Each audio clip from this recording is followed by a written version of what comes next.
was in a dark room, laughing at jokes they didn't quite hear. Frosted window panes and cheap champagne, a face appears. And anything could happen in these cathedrals we roam, where shadow people dance and trade their glance and walk home alone.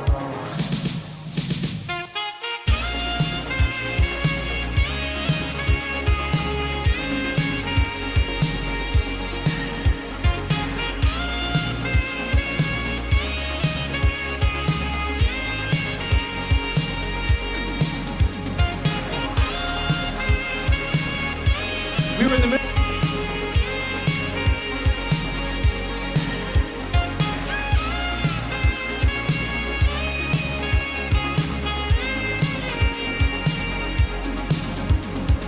Staring out the window of the Roosevelt Hotel, watching Midtown empty out and a kiss of farewell. They say we come from nothing and to nothing we'll return, and in between is gravity and bridges left to burn.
useless mutants, anarchists, and bandits.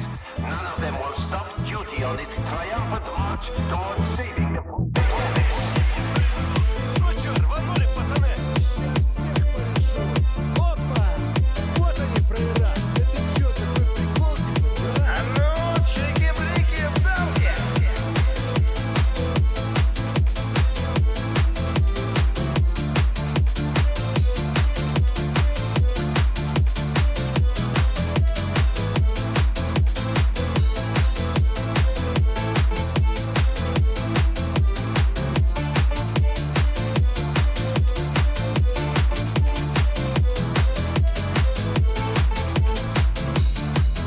Опа, ты чё у нас тут?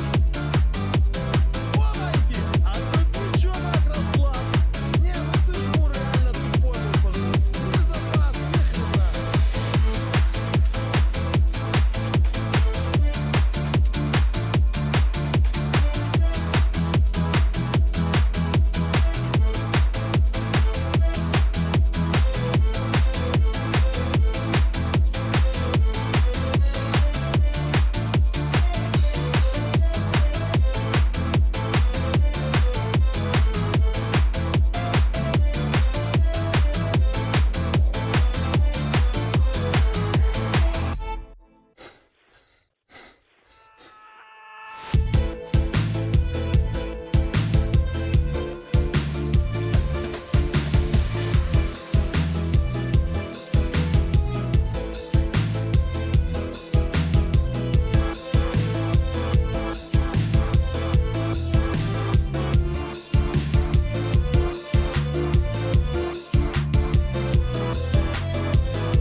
Да лучи, сука! На, давай, сука!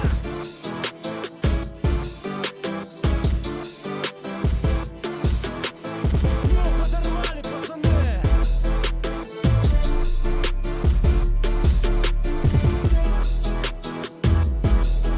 А ну, чики-брики в дамке! Твою мать!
Подорвали, пацаны!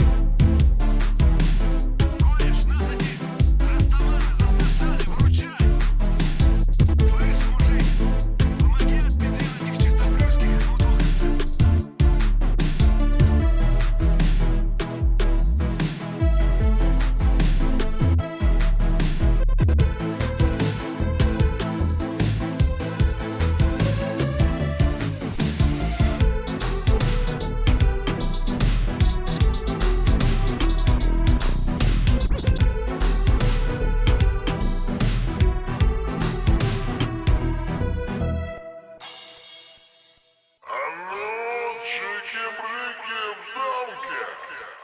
Well, good evening, everybody. How are we tonight? Hopefully, everybody has had a great day. Happy Tuesday. We are back, and we've got a couple of videos. They're very, very, very short. that we do have to watch. One is a completely out of context thing, which was given to me, and honestly, it basically just kind of sums up damn near everything when it comes to roleplay, which is really, really, really fucking funny. The other one, which we're actually going to be watching here right now, this came out yesterday. This is the Indiana Jones and the Great Circle launch trailer. So, without any further ado, let's just fucking get into it and see how it looks. Every good story is true in one way or another.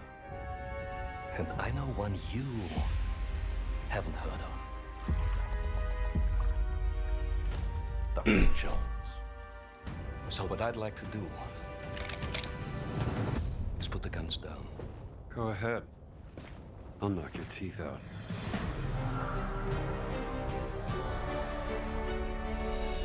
So what brings you to the Vatican, Indy?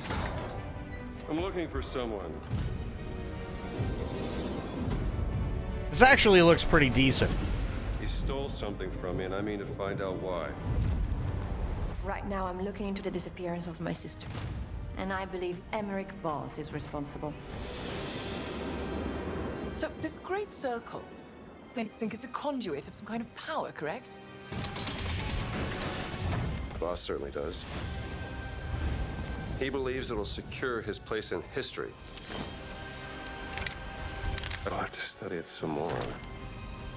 A circle must be complete to what? There's always a trigger.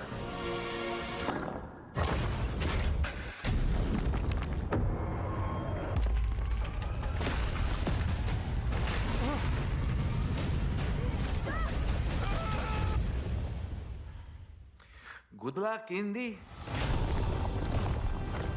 Legends say these relics hold a force that could change the course of history. This actually looks pretty decent. I'm not gonna lie. You're messing with powers beyond your control. You should know by now. I am always in control.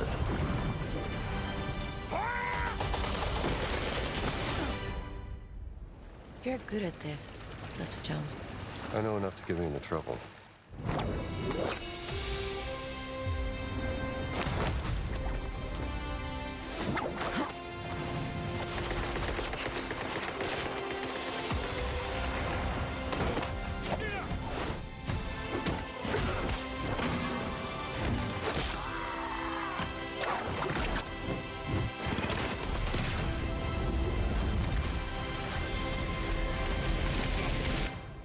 Don't you want to know what this is all about? You're damn right I do. I'm gonna be honest. I'm gonna be honest. So the game itself, I know that there's a lot of people who wishes that like the game was more third person, but and I'm trying to look for it here. There's a specific area, right?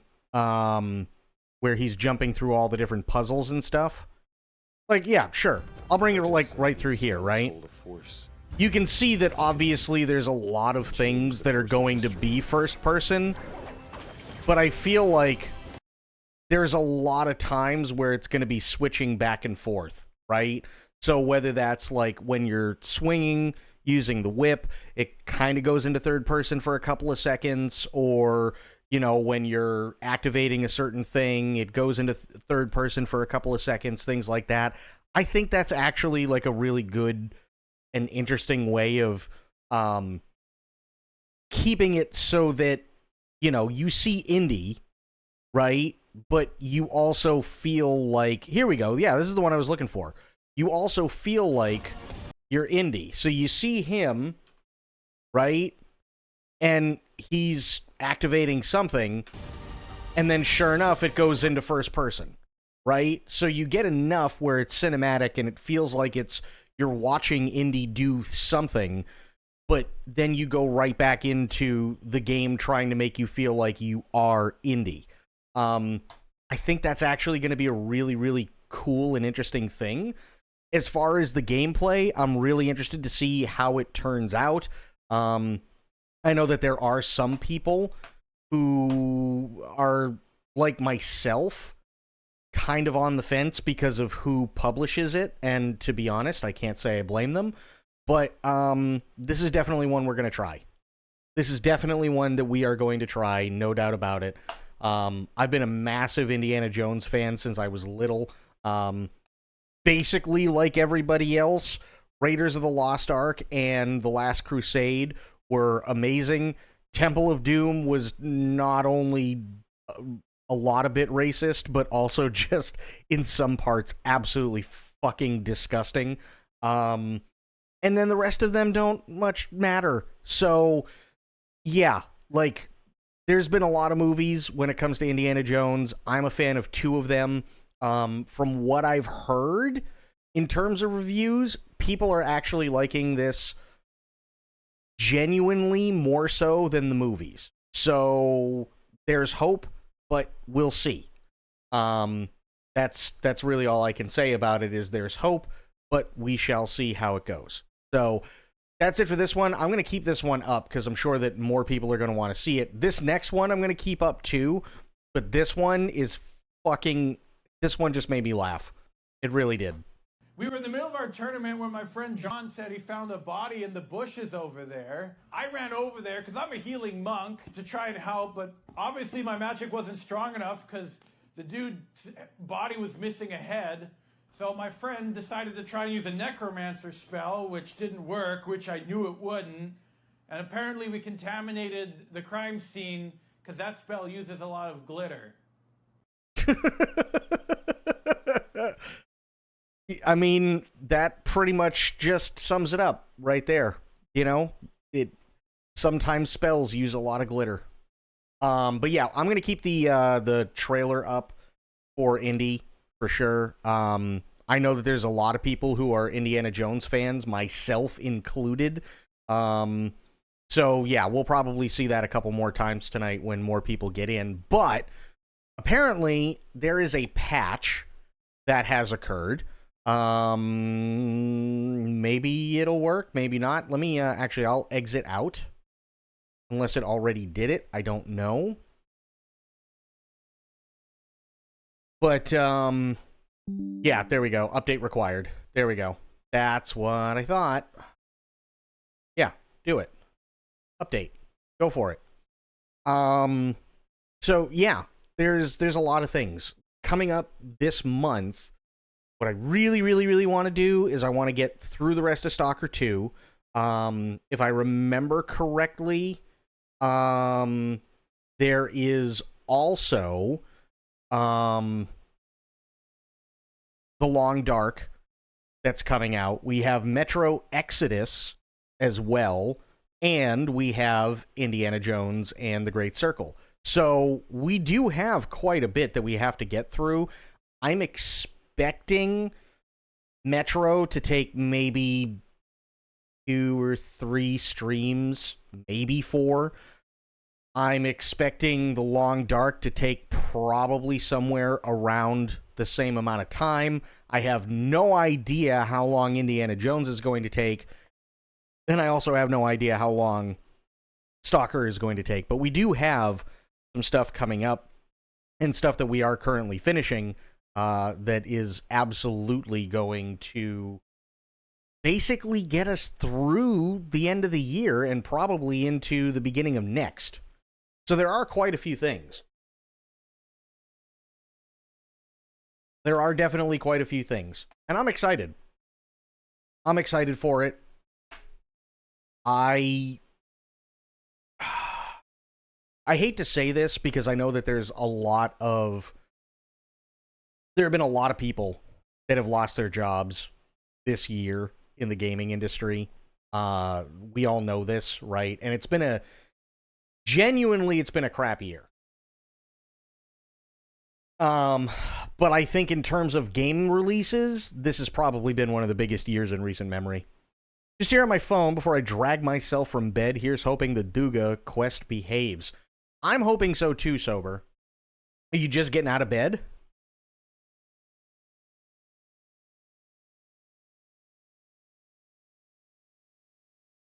Also, we're waiting for an update. There was an update that launched, so, or a patch that was launched. So, that's all we're waiting on currently. And if you're just getting out of bed, do yourself a favor and get out of bed quicker, because there's a new Indiana Jones trailer that dropped yesterday. And I know that there's going to be people that want to watch it again, myself included, because we are going to be playing that later this month.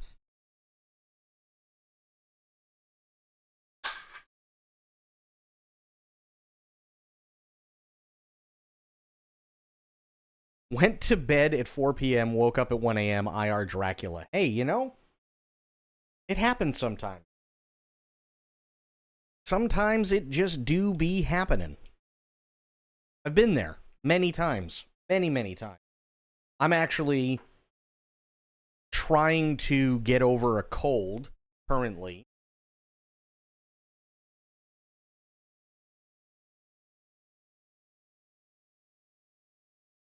Excuse me, I had to blow my nose. I am getting over a cold. I woke up today with said cold, and I've been like stuffy, and my ears have been yuck, and like just everything's kind of been blah. But having said that, tomorrow I am going to be making French onion soup. Well, hopefully. Depends on if I can get everything I need. I only need a couple of ingredients, like, I need, what is it? Oh, I need a baguette, so I can make the giant-ass croutons.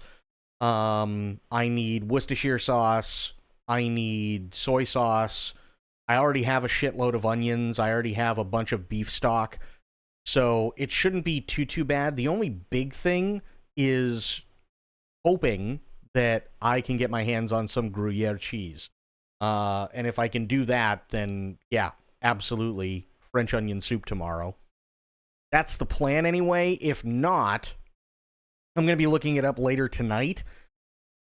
I'm probably going to be doing, like, because I have a bunch of hamburg and turkey and stuff like that left over from the last, like, week or so.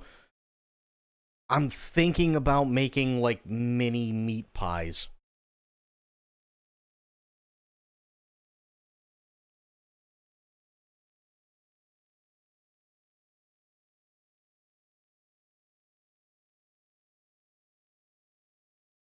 So that's the plan. Fun thing happened yesterday. I went to the Ukrainian cage, and my friend there, Alexander, is also playing Stalker, and his uncle was in the real zone, part of the Ukrainian military. Oh shit, wow, really? Damn. Cafe, not cage. Nah, it's fine. I figured it was something along those lines, but wow, he was there. No kidding.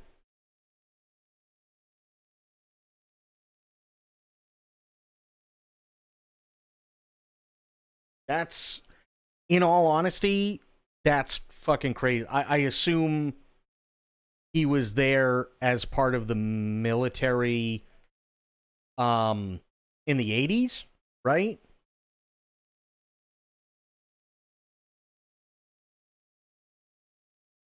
Or was this, like, insanely recent, within the last, like, 2 years?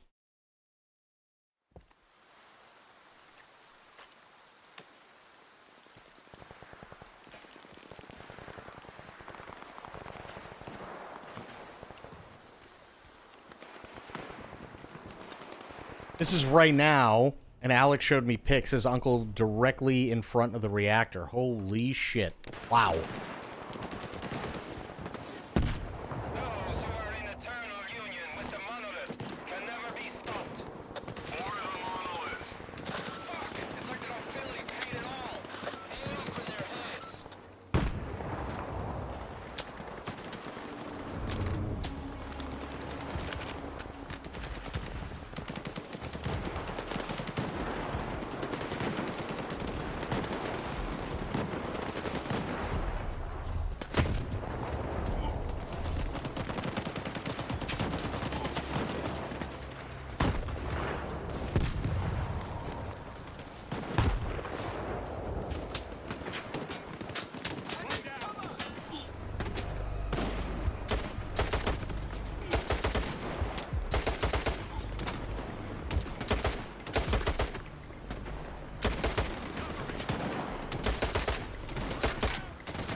Nice.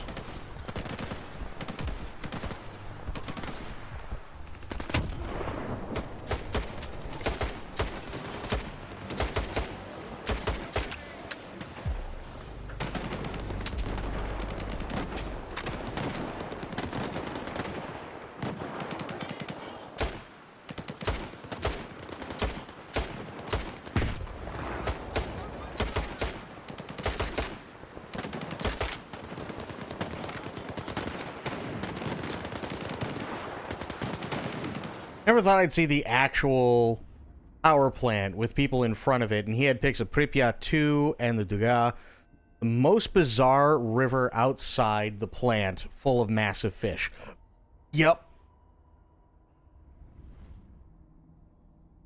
Yeah, there's, what's his name? Kyle Hill was part of an expedition, and it was a, like, sanctioned expedition, right? Where he and a bunch of different scientists actually went to Chernobyl, and this was before the war, and they were shown how the cleanup process is going and what they're currently doing and how things work in order to get rid of things and how to contain the radiation and all these different steps. And it was actually really, really interesting. He specifically kind of brought you through everything leading up to getting there, too, which was really, really interesting. So, for instance, the scientists were able to take, say, like, soil samples of different areas so long as, like, the radiation wasn't too bad. And they were able to check out some of the local wildlife, things like that, where most people are just typically fascinated with the power plant itself, or the Duga, or things like that. They were able to, obviously supervised, they were able to go into these different places and whatnot. And it was actually really, really, really interesting to see. And some of the stuff that you mentioned, he was able to show, and it was really, really interesting. Really interesting. For instance, they showed one of the reactors that didn't blow. The weight of the lid on top of the reactor, which is the part that got blown off and went through the roof, which obviously is what caused all the radiation to get out, weighs the same as the space shuttle.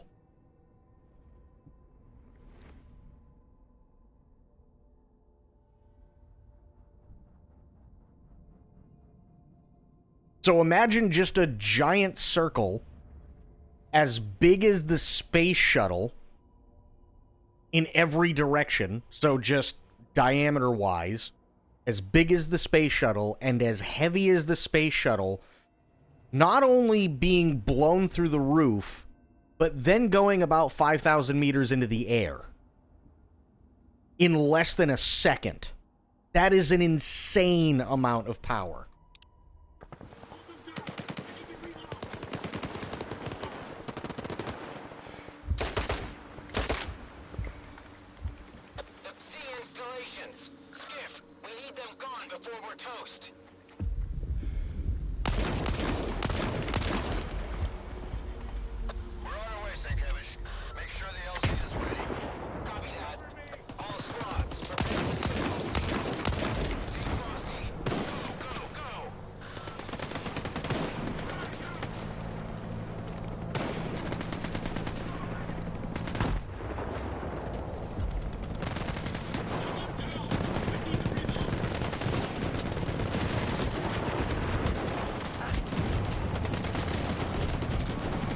I don't even know where I'm getting hit from right now.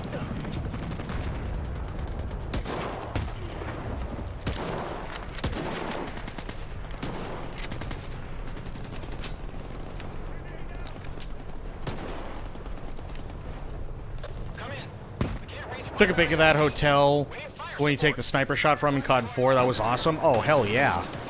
I'm sure.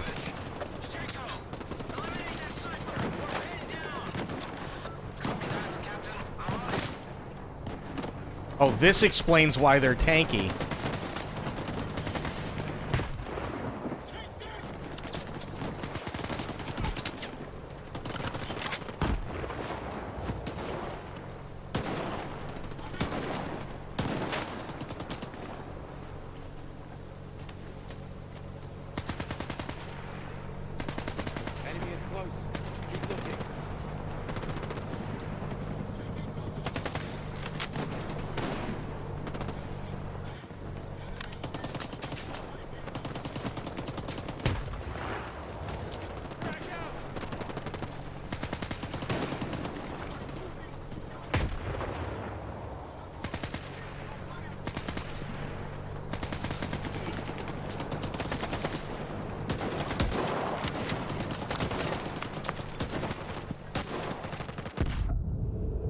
Oof.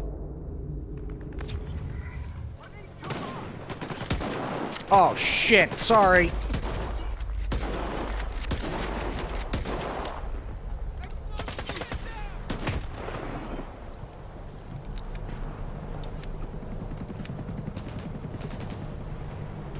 We'll hold this position until reinforcements arrive.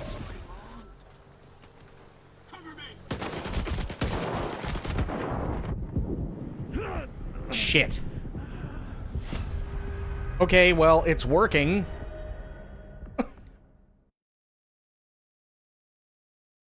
It's definitely working now, which, good.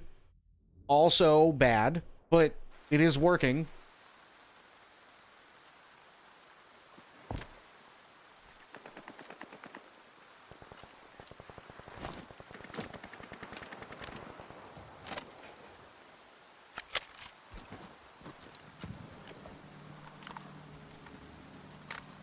Alex said apparently there will be co-op and crossplay, so I may get to explore the zone with a Ukrainian stalker. Dude, that would be badass.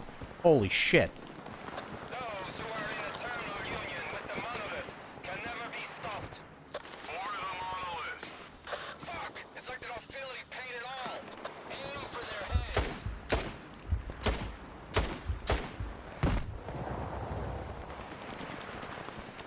Where are my guys?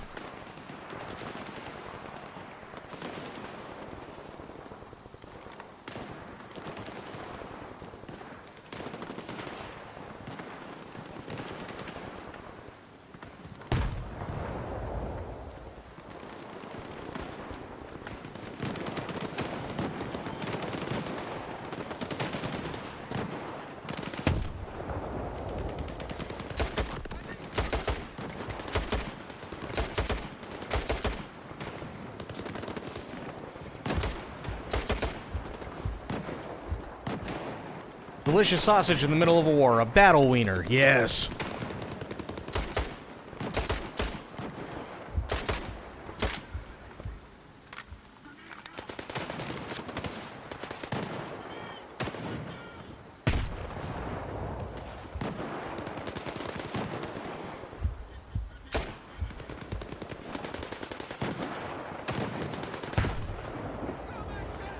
Oops.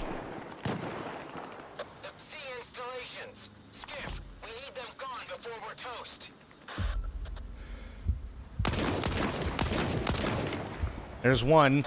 We're on our way, St. Make sure the LZ is ready. All squads, prepare for the assault team. Stay frosty. Go, go, go!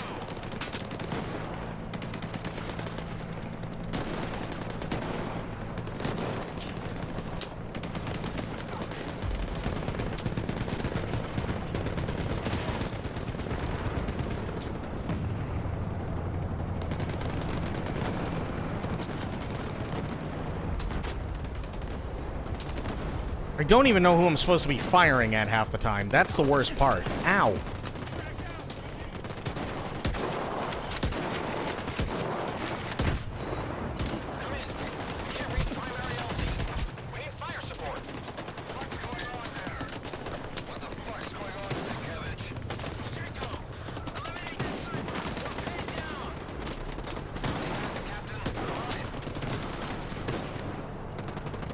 Warween, oh my god.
Grenade.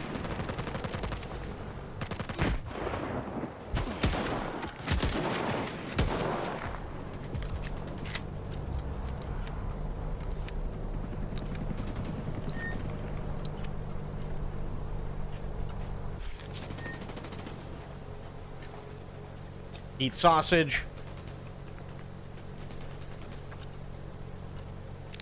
Q. There we go. Here we go.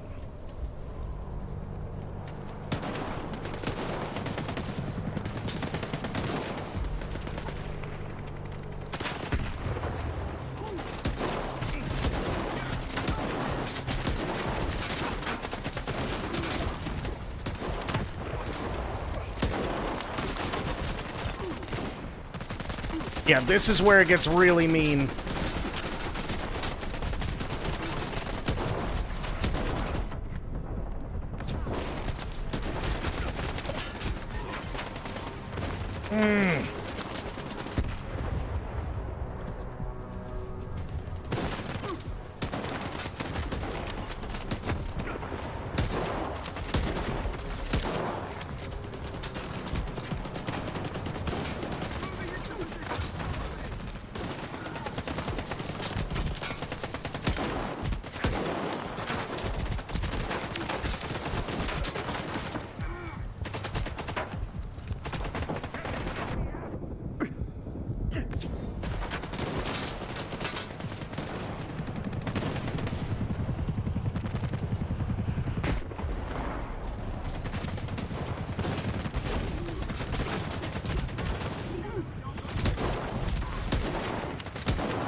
There is no happy place right now.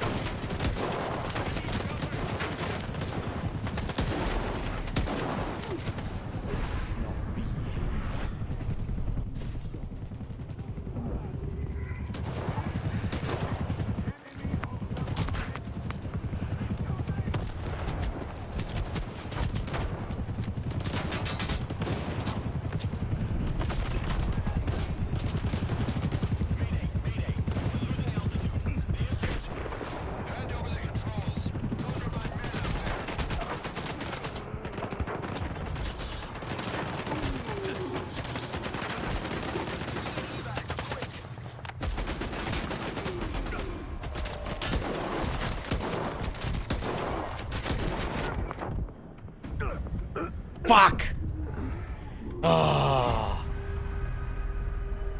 No, I can see I'm taking side damage. I just don't have any side blockers. That's the problem. I don't have any side blockers, which really sucks.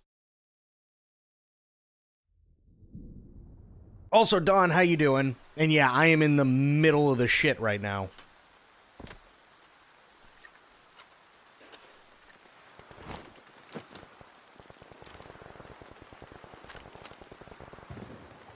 I don't have any ammo for that just yet.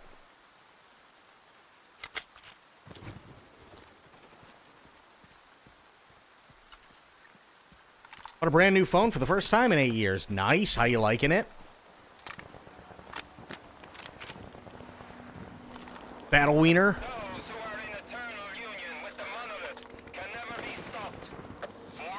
Thank God it doesn't work anymore on the old OS. Yeah.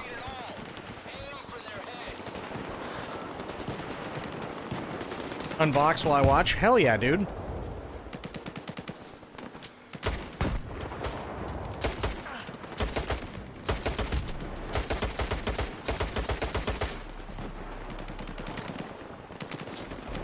Getting out of bed. All right.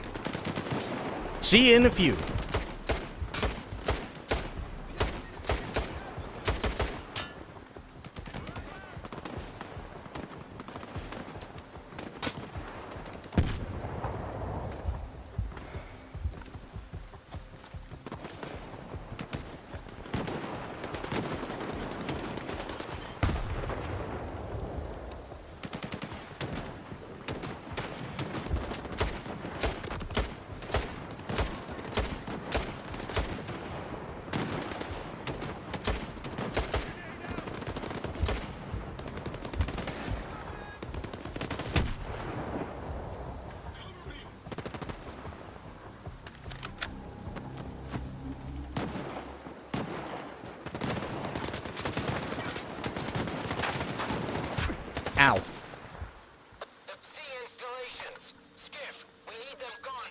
toast.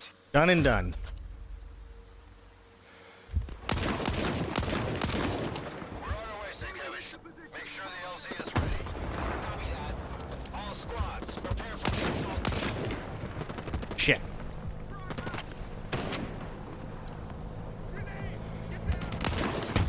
There. Yeah, this is the EMR. I love this thing. It's the EMR, the Enhanced Marksman Rifle. Yeah. So it's essentially like one of the, it's basically an EBR, but, tuned more for, marksman stuff. And it's all based off of the M14 anyway. So it's 7.62.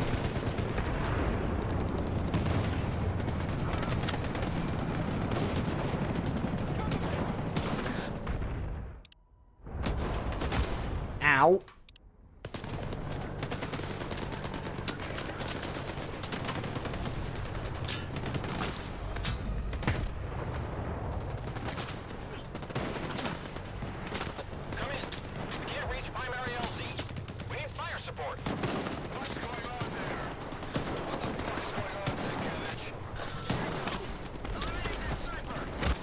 Oh, Jesus.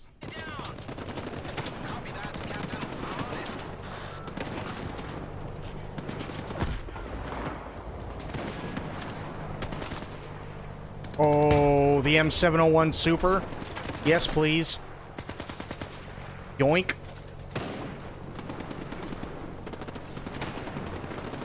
I'm about 60 hours into this.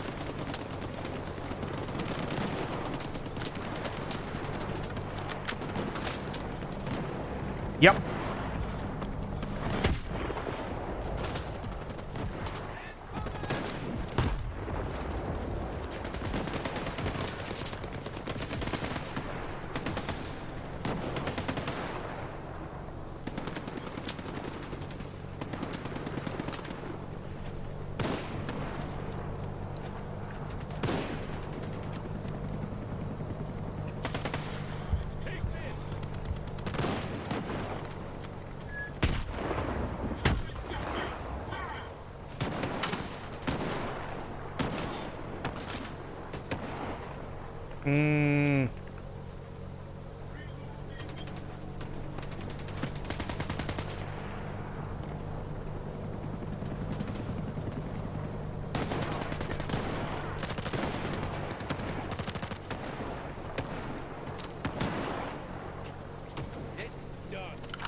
Shit, wait a minute, wait. Hang on, save. Here. Yes. There we go. We'll hold this position until reinforcements arrive. Here we go. Here's the shitty bit.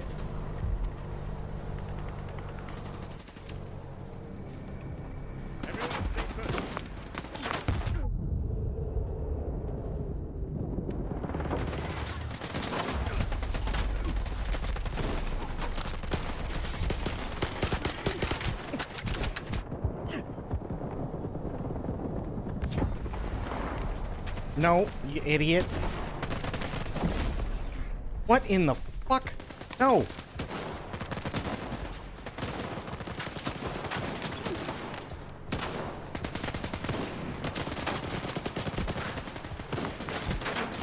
Jesus.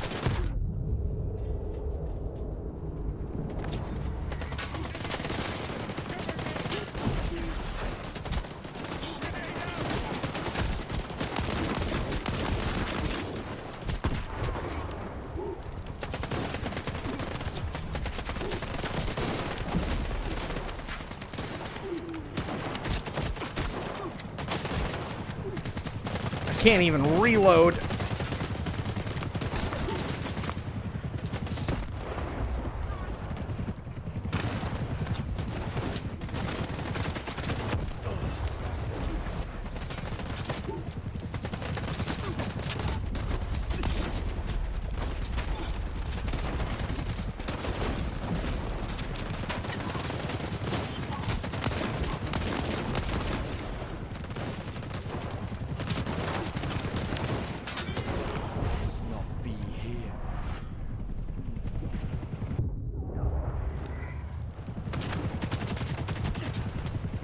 Fuck. This is where shit gets spicy.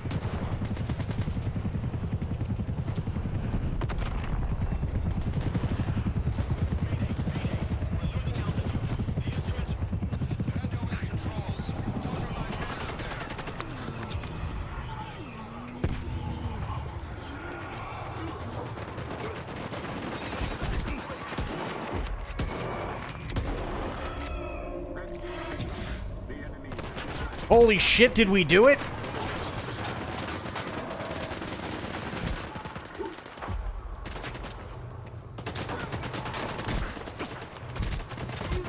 How do I retreat?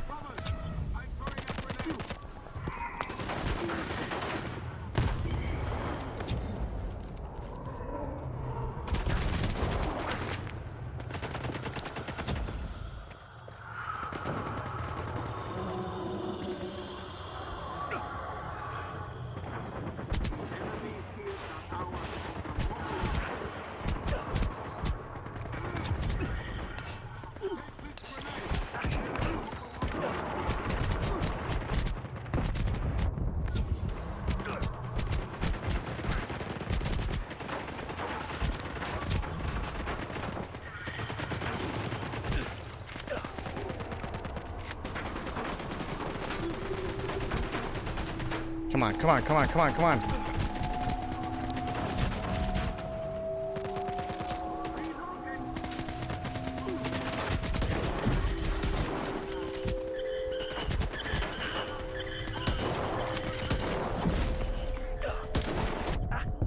Shit.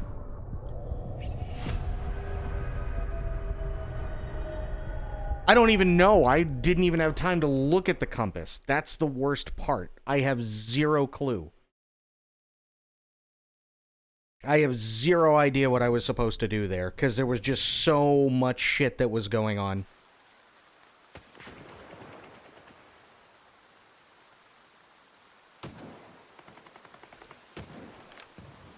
That's where it gets really fucky, which sucks, by the way.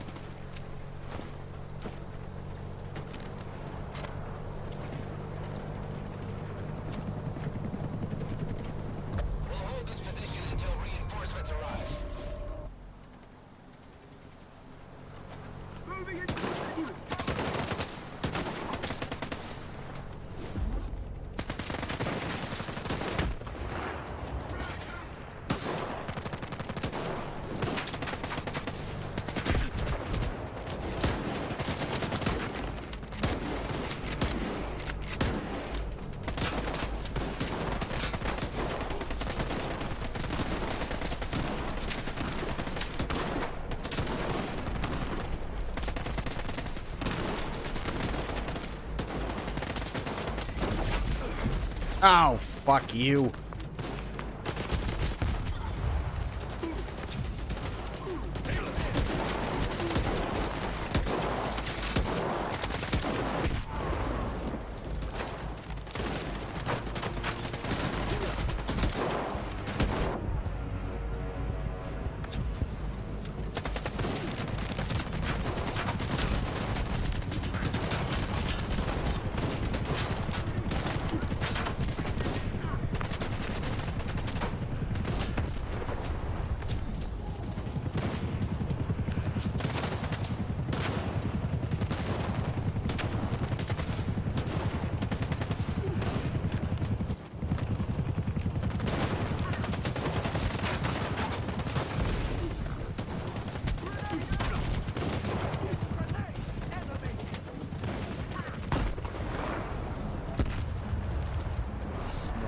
God damn it.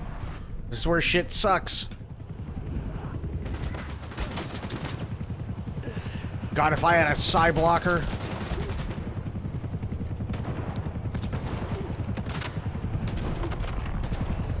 Okay. I need to know how to get out of here. Because I don't want to have to do this like 18 more times. Hang on.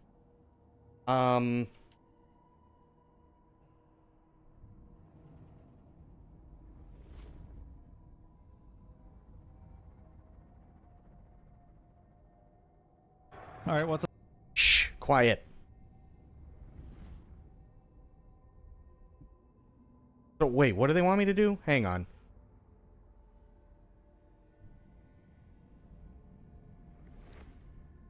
So they... Oh, Jesus. Okay, this is gonna suck. They literally just want me to run through all of this shit. That's all they want me to do.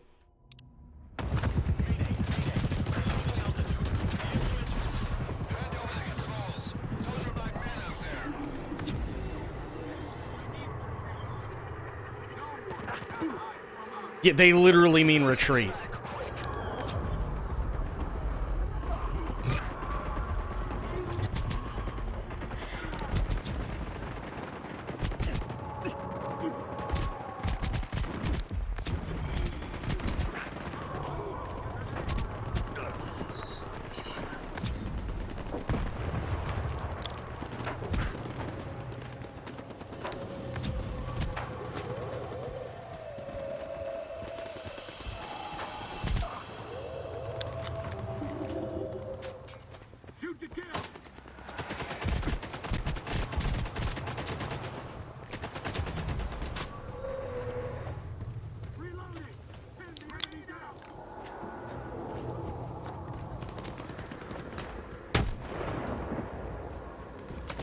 I've received a report, Skiff.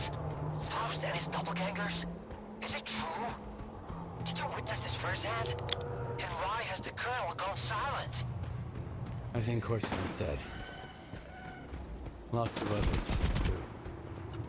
And yet, I saw Faust's doubles with my own eyes. Oh, this is bad. This is very, very bad. I'll look for any records regarding the incident with Faust in the Circle archives. But that alone might not suffice. I'm going to need your assistance. Get to STC Malachite. There might be someone there who's heard about a phenomenon like this. We need all the information we can get. I'll reach out to you if I find anything substantial on my end.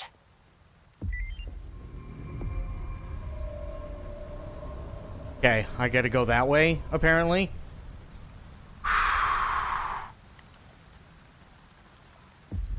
Yeah, game literally means blast through. Which is like, fuck.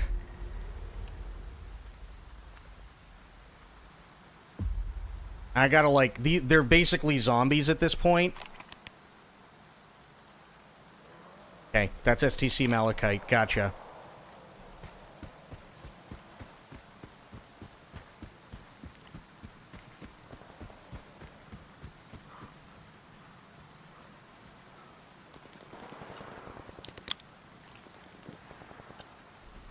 Okay, here, save. Yes. Yeah, the game literally meant blast through. My god. Damn, Sober wasn't kidding when he said that Duga mission. Ooh. Sweet shit.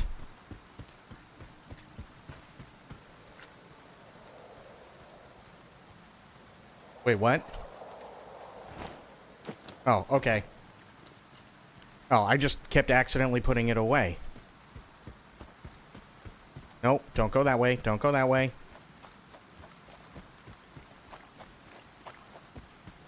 Fuck.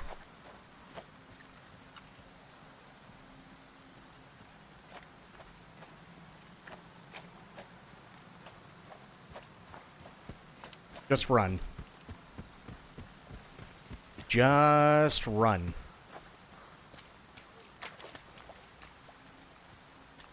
So yeah, basically, everybody that I was just fighting with, they're all zombies now. Or I should say everybody that I was fighting alongside, they're all zombies. And back, you made it out. Yeah, it took me a second, and I had to watch a thing really quick, because it said, retreat from Duga, and I couldn't figure out what the hell they wanted me to do. And they literally meant, no, run away. So that's what I did.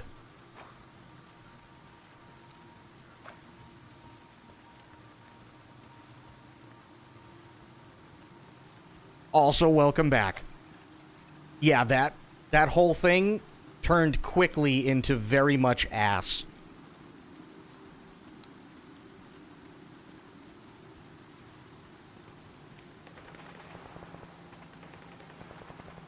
The objective, haul ass, and I did. I don't think I stopped running for 10 minutes. Yeah, I'm like, the only time I'm stopping running is when, like, I have to, because I'm literally running out of energy drinks. That's the only time I'm not running right now. Or, like, I have to check my map or something.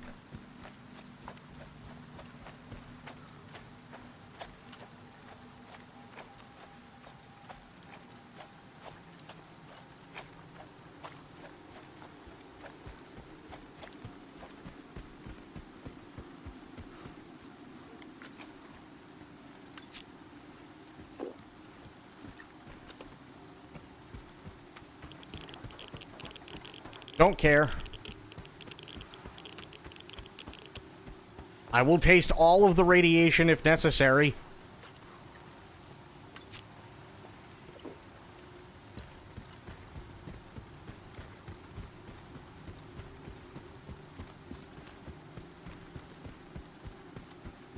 Oh good, it's bubble time.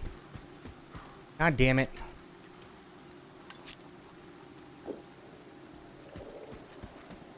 Hashtag fuck bubbles.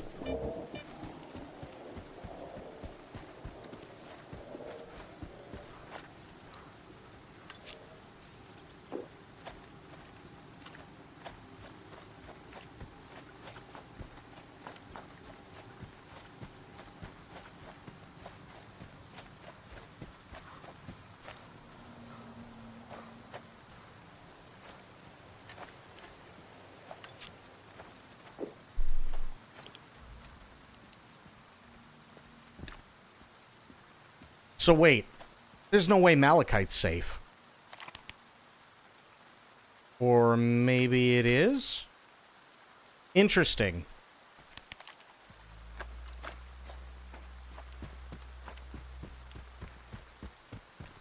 Well, there was hardly anything useful in our archives. Oh, great. Just a reference to research on so-called phantoms within a specific range, see radiation. I suggest you speak with Professor Ozersky, the head of Malachite. He's known for his forays into pseudoscience, but he's been studying the zone for a long time. He might have some insights. Oh, good. Chief, make sure you don't leave without getting some answers from him.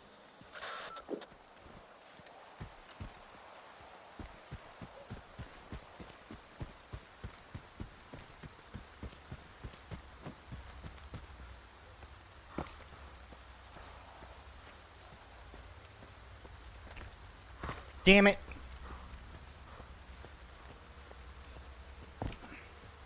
Balls. Okay.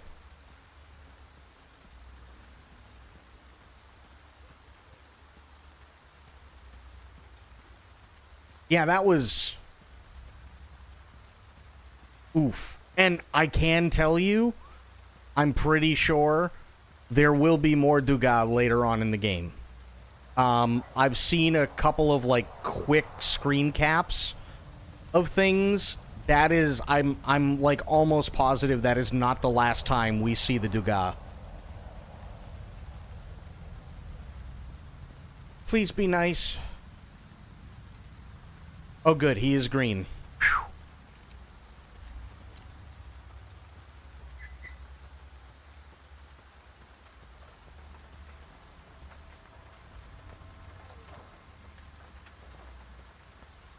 Hi, excuse me. Sorry.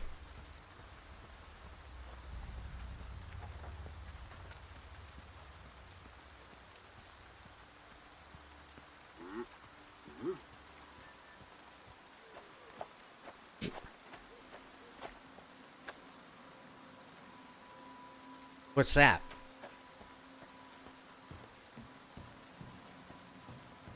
What's the thing that's 14 meters up? I must investigate.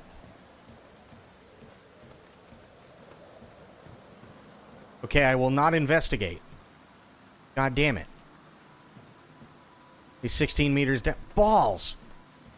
There's gonna be inside, right? Okay, he's 14 meters down. Okay. Well, not down, but... 13? Okay. Where the fuck is this guy? Okay, so... right. Wherever he is, he's inside.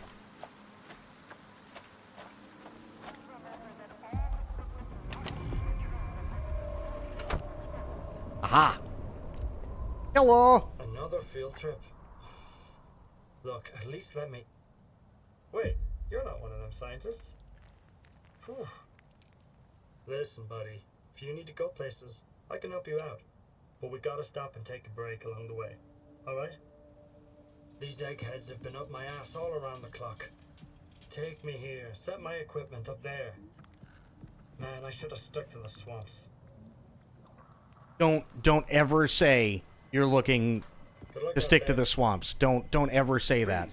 This is a secure facility. What? No rookie stalkers allowed. Limited access, special permit required.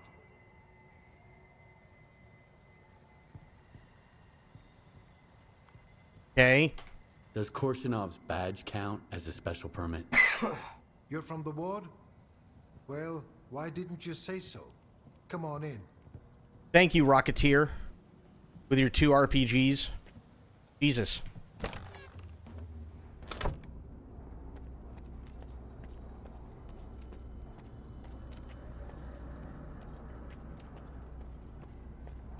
Okay, we got Bedge, we got... Yes. Professor Ozerski says that my commitment to maintaining order stifles the flight of imagination.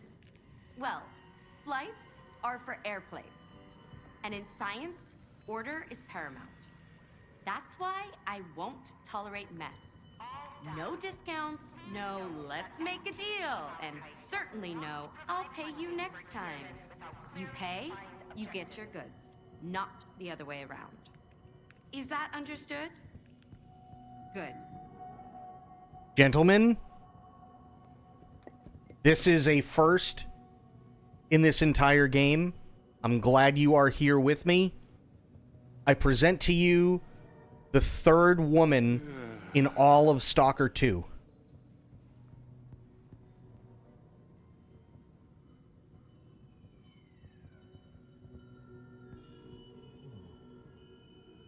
Here's what we've got. Women's number 3. Mm-hmm. True.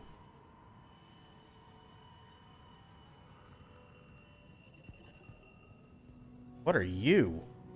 A hole maker. All of a sudden I just turned 12. Let's see here. That's for the GP37, really? Weapons close range killing power with the under barrel shotgun. Oh, gotcha. I was gonna be like, I got a hole maker.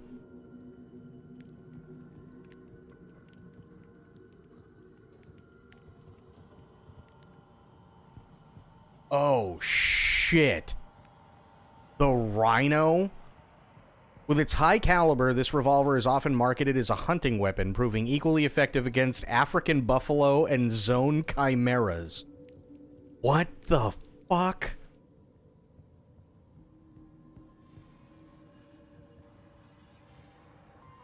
Malachite is a major weapons upgrade? That is massive.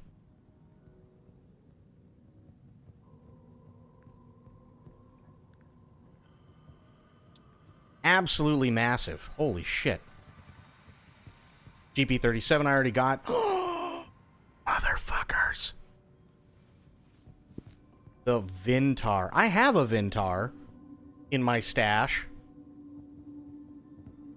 Ooh, the Lavina. The silenced assault rifle enables effective firing without exposing the shooter's position. Damn. God damn. Ooh, what are you? The Convoy. It's literally good for everything. Why am I not? It's also 50 grand. Fuck me running. That's Stag. How much is the Lavina? 25. The Grom,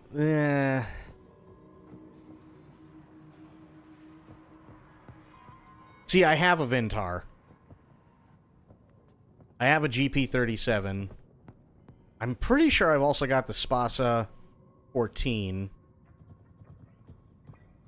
This I don't have. Now I do have.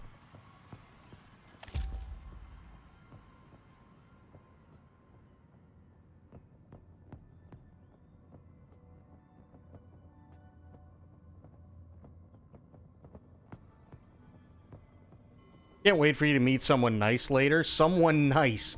Define someone nice, please.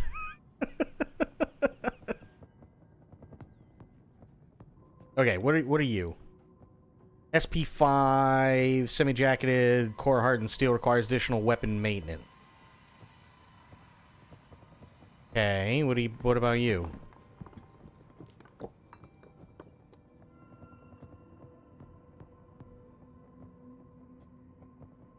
Interesting.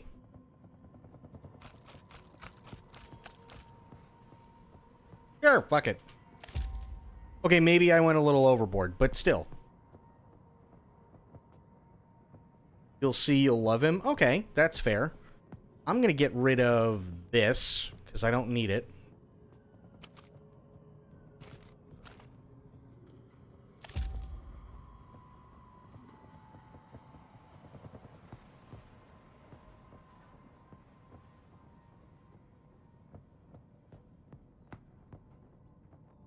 I do need more ammo, though. Like, lots more. Wait, did I pick up another one on accident? I did. Why did I pick up another one on accident? That was dumb. Hello? Unload. Sell. Oh, sell. There we go.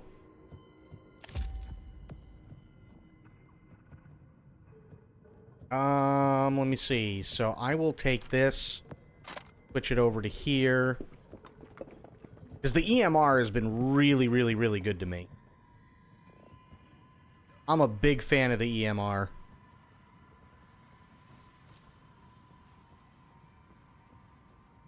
PP rounds. Armor piercing. Fair.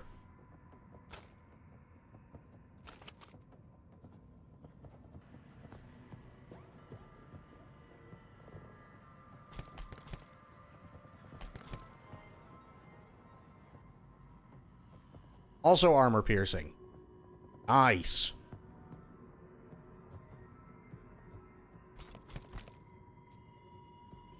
Mine. Fuck that. Whoa. Jesus. 7,000, it's like, okay, well, whatever. But 13 grand? No, thank you. Fuck me running.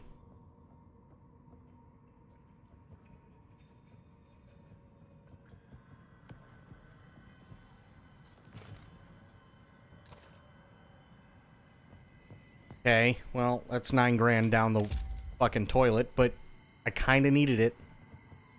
Don't have much of a choice there. I'll put this on for now and just leave it. If I were in charge, we'd be respected like Circa. There's so much potential here, and it's being wasted. It's disorganized. Can you believe it? They've just funded a study to determine whether pseudo-dogs have a fifth limb? This is a circus, not a scientific facility. Oh, okay. Have a nice day. Thank you.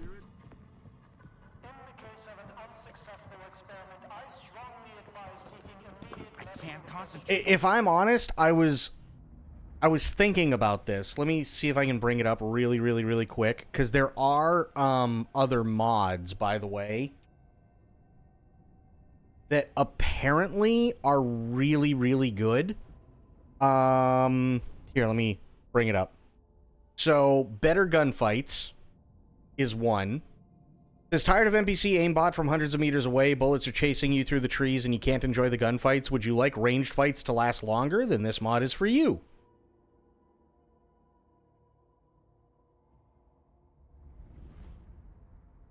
No aimbot for NPCs. Was thinking of doing that.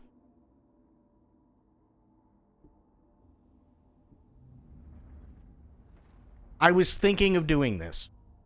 Tired of NPCs with aimbot or looking like laser beams? The mod focuses on adjusting the dispersion parameters of NPC bullets at long and medium distances. NPCs shoot more bullets at long and medium distances with a higher chance of dispersion. It does not affect short distance values. This makes firefights between NPCs and those you face more durable, enjoyable, and fair.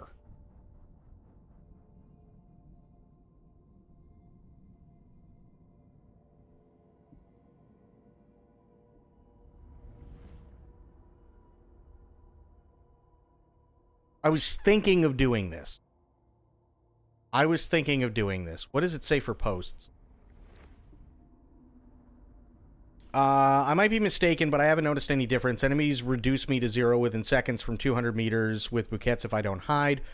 I'm in the chemical plant area. It's pretty late in the game, so it might be intended, but it's weird with upgraded exosuit, 2 compasses, and a weird ball. I feel like I never left the rookie village. Edit, I have to partially retract my statement. The mod does work, though it seems like some enemies are scripted to be superior to others for plot reasons. Which, okay, fair. For example, enemies in ward facility and chemical plant area were overpowered, so instead of engaging into fair firefight, I would simply abuse AI. Eventually, I came across soldiers that literally refused to die, and once I go too deep, I would be killed by a script. Monolith, later on, were much easier and wouldn't hit me as frequently. I'm personally not sure why GSC would do this and hope they fix it. Corgi, what's going on?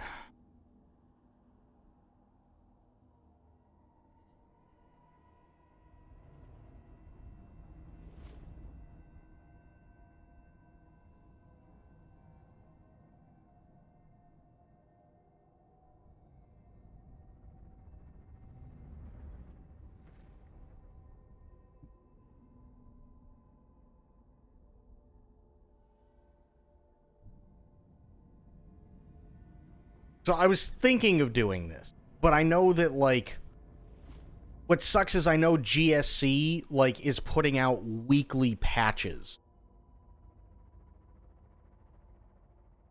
You know? So it's like, is it gonna break things? Like, what's gonna happen? Oh, also, now that we got some people here, you ready for this?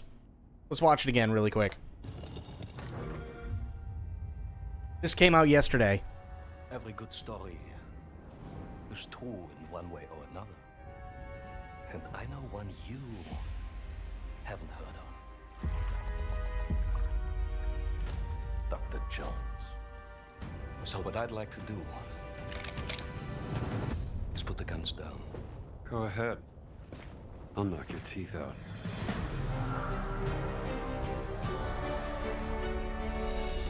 What brings you to the Vatican, Indy? I'm looking for someone.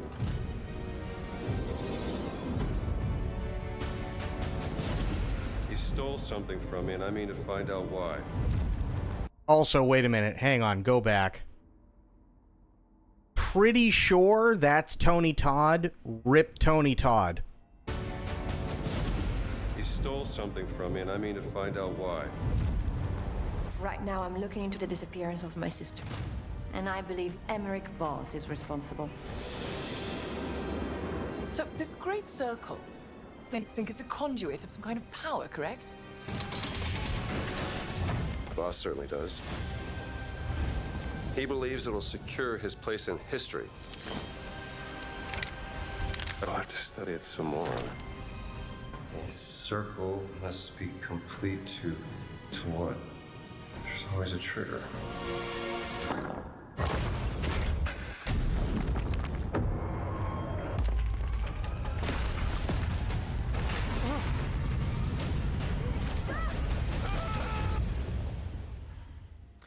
Good luck, Indy. Legends say these relics hold a force that could change the course of history.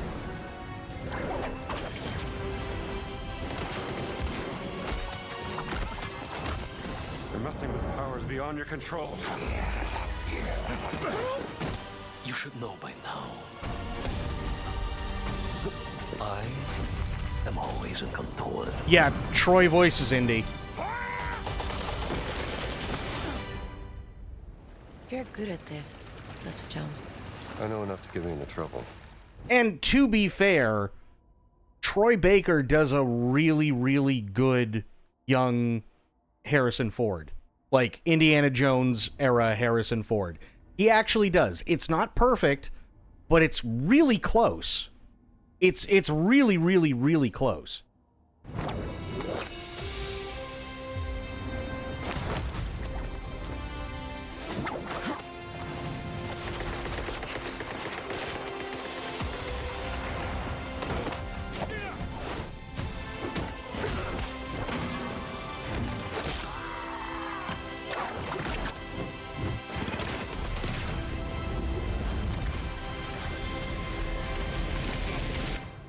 Don't you want to know what this is all about? You're damn right I do.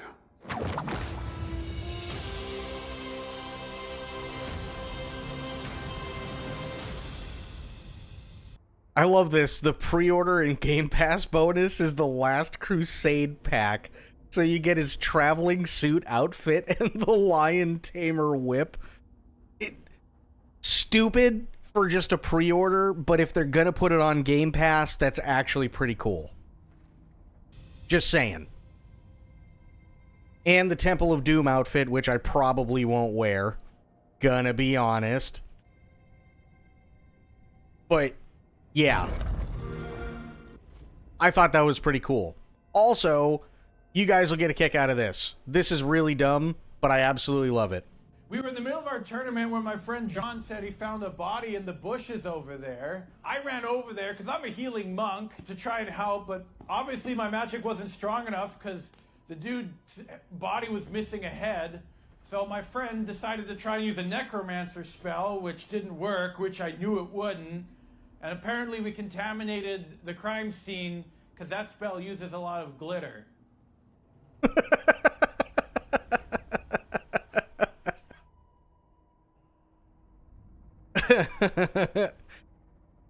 Because that spell uses a lot of glitter. Which, I mean, it would.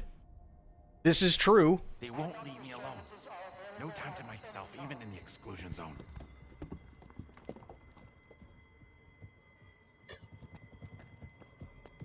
Hey, why the long faces? Let me cheer you guys up. This is the first break I've taken Noah today. decides to What the- gather two oh. of every kind of animal. Glitter contaminates everything. It does. When I How you doing, left Bearded? Garbage, I was headed for Pripyat, just like everyone else. But then I stopped just shy of it, as you can see. And I think I made the right call. Tech likes peace and quiet, and it's always messy in Pripyat. So if you need something fixed, I'm doing good. Give me a shout. Just don't rush me, okay? I'm doing good. I actually talked a little bit earlier, before everybody got here, about what the plan is for the stream for the rest of the year.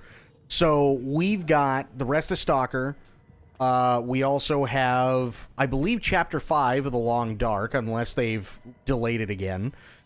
We have Metro Exodus, and we also have Indiana Jones and the Great Circle. That should bring us through till probably the beginning of next year.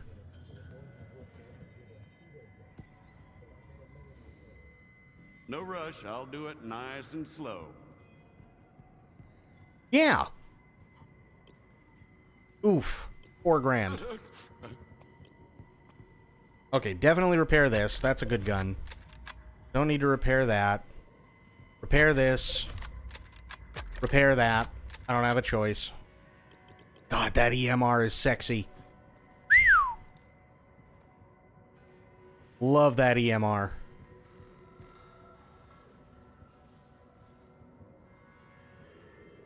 What does this do?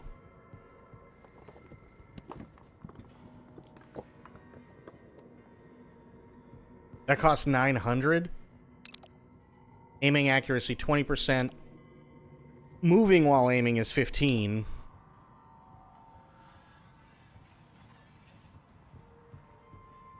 Yeah, the Indiana Jones does look... It looks decent. In the trailer that we just watched, I can say that it doesn't look like it's all first person. So when there are certain cutscenes and things like that that come up, even if it's just something as simple as hitting a switch and starting up a new puzzle, it goes to third person, so it's showing indie and, you know, stuff like that, which I think will help, because it's not just all going to be primarily first person, which is fine. That's perfectly fine. And I think it'll help a little bit, because I understand they want the player to feel like they are indie, but then it also gets cinematic when, you know, it pulls back into something like third. So I'm excited. I'm cautious about it. But I'm cautiously optimistic, if that makes any sense.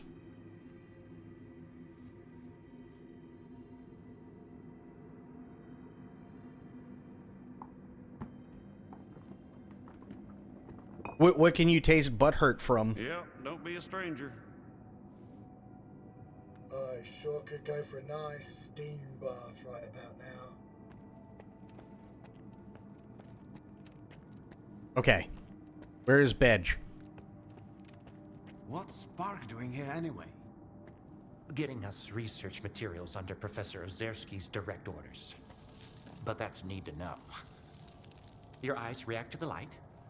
Freeze, don't move. Cognitive function seems intact. Preliminary conclusion, you'll live. Providing, of course, that you stay out of Pripyat and the Scorcher remains off. This place has plenty of ways to end you, which is actually helpful for my research. No offense. E. Malachite still has some in stock. Good. I'm gonna need like 18 of them. The other hand, oh, yeah. Gonna need all of these. And I'm broke. Perfect. Great. Awesome. If you need anything, I'm here.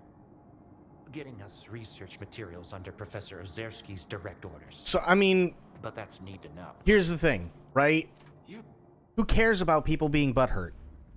People are gonna be butthurt either way. So, like... You wanna know what the problem is? The problem is that they came out with 3 shitty movies that nobody gave a fuck about. That's the problem. And chances are, from what I've heard in preliminary stuff, this is better than the movies.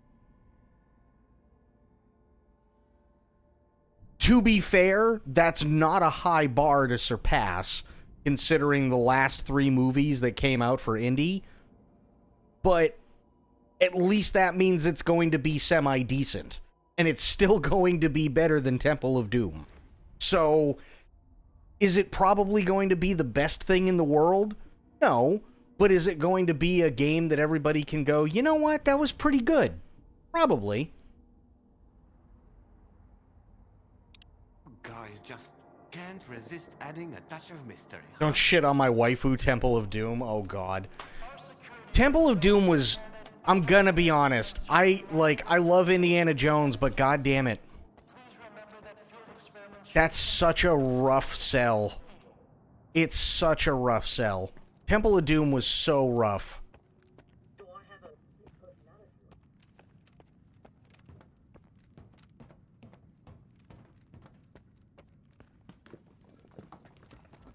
I've never watched any of them. So, Bearded, Raiders of the Lost Ark is really, really good. Temple of Doom, if you really want to see some fucky out there stuff, watch Temple of Doom.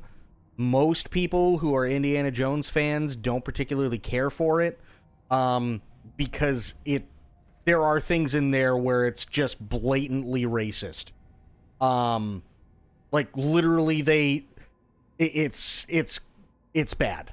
It's not good at all. And then Last Crusade, I think everybody generally agrees that Indiana Jones and the Last Crusade is by far and wide the best out of all 3 movies of the original.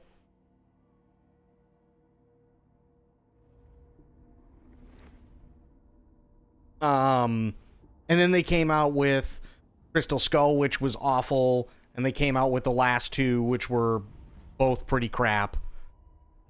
So, yeah. And it's, like, if there are 2 movies to watch out of all of the Indiana Jones movies, but if there are 2 of them to watch, it would definitely be Raiders of the Lost Ark and Indiana Jones and the Last Crusade. Those 2 are really, really, really well done, and they're classics. Don't know why, I just never felt the need or want to watch them, which is fine. There's nothing wrong with that. I will say, comparatively speaking, let's bring it to something along the lines of comparing Indiana Jones to, say, like Star Wars. Is it ever going to be as big as Star Wars? No. But if you want just fun movies where there's comedy that is smartly added in, and there's plenty of action, and it's got really big names, and they all do an absolutely fantastic job, and it's a good movie, hey, just to have on in the background, or, hey, I don't know, I'm bored, maybe I should just put this in. Absolutely, it's one of those movies. They're, like, those 2 movies are definitely at the top of the list. Indiana Jones is never going to be the biggest thing in the world, but it will definitely always be pretty damn good.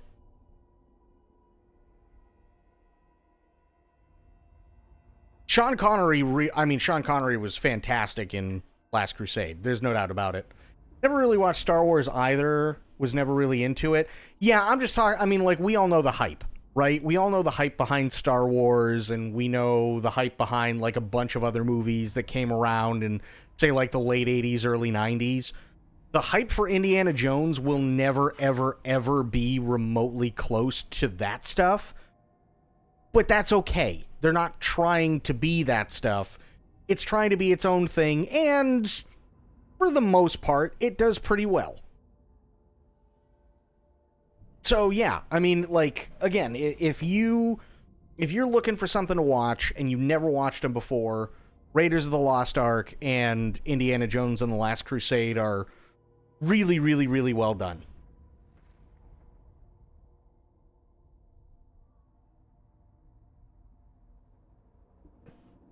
One thing that I absolutely love is it shows how... Watch Temple of Doom just so you know why we're chuckling. Yeah. Yeah. One thing that I really, really love is there are stories, even back then, of Harrison Ford being grumpy, which is fine. There's actually a story, and everybody knows, well, most people know this story, but they were filming Raiders of the Lost Ark, and in Raiders of the Lost Ark, there's this scene that's really, really great. There's this dude who comes out swinging swords and yada, yada, yada, and Indy's just like, fuck this, and he takes out his gun and shoots the guy, right? Long story short, everybody, with the exception of Steven Spielberg, on the set got really sick. Like, insanely sick. It was some sort of food poisoning or something like that. And most people would only be on set when they had to be because they were, I mean, they were peeing out of their butt. It was that bad, right? And Harrison Ford was no exception.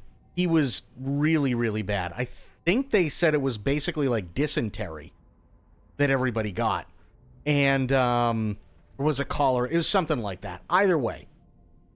So, everybody's really, really sick. They can't keep anything down. They're drinking water like they're, about to die. And it's just miserable on the set. And there's this whole scene. It's like 3 pages worth of stuff where Indy's supposed to fight this guy with these 2 swords. And Harrison Ford just looks at Steven and he's like, Steven, you and I need to have a talk. And he's like, okay, yeah, sure. What's up, Harrison? Like, what's going... Listen, we don't need to do this. Yeah, it was filmed on location, if I remember correctly. He's like, we don't need to do this. All right, I'm just gonna. I don't want to do any of this. This is stupid. We're all sick. We're puking and shitting our guts out. We don't need to do any of this. And he's like, yeah, but this is supposed to be like a massive thing. Listen, I got a better idea. And he's like, okay, how about the guy comes out and Indy's just had enough and he just pulls out his gun and shoots the guy. We'll do it in one take. It'll take 45 seconds and then there you go. And he goes, okay, but promise me if it doesn't come out the way that you think it will, and if it like genuinely doesn't come out the way you think it will, we'll shoot it the other way. He goes, okay, no problem. So he goes out there, he's sweating profusely. He's waiting for the lighting and everything else to fit, and he's literally telling Steven Spielberg, listen, we have to hurry this up. I really have to shit. Like type of thing. He's really bad.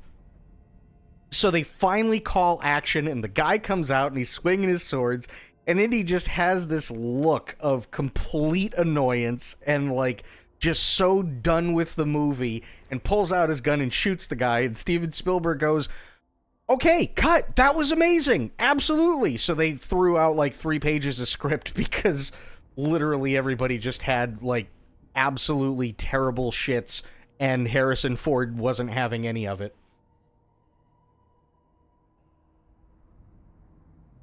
That's literally it. That's all it was. He's just so grumpy.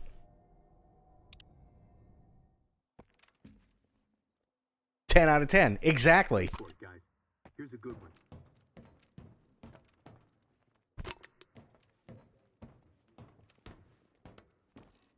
Best scene in the damn movie? Oh, agreed. Absolutely agree. I don't want to deal with any of this. This is horseshit. Like, and you can hear him, like, just thinking that, too. This is complete horseshit. Why am I doing this?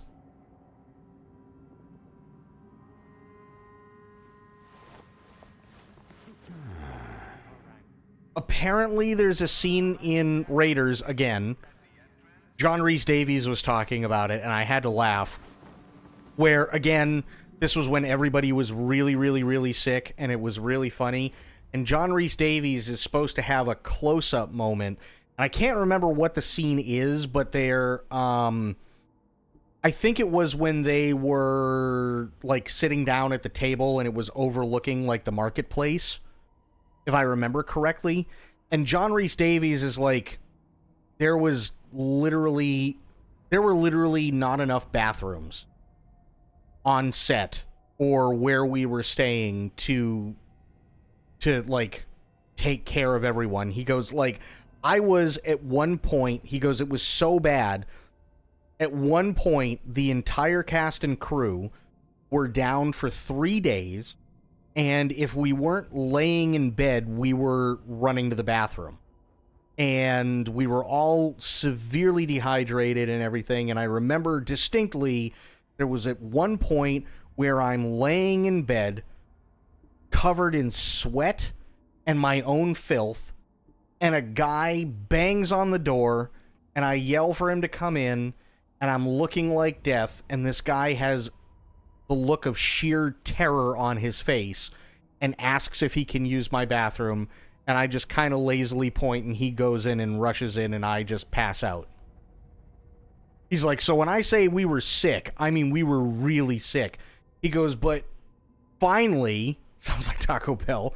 He goes, but finally, even though we still had the runs severely, and everything we did caused us to, like, just violently expel everything.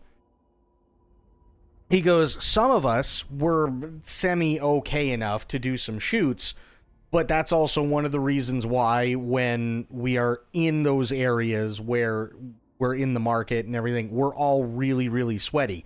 Because it's not makeup, that's us just literally with fevers trying not to die. He said, so we're in this one scene, and there's supposed to be a close-up shot of me. He said, and you can see it, and it goes off like a switch, and my face goes from one of, like, disaster to like elation. And it just so happened to work in the scene very, very well, but it wasn't me acting, it was me actually filling my pants.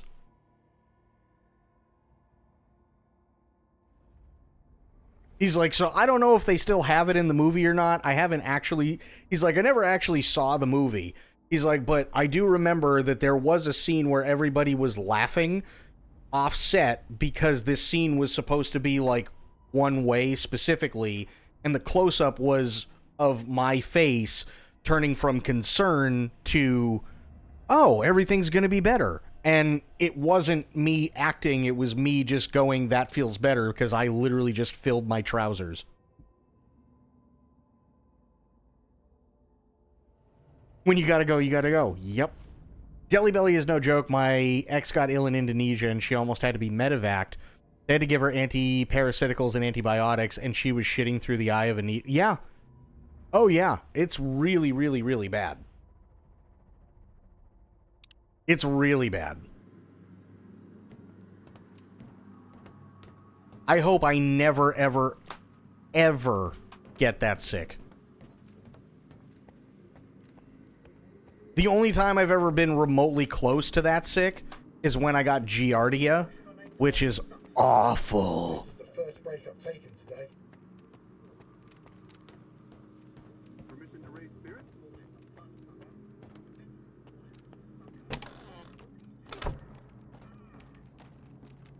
Giardia is a bug that makes it so basically you are expelling everything out of every orifice you have.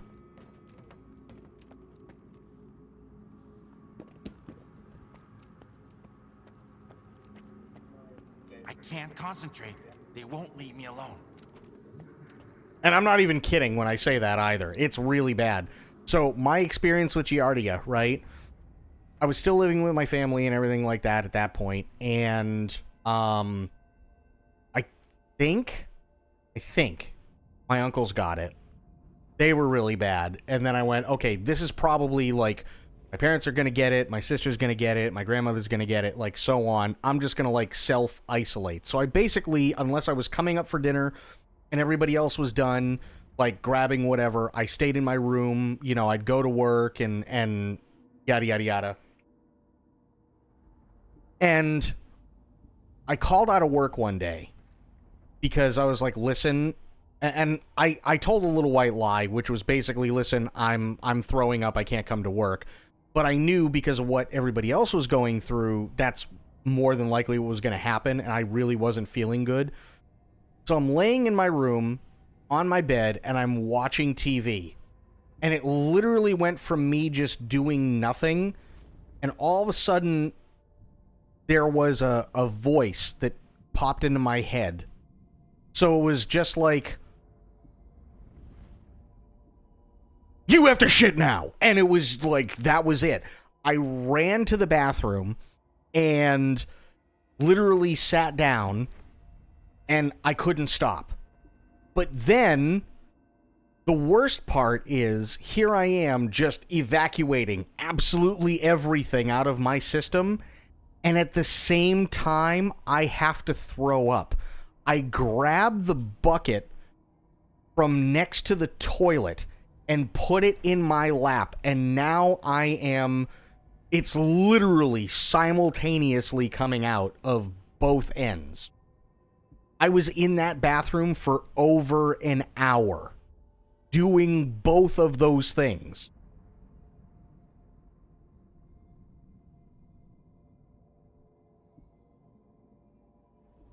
That sounds awful. It was. It was terrible, and it lasted for about 3 days.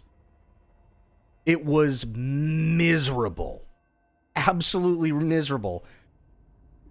During those 3 days, you prayed to God you never had to sneeze. Because if you sneezed, whatever you were sitting on was going to have a brown hole through it. A very messy brown hole. And then you had to clean it up while still being sick, which was awful. And then because you had to clean it up, now all of a sudden the gag reflex kicks in, and now you have to do both. It's just, it was miserable. It was so miserable. Hated every single second of it. That was the sickest I've ever been.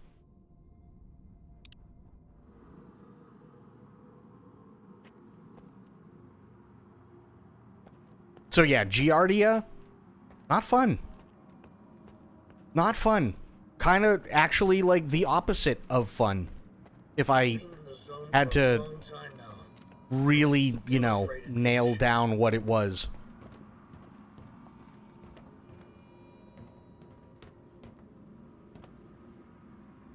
I can laugh because I know the feels. Oh, yeah.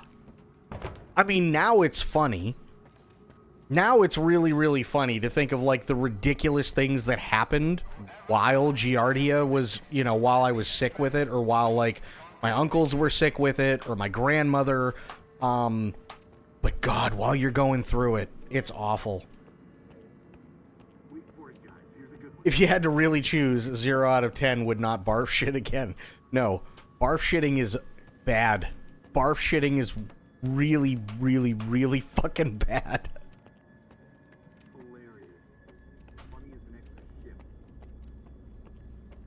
And the worst part is, there's nothing you can do. The only thing you can do is, like, try and eat crackers, which don't really stay down all that well, and try and drink water and possibly ginger ale whenever you can. That's about it. And that's your diet for, like, 3 days. The good news, though, is you do lose a ton of weight. Allow me to introduce myself. I'm Professor Ozerski, the director of STC Malachite. If you intend to remain at the center, please avoid interfering with our work and treat all visitors with courtesy and respect. My colleagues frequently require stalker assistance to retrieve artifacts or conduct field experiments. Should you prove yourself capable, you may be entrusted with such assignments. One of my last med calls I ever went on, the patient had that. Isn't it awful? It's so bad. Expelling all that. I mean, literally, that's all you can do, because you're not eating anything, right? Like the first mega barf shit that you have basically takes care of anything in your stomach, and you're not going to want to eat from that point on for like another 2, possibly 3 days, depending on how bad you have it. So it's like crackers, which dissolve like toilet paper in water, and you know, you're drinking liquids. So yeah, it's awful. Driver hit a pothole. We had to steam clean the rig. Oh, I don't doubt it. I don't doubt it whatsoever. South Korea had a 12-hour martial law. The prime minister was being a child. Yeah. Yeah, I heard about that. Tell me about Malachite. STC Malachite is the only place where we study the zone as it is. Here, no theory is labeled eccentric, and no field experiment is considered unnecessary. Even the smallest detail may hold the key to comprehending the fundamental patterns of the zone. Admittedly, those snobs at Circa mock our research, call it pseudoscience. But why listen to shallow pricks whose narrow-mindedness obstruct their own quest for truth? Yeah, Giardia is awful. It really, really is. Okay. My poor grandmother, she got hit with it so bad. Luckily, I didn't see it. My mother was trying to help, you know, take care of it. But my grandmother came down with it really bad, but she started vomiting first, right? Puked all over herself, all this other shit. And my mother's getting her into the bathroom and everything to help try and clean her up and all this stuff. And the way she tells it, it's like the movie I Hope They Serve Beer in Hell, where the guy literally sneezes and shits all over the back of the shower wall. That's exactly what happened.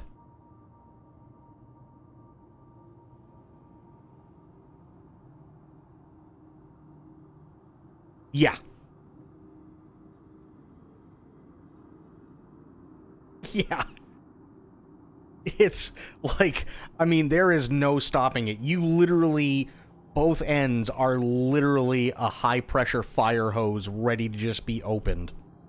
I'm looking for information about the Phantoms. A monolithian called Faust conjured doubles of himself during a fight. I want to know how this is possible. And I want to never have to hear about this subject again. But I suppose you're luckier than I am. The doubles you witnessed are induced illusions caused by Psi influence within the Tau range. This Faust fellow appears to be employing older Psi consciousness technology. Psi consciousness were the ones who extensively researched induced illusions and their impact on humans. Have you heard about the Wish Granter? That's their handiwork.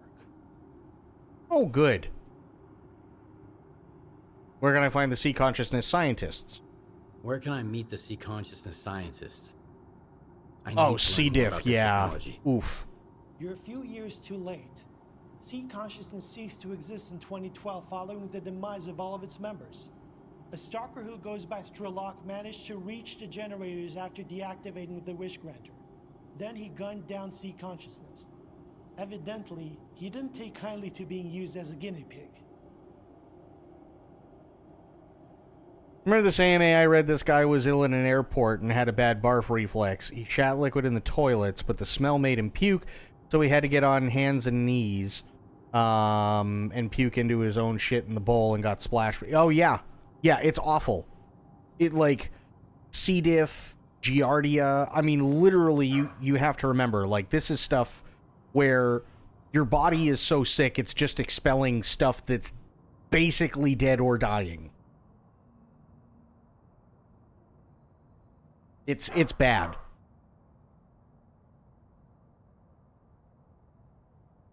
Psi consciousness. That rings a bell. It was a faction of idealistic scientists from Project X. They aspired to cleanse the noosphere of the dark manifestations of human nature, to make the world perfect. However noble their intentions may have been, their execution was rather poor. In June 2006, a decade after the discovery of the noosphere, they tried to establish an unauthorized connection to it. The experiment spiraled out of control, leading to the emergence of the zone. It now serves as a warning about the perils of impulsive scientific endeavors. Fair. Need to know more about the induced illusions. I want to know more about induced illusions. Malachite doesn't have any files on this research, but I know of a place where you might be able to find them. Fortunately, the X network is up and running again. There's an abandoned mirror facility nearby. It was used to study induced illusions until 2008. If you can restart it and reconnect the mirror to Malachite, I could look for the information you need. What exactly do I need to do? Two things. Activate the visual projection center and calibrate the communication antenna. Mind you, configuring the antenna might require specific conditions. The older the equipment, the harder it is to set it up properly. I advise you to find an operations manual for the facility's engineering team and follow its guidelines to the letter. Talk to you later. Yeah, sober, it's awful. It really is. It's so bad. So bad.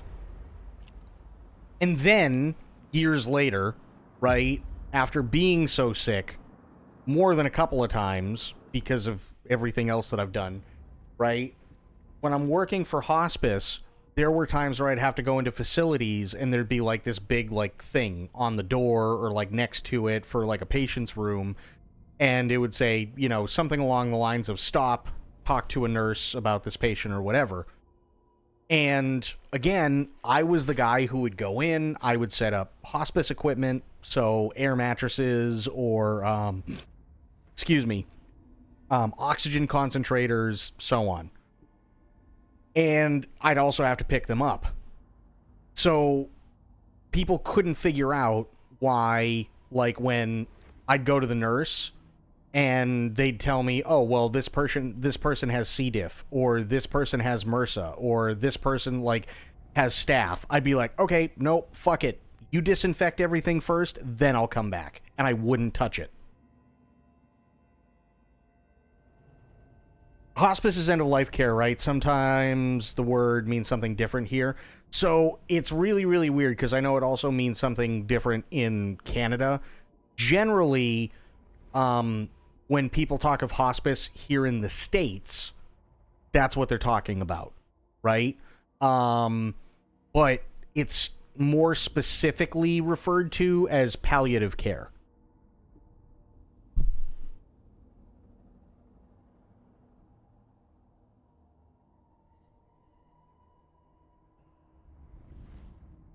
So, yeah. That's what I hear it as here more often. Yes. Here in the States, a lot of the time, they lump palliative care into hospice as well, because a lot of the time people need the same things, generally speaking.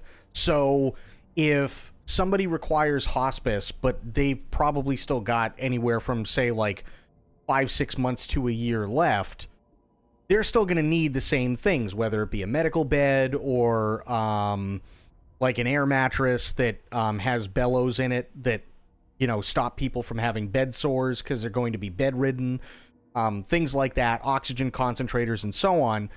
The people who are going to be alive for quite a long while typically require the same amount or the same kinds of equipment that people in palliative care require when, I mean, you're looking at maybe anywhere from, say, like 4 days to 2 weeks. So a lot of the time they just kind of wrap it all into one thing. At least they do here in the States. But, I mean, there are people that require hospice sometimes that, like, they're fine. And, you know, after a while, you know, they get medically cleared, and then that's it. They're done, and they're out of the, you know, they're out of the facility, or they don't require nurses coming into their home all the time and stuff like that. It really depends, but yeah, it typically all gets shoved under the name hospice.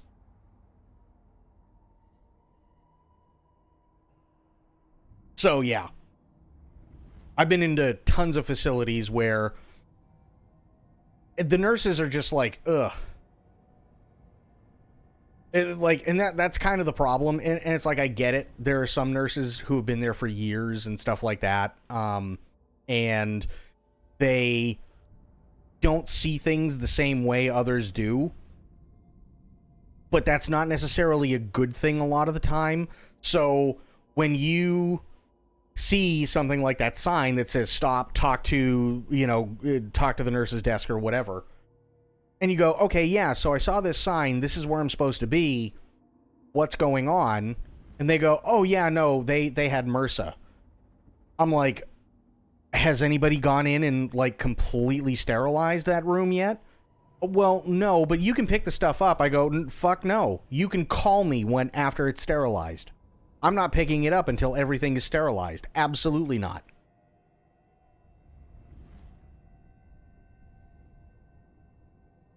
Tried to do hospice and palliative care once, lasted like 2 days. It's a rough job. It's a really, really, really rough job.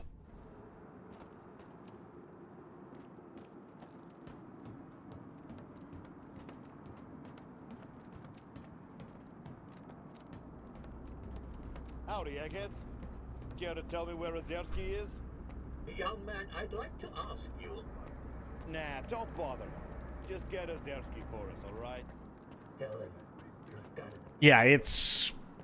I can't concentrate. It's definitely not a job that I would recommend everybody do. That's for damn sure. And it really, really beats the hell out of you. Oh, this place is so boring.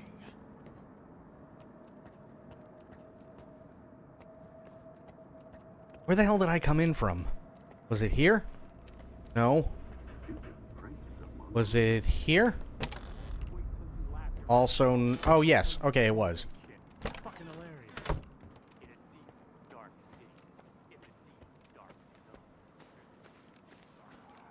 Yeah. I went to a lot of places like that, and it was just oof. Just oof, constantly. That's really the only way that I can describe it. Or like arguing with like like RNAs. That used to drive me nuts.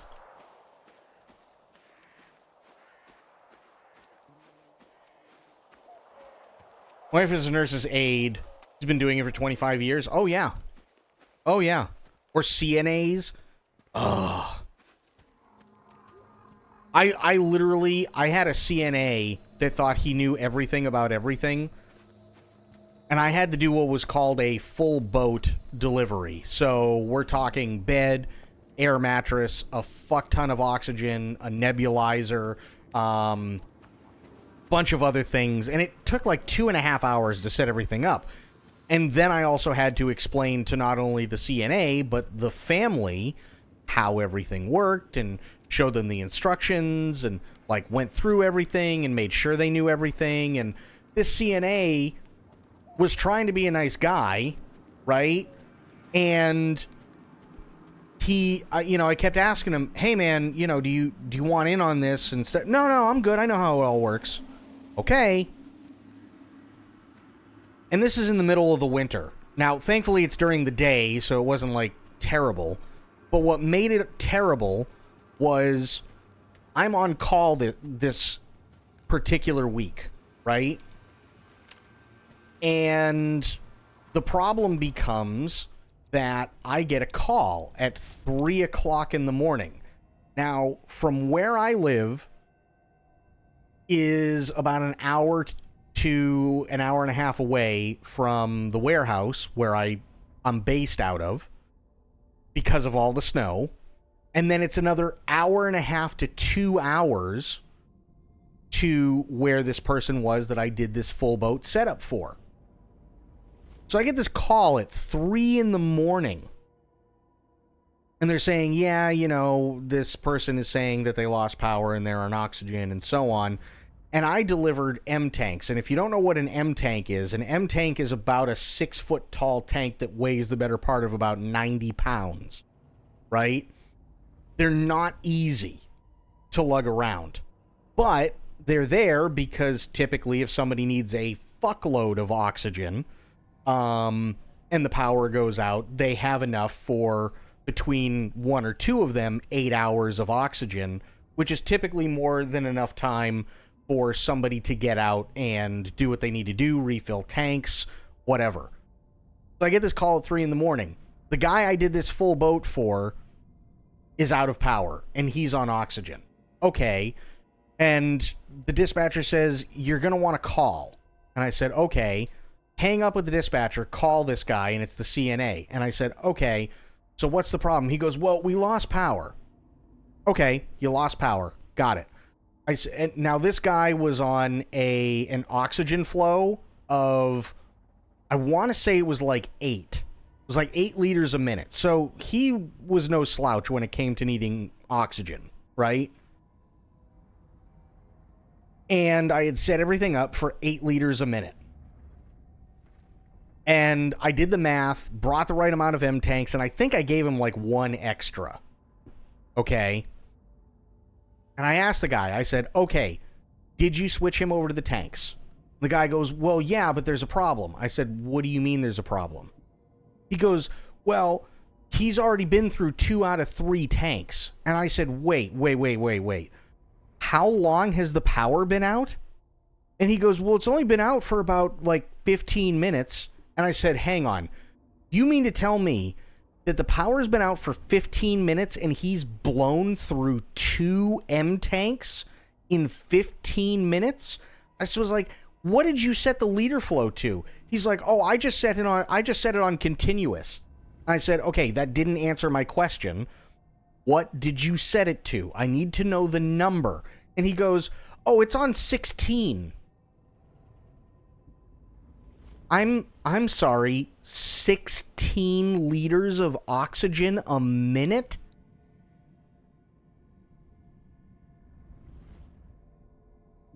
And he's like, well, yeah.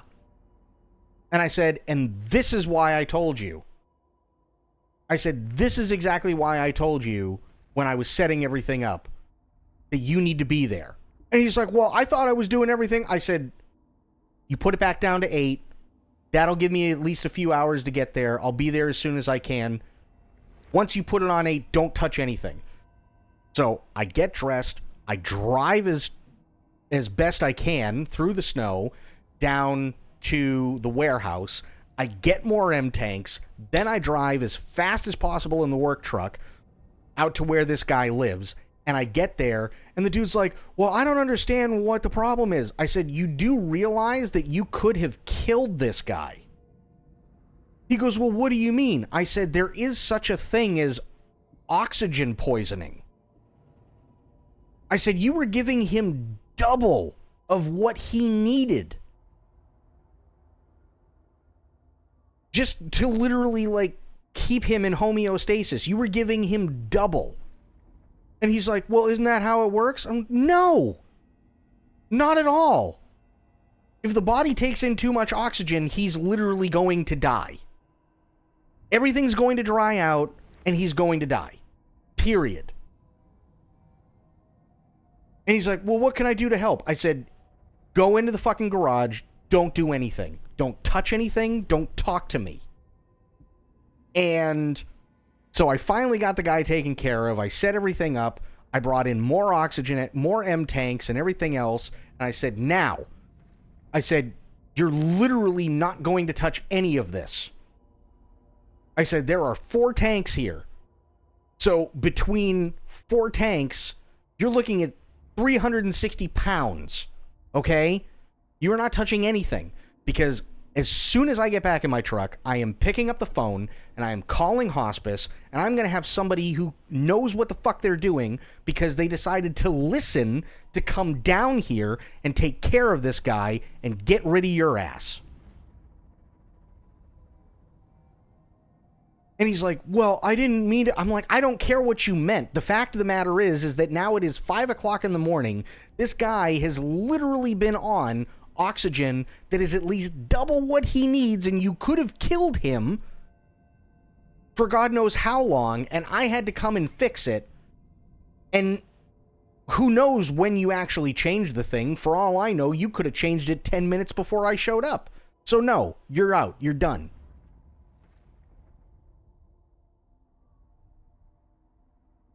And then I called hospice, and I was like, listen, this is a massive problem. And the woman on the other end, I knew her. She was always helping people out. And she goes, well, what's the problem? And I told her. She goes, what the fuck? I'm like, yeah.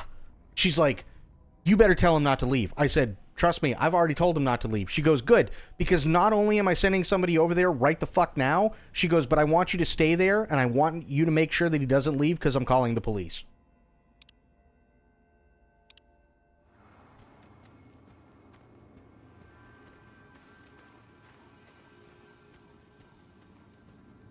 Like, I can't tell you how many people just don't want to listen when it comes to shit like that, and it is really fucking scary.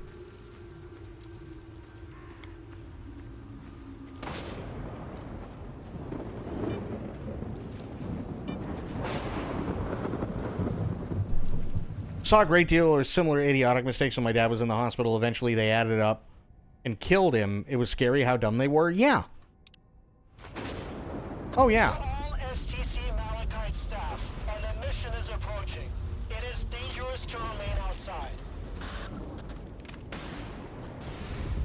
And they will not listen. They absolutely will not.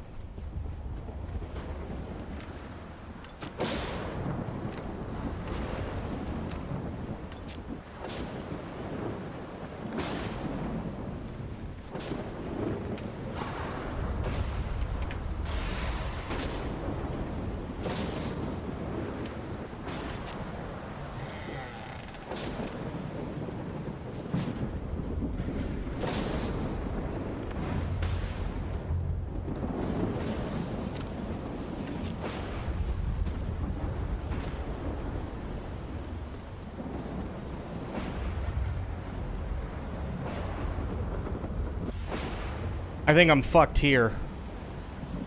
But I'm gonna try it anyway.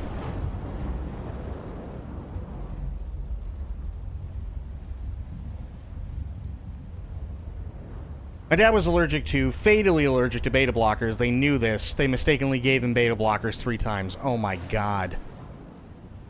Fuck that noise. Fuck that noise. That's insane. Ladies and gentlemen, please remain calm. Do Yep. not leave the premises. Dying. There's an emission outside.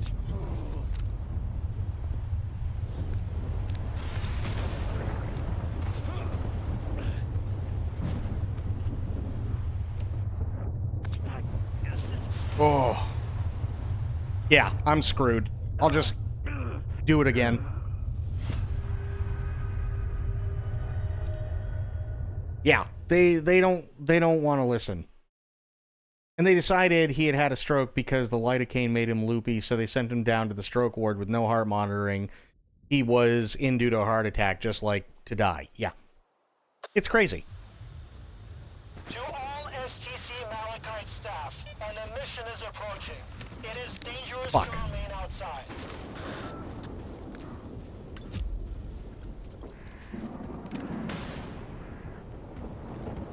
Okay, guess I'm getting to shelter.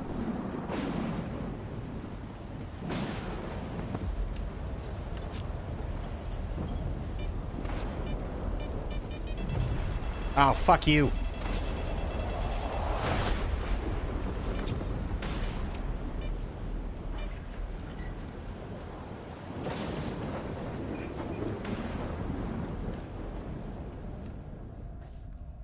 Looks like this is about as good as it's gonna get.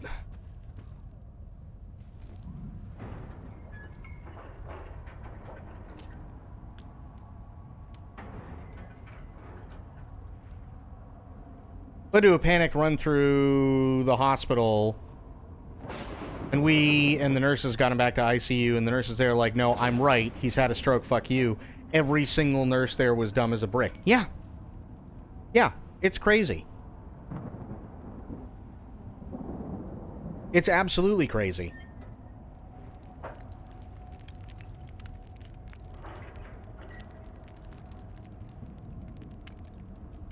Place that kept you in there for 20 hours? Yeah. Fuck! This isn't enough?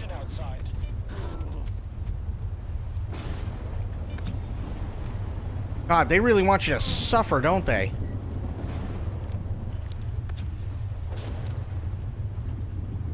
Okay. I'm okay. Jesus.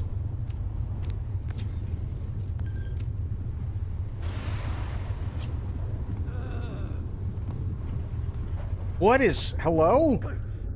I don't even know what killed me there. I was fine. Maybe I just shouldn't move. Maybe that's what I should do? I don't really know. Authorize a pacemaker because, quote, it's expensive and he's old. Yeah. Sounds about right, sadly. All STC Malachite staff, an emission is approaching. It is dangerous to remain outside.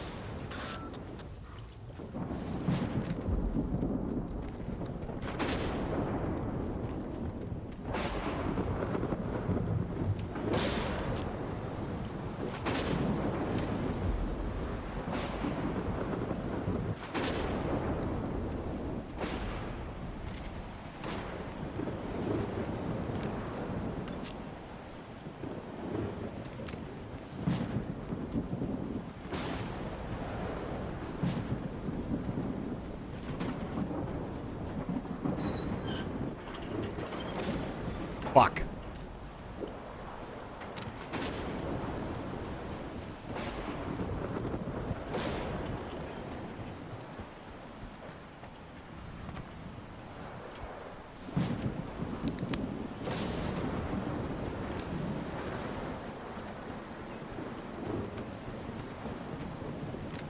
I might be fucked.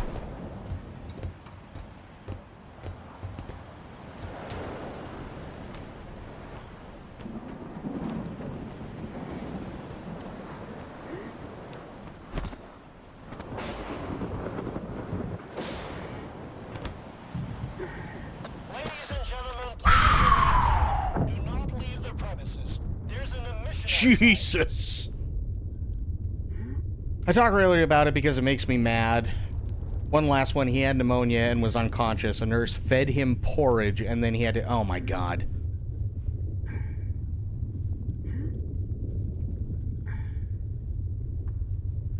See, that's absolutely ridiculous. That, unfortunately, more often than not, that's the shit that I had to deal with. Which is really, really sad. And that's one reason why that's one of many reasons why I got out of it, too.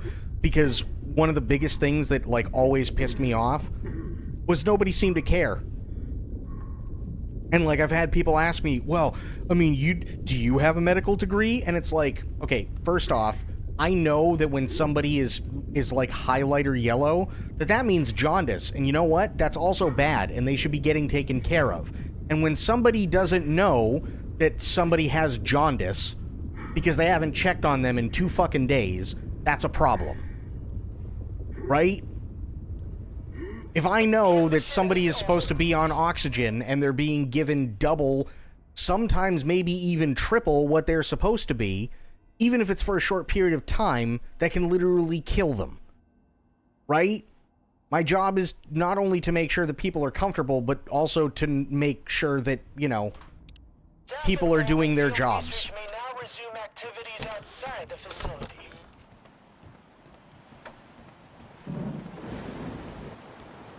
That was one of the reasons why I just left. I couldn't do it anymore.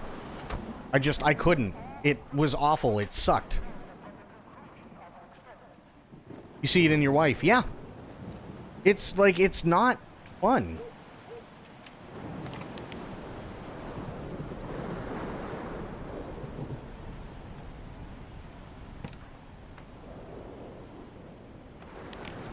Do what anymore? Work in hospice and palliative care?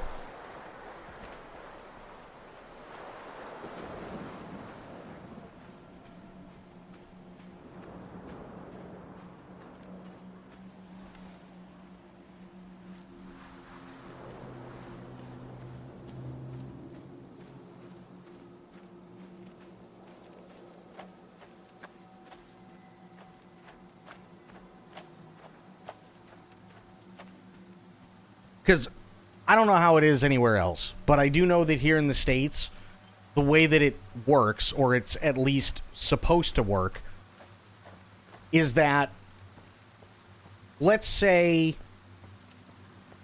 you have a group of doctors, right? Well, doctors obviously went to medical school for probably the better part of anywhere between 10 to 12 years, sometimes even 14, depending on exactly what they specialize in, or if they've chosen a specialty or whatever, right? But doctors get tired because there aren't enough of them. So then you also have a team of nurses, right? You have a team of nurses, and it's probably double the number of what you have for doctors, if not triple. Reason being is because there's a lot of things that nurses can do that doctors probably can spend their time dealing with more serious things and diagnosing and everything else. So the nurses pick up the slack there. But the nurses are also there to double check and make sure that, the doctor isn't accidentally misdiagnosing because they're tired, extremely fatigued, or they're just having a bad day or whatever. Nurses are there for that too. But then you also have nurses' assistants. Nurses' assistants do the same thing for the nurses that the nurses do for the doctors.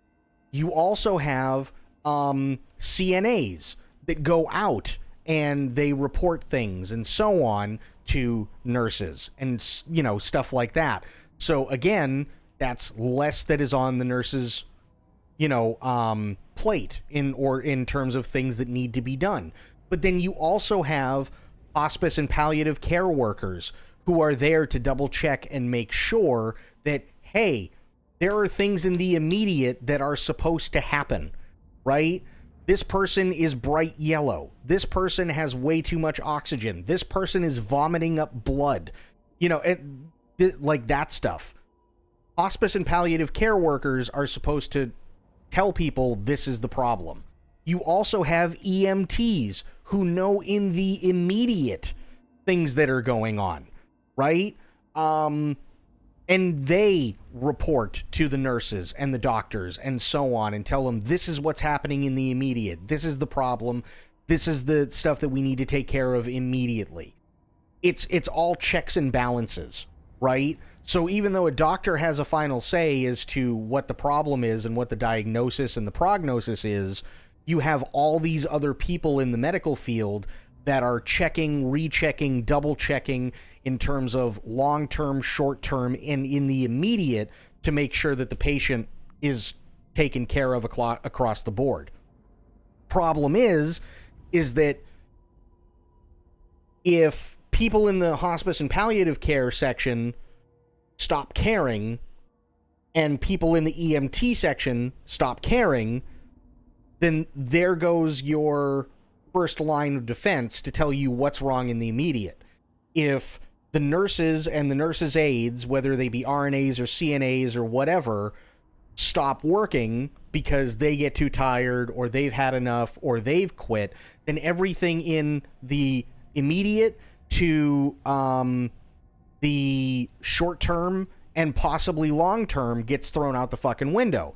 If the doctors get too tired or they quit or they get, thrown out of the medical community because they misdiagnose or there's a bad surgery or something, right? Then everything from the short term to the long term gets fucked. And it's constantly a revolving door, but you don't have enough people to take care of each section. So the people that stick around are just constantly thrown more work. So let's say you're an EMT. You're supposed to have, say, like a 12-hour shift, okay? If you're supposed to have a 12-hour shift, but you're supposed to be at, say, like the fire station because you're an EMT, and you're supposed to be there for 24 hours, great. But now because there's more work being thrown at you, you could be going flat out for anywhere from 16 to 18 hours until literally it is illegal for you to still be out on the road. Right? Same thing with hospice and palliative care workers. You're only supposed to be doing roughly anywhere from an 8 to 10 hour shift, but then you're working 16 because there's just more work being thrown at you. Same thing with nurses, right? You could be doing a 20 to 24 hour shift, but now here you are and it's 48 hours later and literally the person who was supposed to relieve you just called in and said, yeah, no, fuck you, I quit. So now you have nobody to come in and take over for you, even though you're dead tired. You're a doctor and you're supposed to do 72 hours, 3 days on, and then you have maybe 2 or 3 days off, right? Great. Except now here you are 96 hours in and the doctor who's supposed to relieve you just called and said, yeah, no, I'm taking a vacation because I've been doing this for way too long. Fuck you. And now you're stuck there. It's constant. Absolutely constant. And it sucks. Or like what Corgi's saying, 12 hours, that's cute? Yeah. Yeah, it is. Isn't it? It's real cute. Because you're probably working the better part of at least 20.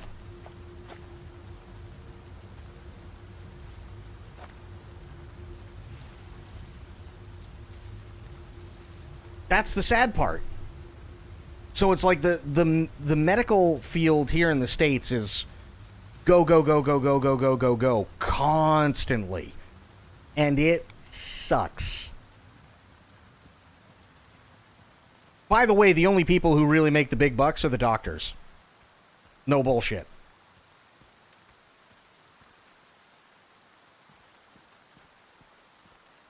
As a nurse, you do pretty well. Not gonna lie. But the only people who are making the really big bucks are the doctors. That's it.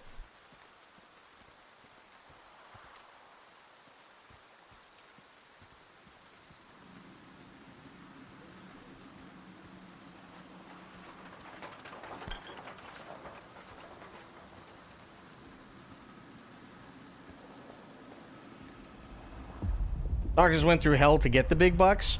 Right. They did go through hell to make the big bucks. But the problem becomes, right, if you are somebody who, on paper, let's say you're only supposed to work 12 hours, and now you're working 20 hours every time you work, and you only get maybe 4 hours off and then have to turn right back around and work another 20 hours straight, you should probably be getting a piece of that pie too.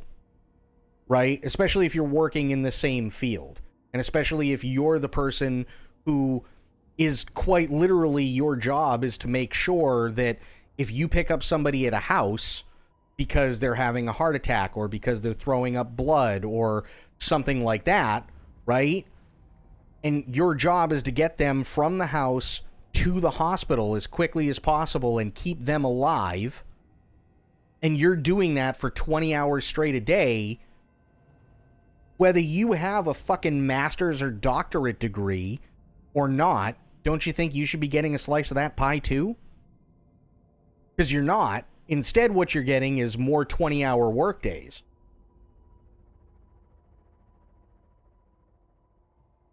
Jam, how you doing? Welcome in. From 6 p.m. until at least 6 a.m. Yep.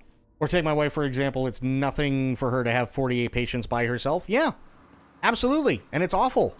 It's all awful. Yeah.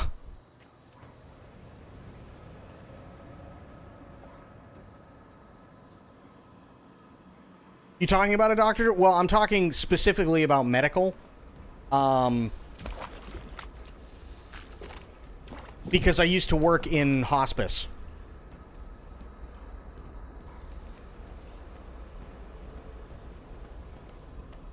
I worked in hospice for way, way, way too long, so I know the problems with the medical field.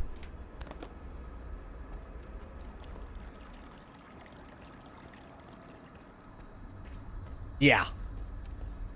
Yeah, it's not fun. Oh, I hate these things.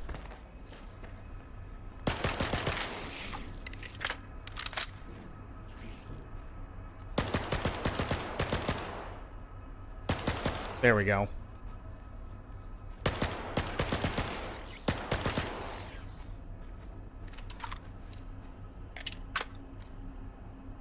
Oh no, yeah, you can absolutely have a medical degree, absolutely. But that's psychiatry, if I remember correctly.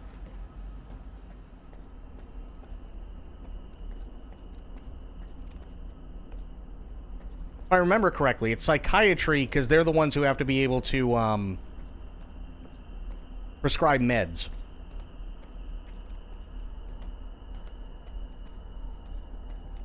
Could be wrong. I always get those two confused. But yeah, the medical field, at least here in the States, is rough. The only difference is mine is going to be mental health counseling psychologist, but I'm going to be a licensed under-school psychologist. I don't want to do real psychology. I want to work at schools and be with kids. No, hey, you know what? There's nothing wrong with that. Nothing wrong with that.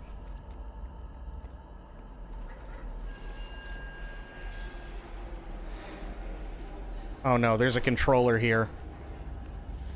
And I don't have any psi block.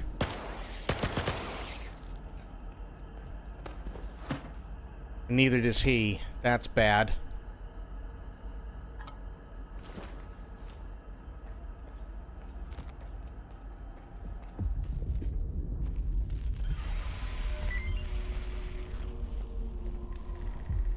Didn't like that sound.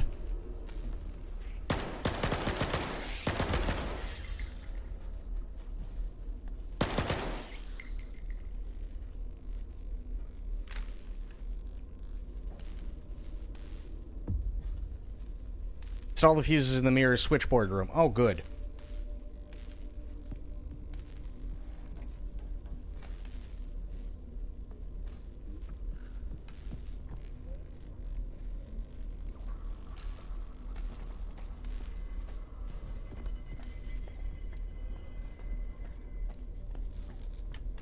What do you have in here? This. Yeah, take this. Take that. Good.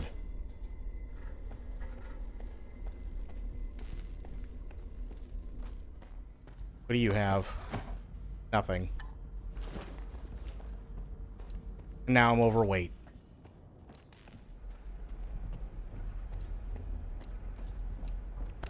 Okay, this is gonna be awful. Why? Where does it want me to go? What? 1 meter. Okay. Oh, fuse. Got it. No. No, I haven't as of yet.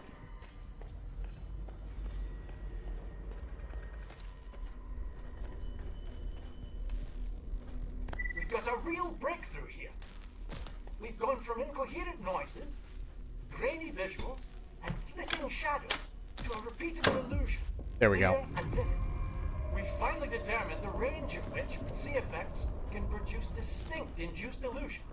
They're still lacking specific details and features for now, but we can already create projections of both physical objects and images born from the human subconscious.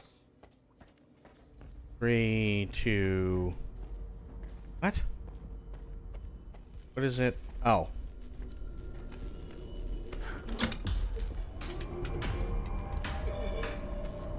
Ah, crap.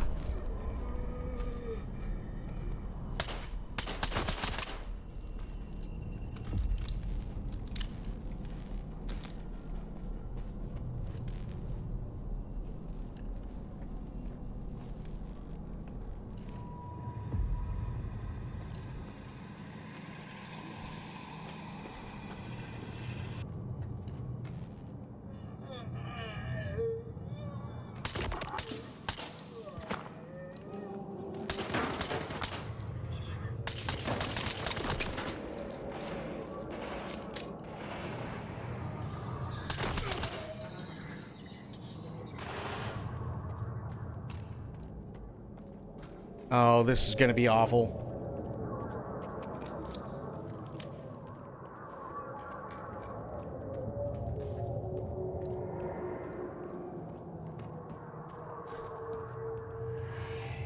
And I don't have any side block. We're on our way. Give me a sit rep. Rusty, come in.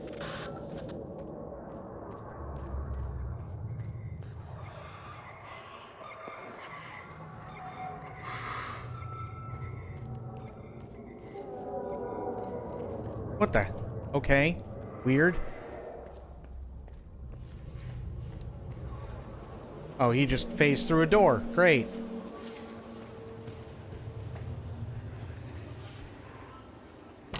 I gotta go in here. Don't have a choice.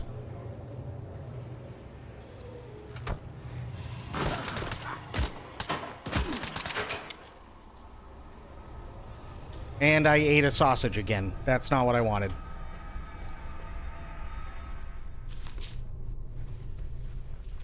There we go.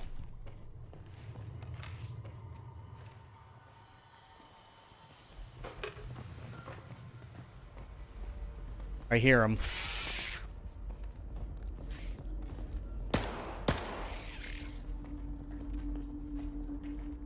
Okay. 8 meters. Whoa. Don't think that was me.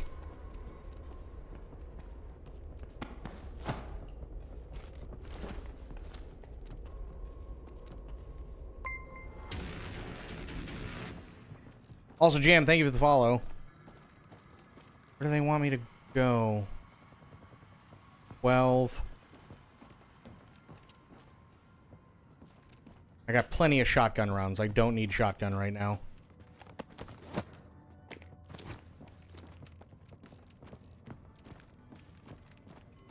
Sausage can function as bandage with the... Oh, God.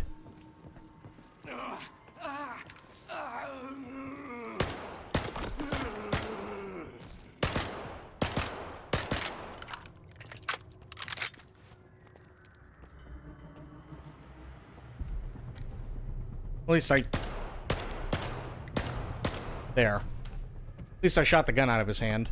I'll take it.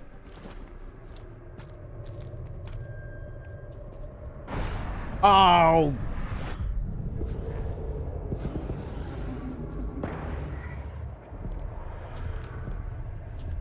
Hate these guys so much. Ow!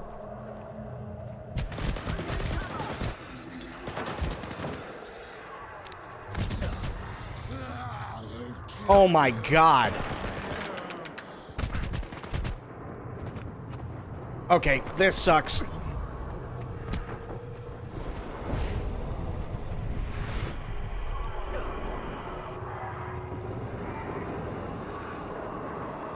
Where is he?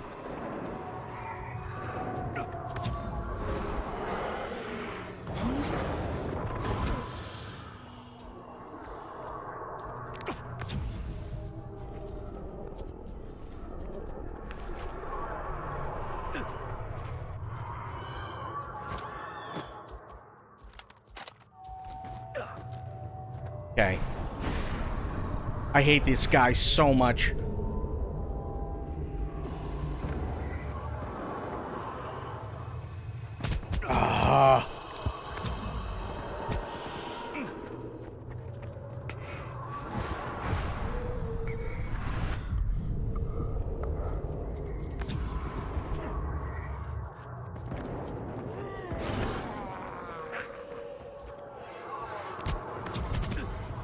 Reload.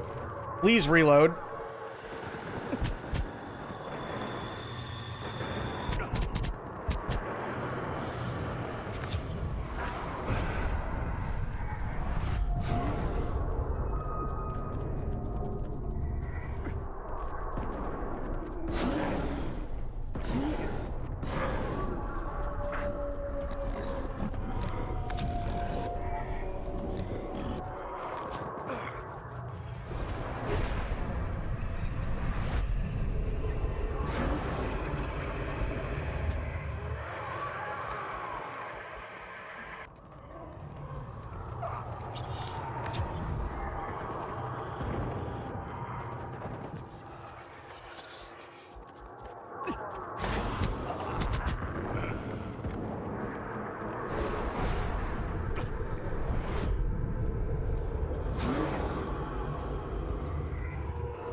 Oh.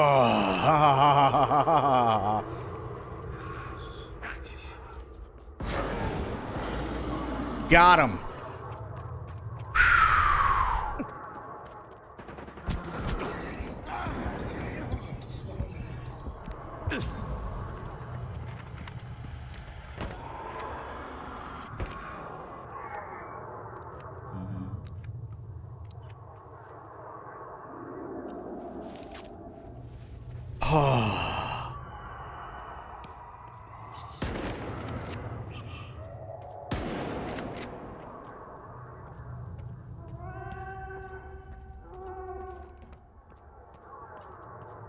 I think I killed him, which would be fantastic.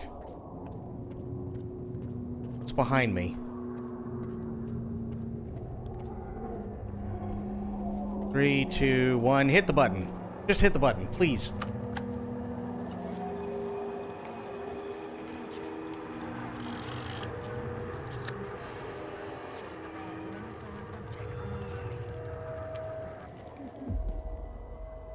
Oh, really? Find the connection instructions.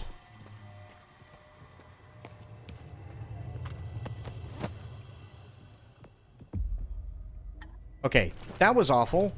Never do that again.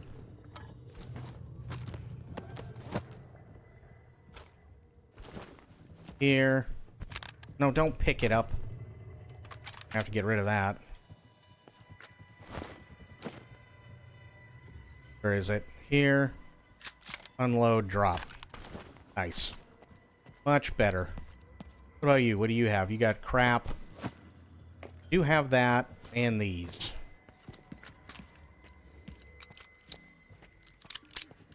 Are they illusions or do they just have Stormtrooper aim? So, the game itself, unfortunately right now, has a problem because it came out and there were some things that were borked. So essentially, the issue is that in order for the game to actually work the way that it should, and not be completely lifeless and just walk around with a whole lot of nothing, they had to make it so everybody had, like, laser robot focus and could aimbot you. But until that's fixed, It's what we got to work with. It just is what it is, sadly. Whoa, whoa, whoa. There we go. Yet this was not friend. Yeah, that was not friend.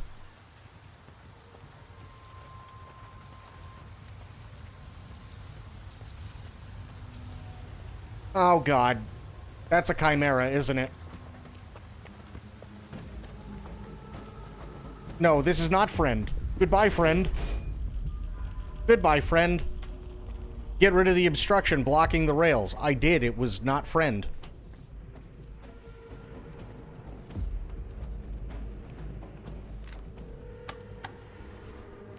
Eat shit, friend.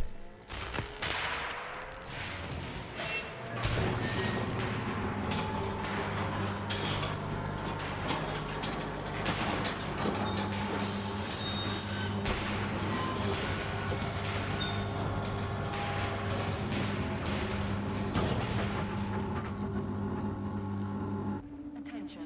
The launch of the mirror was successful. All research personnel, please proceed to your seats. My seat? Thank you for establishing a secure connection. I was able to retrieve the information you requested. The Controller Project was responsible for the creation of phantoms as part of its research into induced illusions. However, all related data is highly classified and never went public. Fortunately, we have a list of the scientists involved in the project. If any of them are alive and in the zone, you may be able to get your information straight from the horse's mouth, as it were. Do you know anyone on that list? Regrettably, no. But I know someone who could assist you. Richter. He used to be a guide, but now his work mostly revolves around finding people. He's just a man you need. Richter. Okay, how do you know him? This Richter guy's all over the place. Seems to know everyone in the zone. Where do you know him from? He worked with Malachite as a guide for quite a long time. An exceptionally bright young man. I wouldn't recommend someone unless I was certain of their competence. Richter knows his way around the zone. If anyone from this list is still here, he'll track them down for you. Great, where can I find him? Do you know where I can find Richter? When he's not busy with his clients, he usually frequents the 100 Rods bar in Rostock. Try looking for him there. In Rostock? He'll help you find your way there. Okay, well, I know the Chimera's outside. Which, bad. Time for the elephant gun.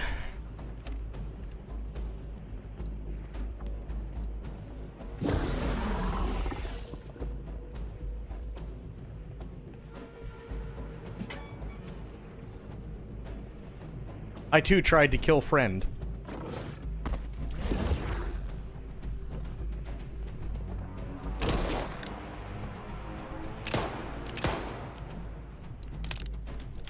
It did not die. Oh boy.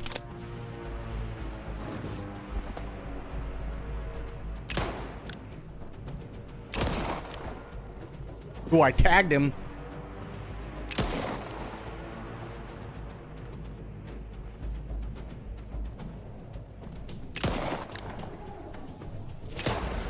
Ooh. Oh, he is not happy. Not a happy boy.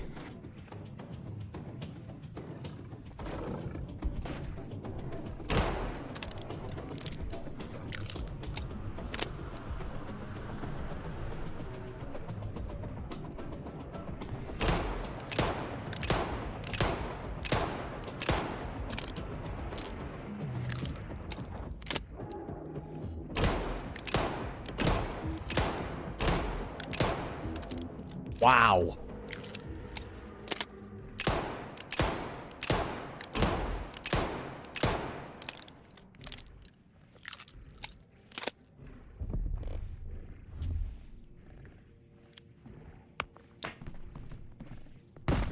Oh, that made him run.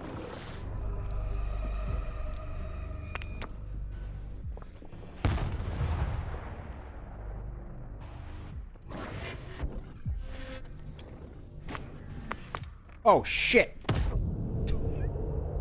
That bastard.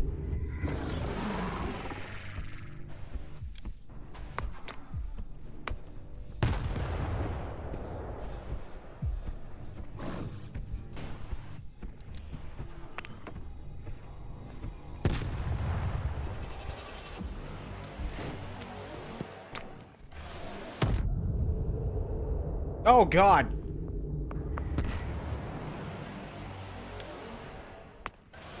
Oh, it bounced.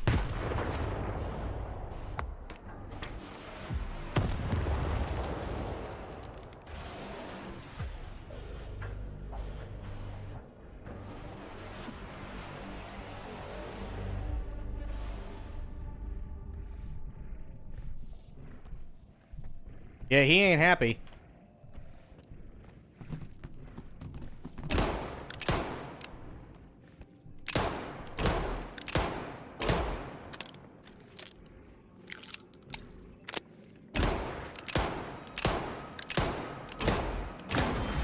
Got him.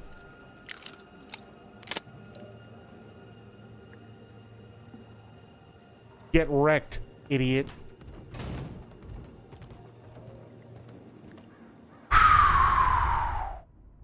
Yeah. There we go. Never seen anyone kill one. Listen, it wasn't because I wanted to. It was out of necessity. Oh, of course he's 2.6 kilometers away. Why wouldn't he be? Okay. I guess I know where I'm stopping off first. Raspy's gone dark. Do we head in or wait a little longer? Just hold on. We've got a little time left. Why does he always want to play the fucking scouts? Strelok warned us against going in alone. You ran so far away, you mean like flock of seagulls? About how the customer is always right.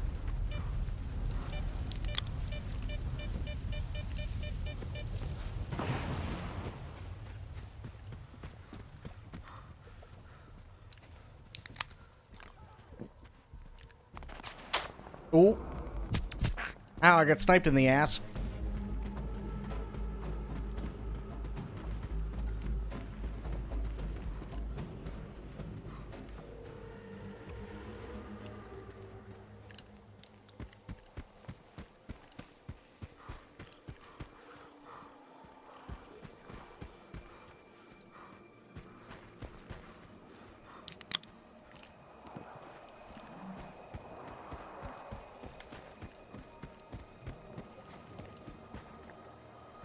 Jump.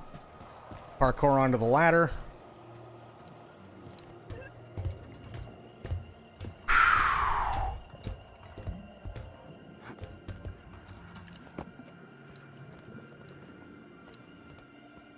So, sober.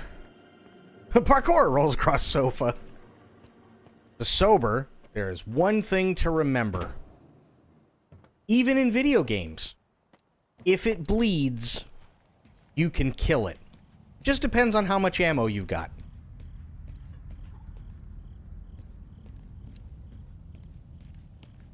Sound advice. I like to think so. See, like, I can bleed and I just did that, and that was stupid. I can die.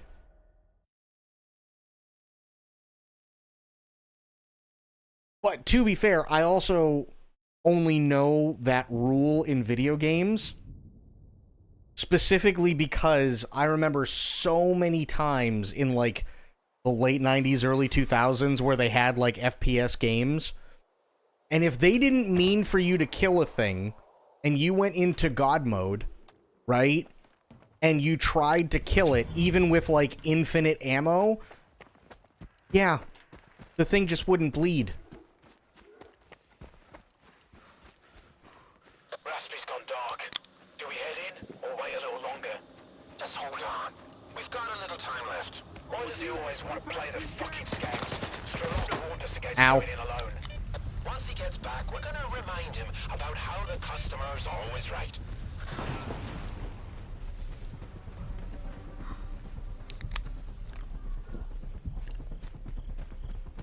Yeah, it's just one of those things. If you go into God mode or something like that, right?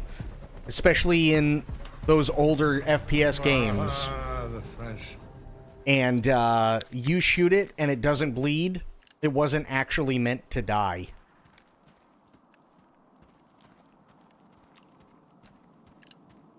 I really like this gun, by the way. I highly would recommend that you pick one up.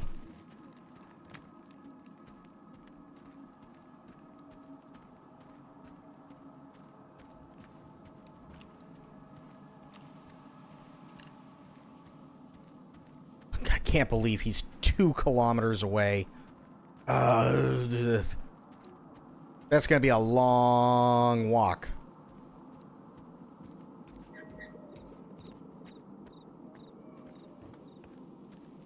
It is amazeballs, as late 2000s girls used to say in the same sentence as hollybobs. Oh boy.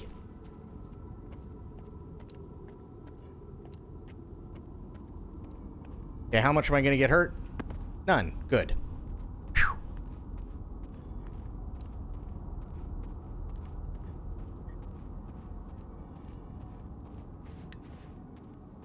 Like a small child. Hey, like, those chimeras are no joke. The only reason it worked for me was because I knew it couldn't get through the door. That's it. It's the only reason I knew it was gonna work. I could just sit there and plink away at his head all day.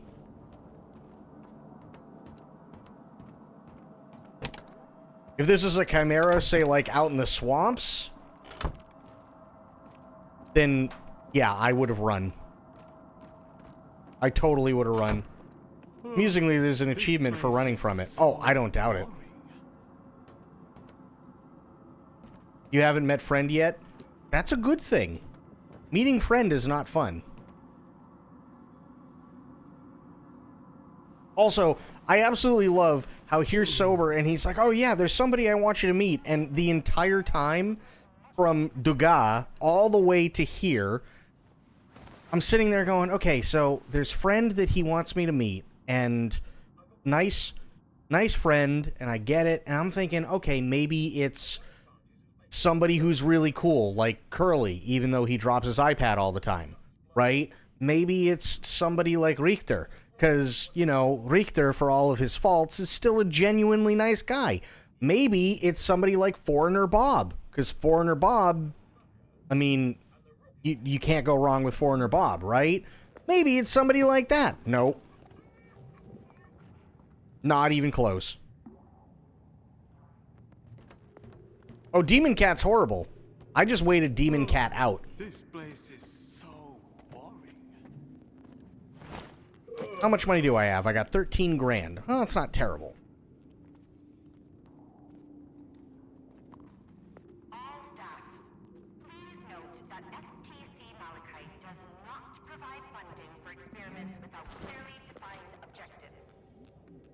That was awful. Hello. Looking for some equipment, are you? Yeah, no, Demon Cat is horrible. Here's what we've got. Literally the only thing that I could do is I reloaded the area because Demon Cat would not let me go. I triggered Demon Cat. And then as soon as I triggered Demon Cat, I ran away and then went into the watchtower, grabbed all the stuff there, dealt with the Boars versus Dogs war, then did a couple of other things, pissed off some ghost dogs, which are just as bad as Demon Cat, by the way. Just throwing that one out there. Pissed off ghost dogs. Ran from where the ghost dogs were, because that's one place I needed to set a thing off. Back to the church. Was hoping that it would be Demon Cat versus ghost dogs. Didn't work out that way. So I had to wait for the ghost dogs to give up while I'm in the top of the church. And when they weren't looking, I jumped off the roof and ran away from ghost dogs. Then wound up getting basically slaughtered by a controller. Demon Cat and ghost dogs, yes, they are a thing.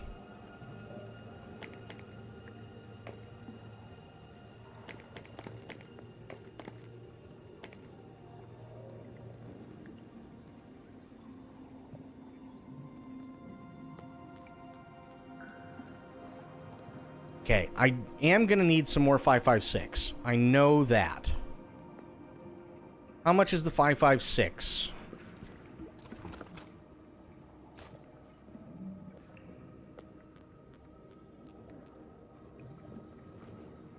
$120 will have to do.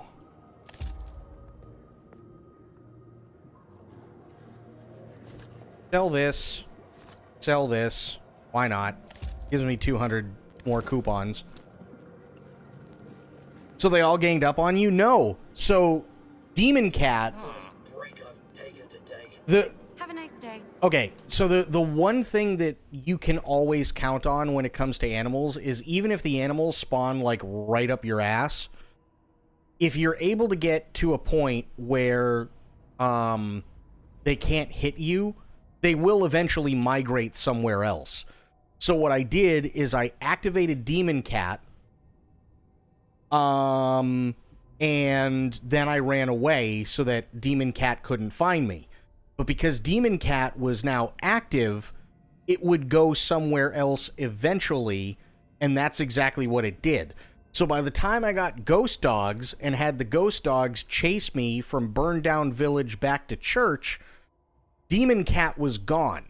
I was personally hoping that it would be Demon Cat versus Ghost Dogs, and I could just sit there and watch the fight, but it didn't work out that way. So then I had to sit on the top of the church and wait for the Ghost Dogs to finally just give up.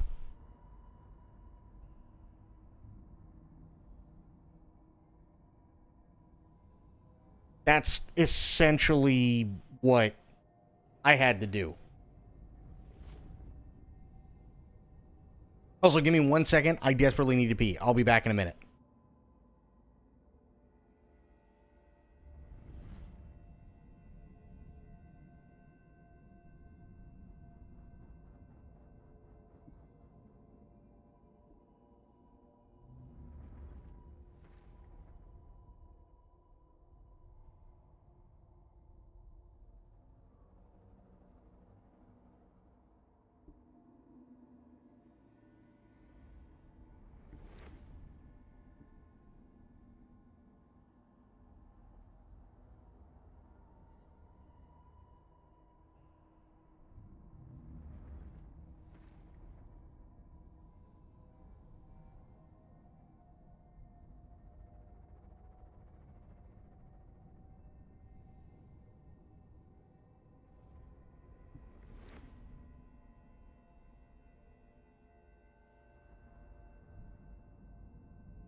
No, it was not Fard O'Clock. Thank you very much.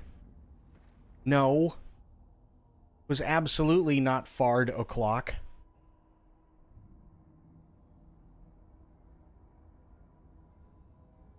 Oh. I had to pee. That's it. That's all it was. I had to pee. It was not Fard O'Clock. It wasn't Fard O anything.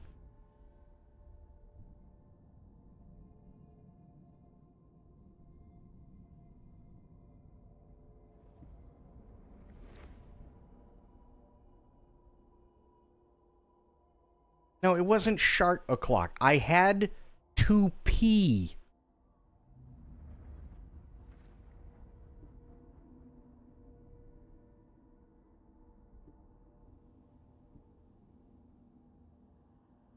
Isn't that a face? But Bardville probably was. Yeah.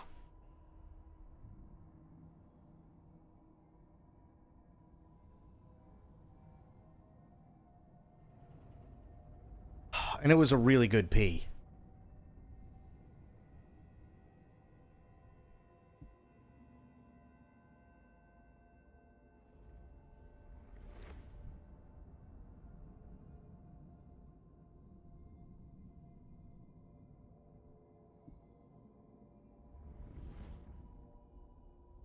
Ah, okay.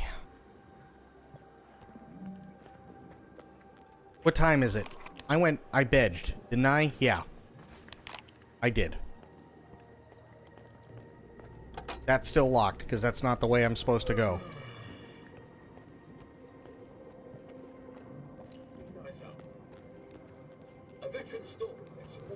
I can't concentrate. They won't leave me alone. No time to myself, That's even in the exclusion zone. awesome. Why do I care what you have to say right now? I'm trying to find where the hell I get out. I think it's up the stairs, maybe? I think?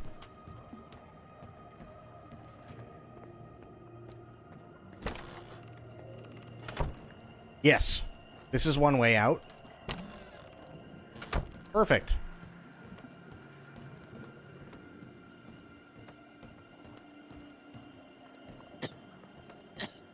Oh.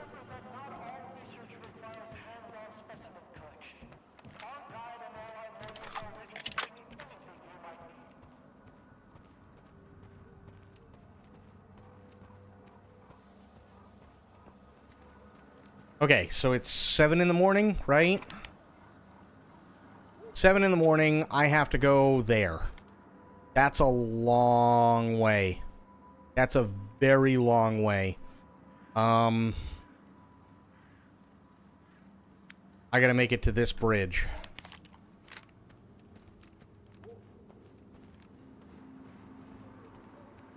No, I'm talking about in-game.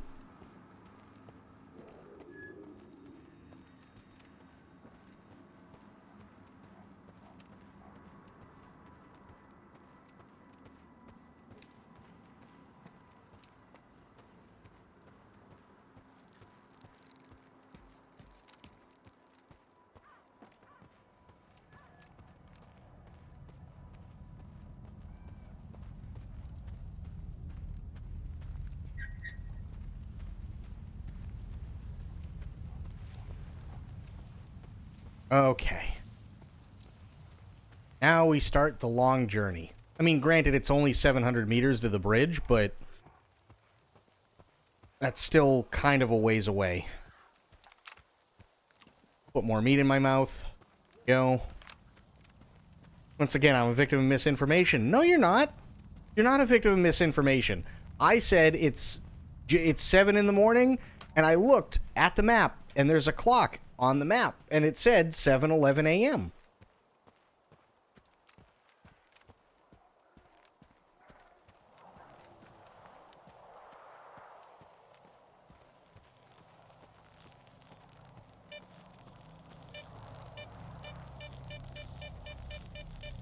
Oh, by the way, how's the PC working out for you?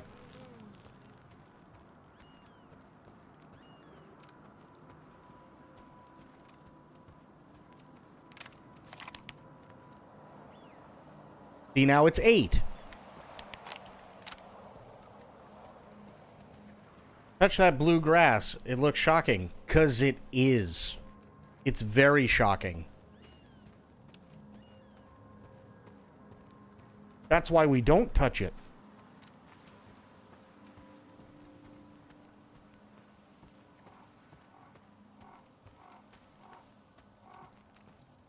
No beepy. Oh, the stupid beeping. Don't get me wrong, I understand why the beeping's there, but my God, is the beeping annoying. Ah, radiation. Ah. Glass shards.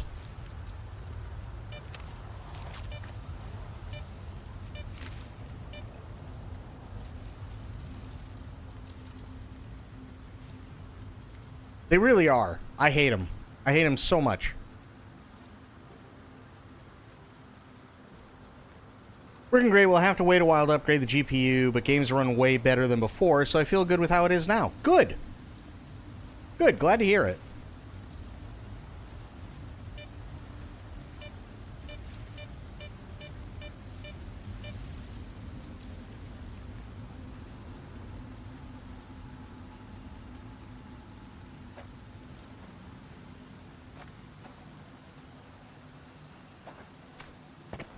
There was something I wanted to talk to you guys about, because I wanted to see how you felt about it.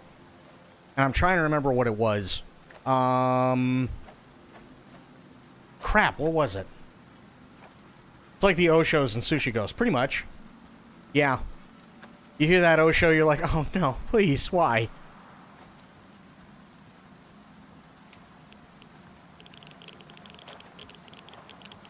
Responsible money choices in regard about computer parts? I'm disgusted. I know, right? How you doing, Mongo? The flood incident didn't damage it? Good. Ah, great, it's bubble time.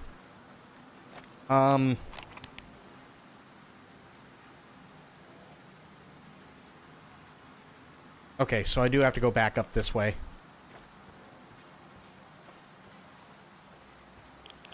Doing pretty good. There was something I wanted to get your take on it, and I'm trying to remember what it was. Like, just you guys in general. For the life of me, I can't remember right now.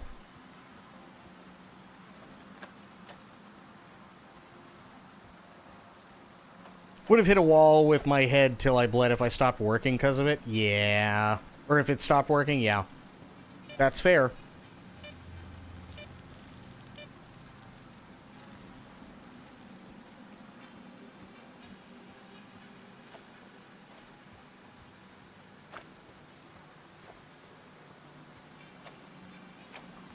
Trying to remember what that thing was. Damn it.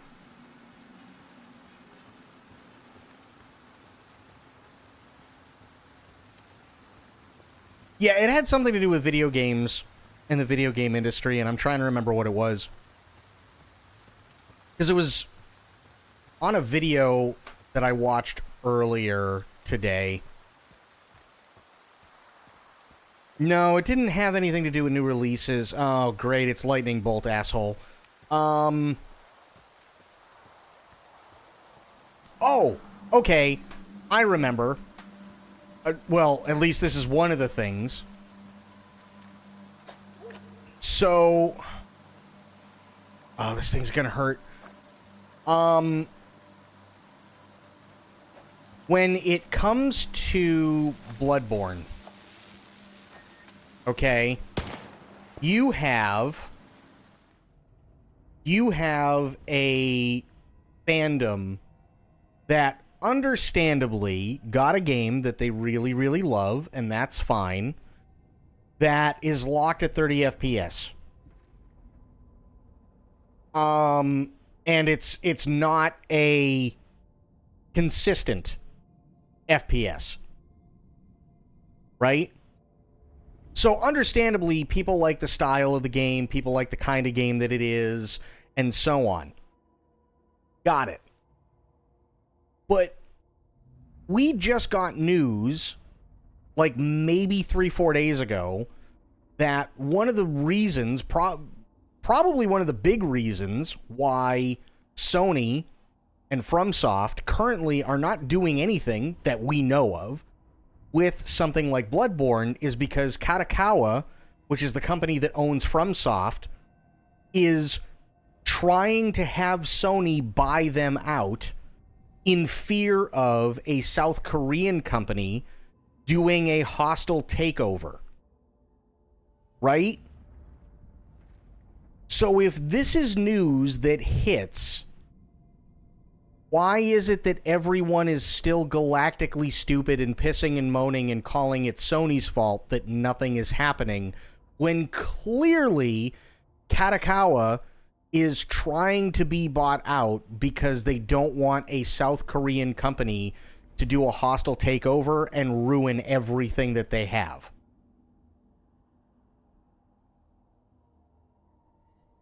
Like, it completely eludes them that this is even a thing.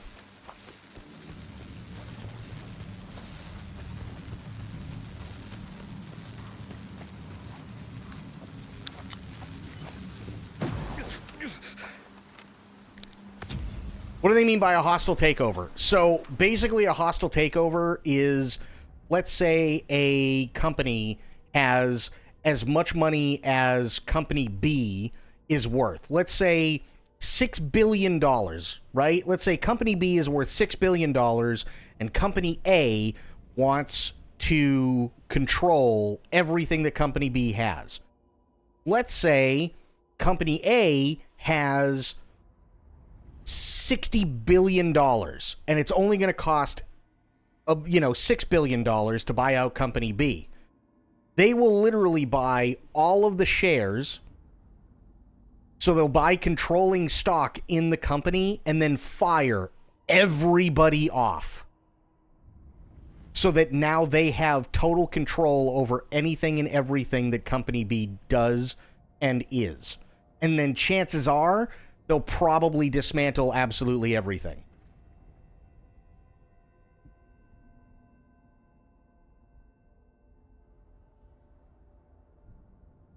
Because people are fucking stupid and will bitch and moan and whine about everything. Well, that's true to an extent, sure, and I don't disagree with it. But my biggest issue is there was a thing that came out earlier today, I think, either that or was yesterday, and Sony put out a thing that was basically like a thank you to the fans for like 30 years, and Bloodborne was part of it. And there were people still in the comments, and they're like, meanwhile, they're doing nothing with fucking Bloodborne. And it's like, you guys are fully aware, right, that they can't. They're still trying to figure out whether they're going to buy out Katakawa. Like, I'm not a fan of, like, Sony buying out smaller companies or, like, buying out bigger companies and merging them, but this is one of those instances where the company that owns FromSoft is pleading with Sony to buy them because they don't want a hostile takeover from a South Korean company that's going to cannibalize everything. You'd think maybe they have more pressing matters. So why are we even bringing up that they're not doing anything? Like, it doesn't make any sense. Of course they're not doing anything. They're trying to stop their company from being fucking dissolved.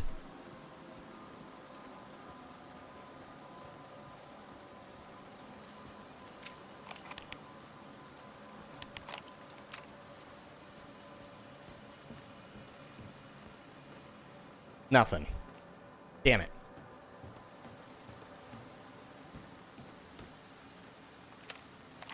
Definitely a lesser evil situation. Absolutely it is. And it's like, I get it. Is it, like, the outcome everybody wants? No. Personally, I think it's a bad thing that, like, if Sony buys crap and takes it over. But this is kind of one of those situations where they don't have much of a choice either. Who's the Korean company? I can't remember the name of it. I can't remember the name of the company. But apparently they don't have a good track record whatsoever. They've been known to do hostile takeovers and then basically fuck everyone out of a job.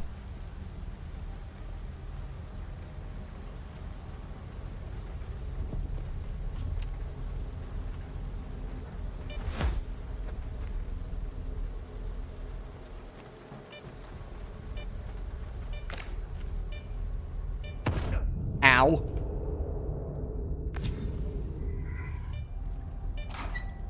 Well, at least I don't have to worry about that again.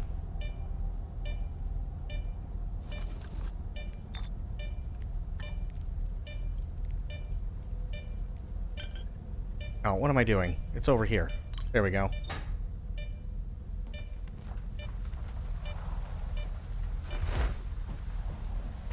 There we go.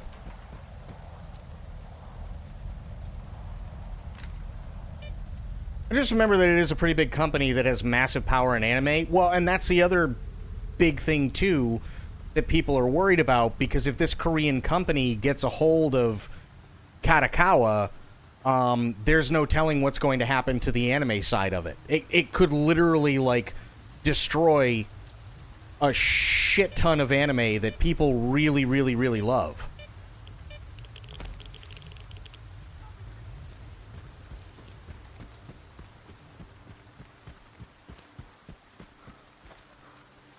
Like, Katakawa is huge.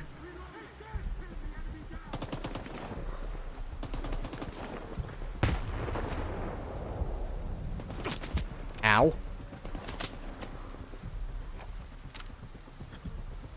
Let me drink my drink. Oh, this is... That's vodka, that's not water. That's bad.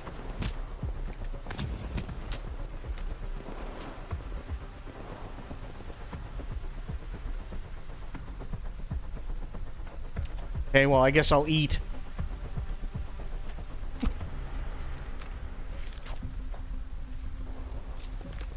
That's literally the reason they want Sony to buy them? Yeah, it is. Like, they're afraid that they're gonna get screwed.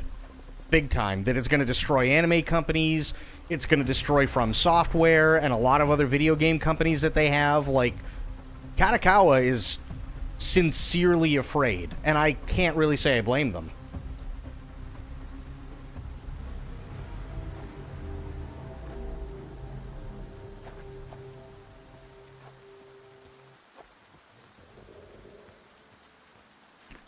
And, I mean, to be fair, that's a pretty damn good reason to be afraid, isn't it?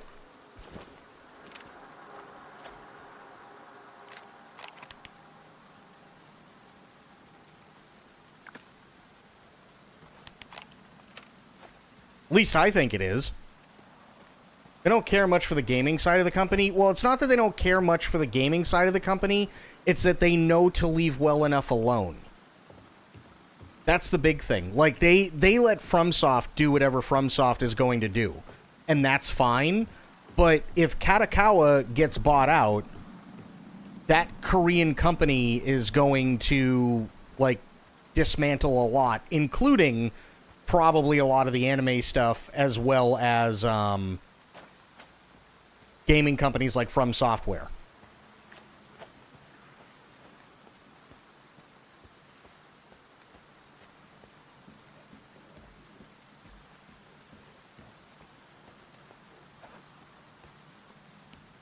So it's like, I can't... And, like, I mean, hey, there's tons of anime out there, and I get it, and that's fine. But at the... Oh. But at the same time, like... Me personally, I really don't feel like anybody should be doing that much. If that makes any sense. I really feel like that's unfair. Because that's thousands upon thousands of people out of a job.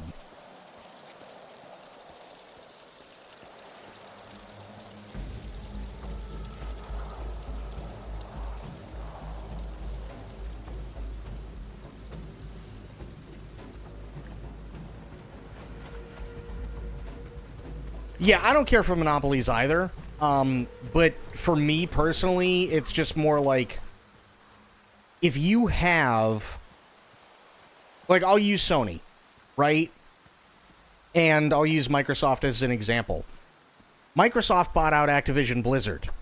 Now, I don't care for Activision Blizzard because I don't care for what they make, but I think it was an absolutely horrible idea for Microsoft to buy them out, because that means they're going to be even more useless than what they were. Case in point, Diablo 4. Case in point, anything going on with WoW currently, like, it's bad. We all know this. Right? It's not good.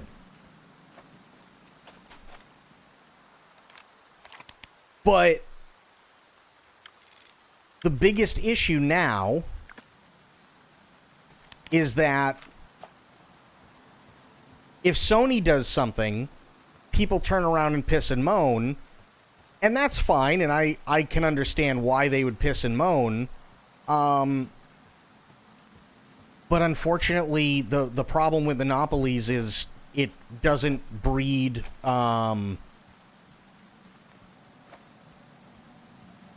competition. Was going to add, we must tolerate monopolies, they should be competent, e.g. not embracer. Oh, that's fair.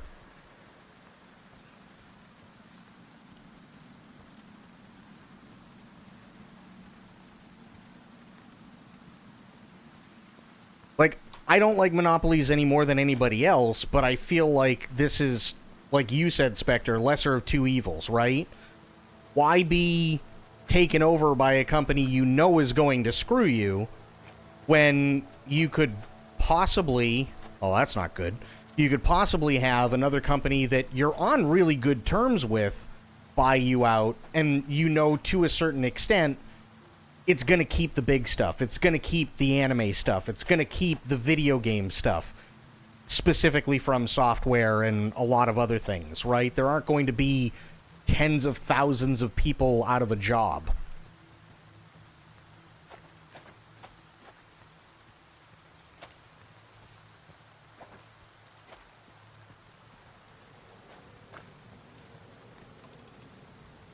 So me personally, I don't get it. I really don't get why people are acting like this is the worst thing in the world and nothing's being done to Bloodborne. It's like, guys, could we like, first off, what kind of mentality do you have to have, assuming you have one at all, to sit there and go, oh, this is bad. They haven't done anything. Well, okay, but this is assuming everybody knows what's going on with Sony and Katakawa currently. So, assuming you know, why are you still bitching? If they should gamble with the company's future, at least Sony, who they already work with. Yes.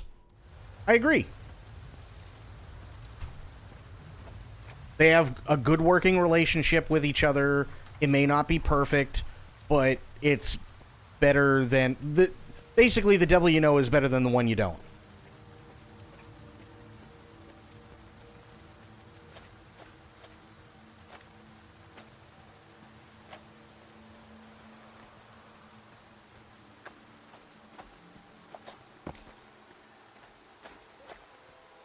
And I can't say I blame them.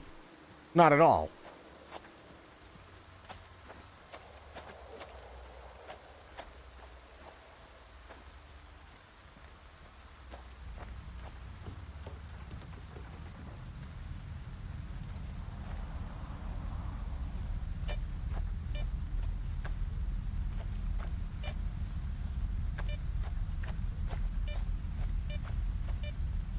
You know, like, let's face it, Sony ain't perfect. Nowhere close. But at least Sony's not trying to dismantle everything. I gotta give him credit where credit's due. Let's all hope that in the end that Miyazaki keeps doing games that we can all rage with. Well, I mean, here's the thing. I think Miyazaki said specifically he's going to be taking a step back anyway, because he wants other people to be given a chance to make their own stuff, which, hey, that's fine, right? I think that's fantastic. I think that's great. And now that he's kind of like cemented FromSoft,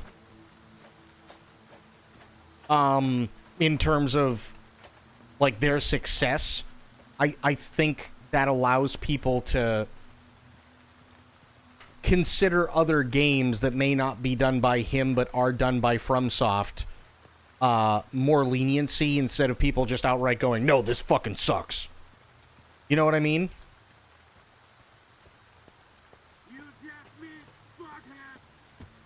What?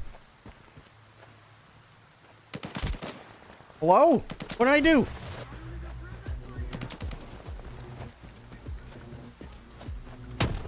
Jesus. Sony is penises, the other guys are infected penises. This is true. It's an unpleasant choice, but an easy one. Mm-hmm. You're not wrong.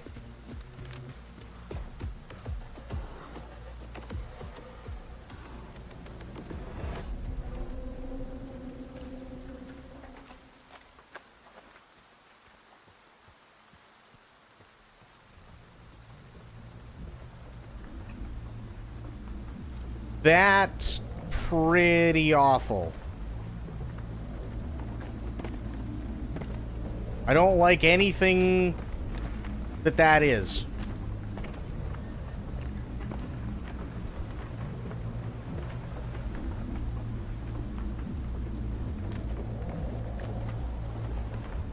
That's also awful. You should probably touch that. No. Mm-mm. No, sir. I'm gonna find another way.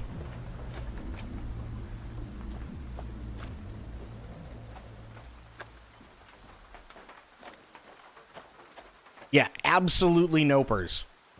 100% nopers.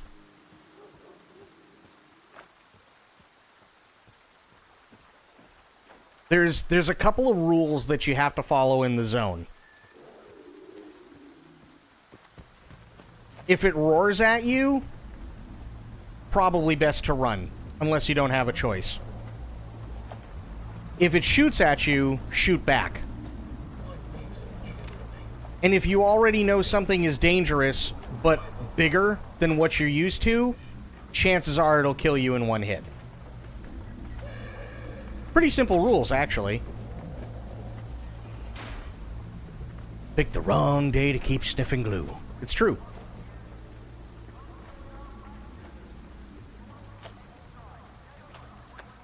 Picked the wrong day to quit amphetamines.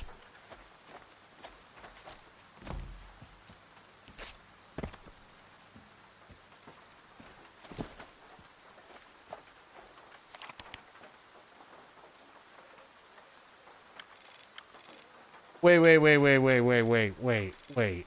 Okay.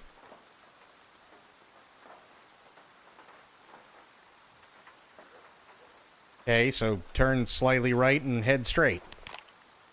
Slightly right, head straight. Got it. No touching shiny air with glass fragments, and no pet the bear. It isn't a bear. Very true. You don't want to pet anything, honestly. Petting anything in the zone, you're just asking to get killed.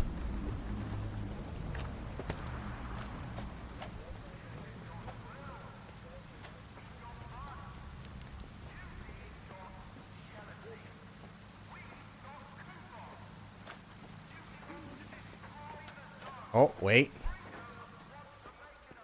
Yeah, he's got to be down here, I assume. Whoa. Okay. Oh, wait a minute. No way. Awesome. This is the bar you start off in the original Stalker.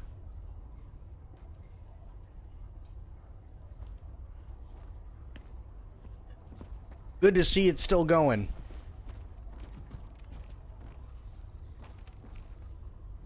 There he is. There's Richter. Here's the Polovin. No clinking glasses on this one. Should have listened to a moment, taking music classes. Yeah, so here.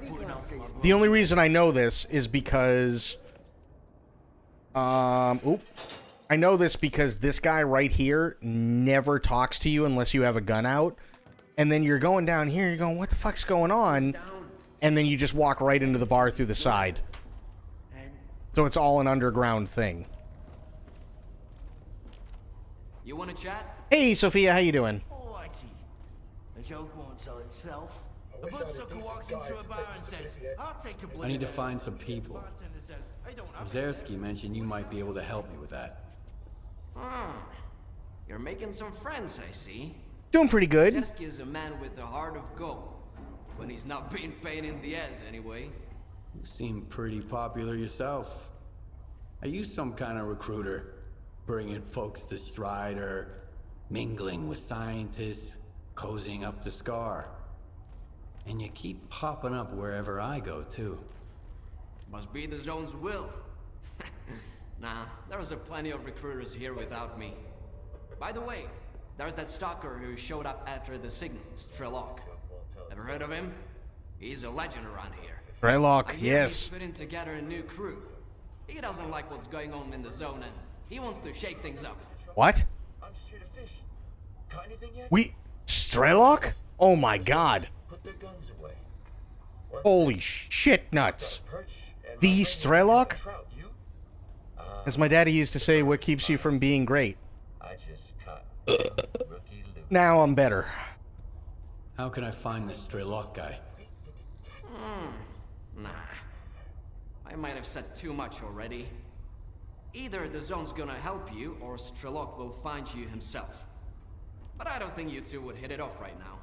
He wouldn't appreciate you being chummy with the ward and trying to make the zone disappear. He doesn't trust or cooperate with anyone. Can you really blame him? Without allies, you won't last long around here. This is the first break I've taken today. Or not really. Sure. There are no trustworthy people in the zone. Sherlock's got that right. Looking for allies is a waste of time. Speaking of which, do you know anyone on this list? I know one of them, Dvupalov. He's a real grump when he's sober, which, thankfully, isn't often. He's usually holed up in his old hideout and doesn't entertain visitors. If you want to talk to him, you'll need to bring him a collar from a mutant. He used to do some research with the collars, and now he just collects them. Talk about sentimental. I don't wanna... Oh, God. You take me? Can you take me to a place where I can hunt some mutants in collars? You know I don't guide anymore. Not after I got Joker and Barch killed. I don't want anyone else to trust me and end up getting hurt. Okay, give me the coordinates. And just tell me where to look for those mutants. I'll forward you the coordinates of a couple of spots. Choose whichever one you like. But keep in mind that Dvupal has been collecting these collars for a while now. The less dangerous mutants are all gone. Only the nasty ones are still out there. So, be careful. Oh, good. Okay. Yeah. Hang on. So, Sophia, there is a thing that you need to see. Are you ready for it? Yep. Here we go. Every good story is true in one way or another. And I know one you haven't heard of. Dr. Jones. So what I'd like to do is put the guns down. Go ahead. I'll knock your teeth out.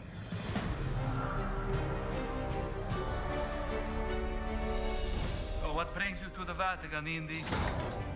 I'm looking for someone.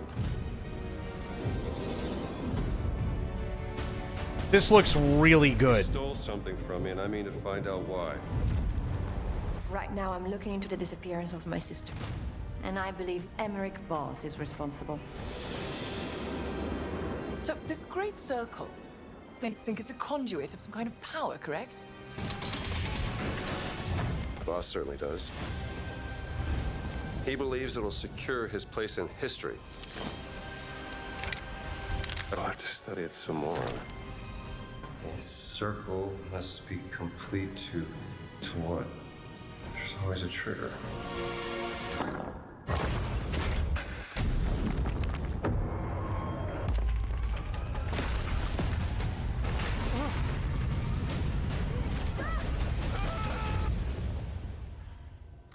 Good luck, Indy. Legends say these relics hold a force that could change the course of history.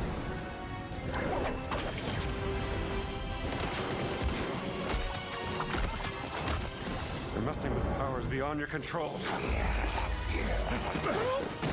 You should know by now. So, no, Harrison Ford did not do the voice acting. It's a guy named Troy Baker, who is a very, very, very big and beloved voice actor. But he actually, it's really close. It's really close. I am always in control.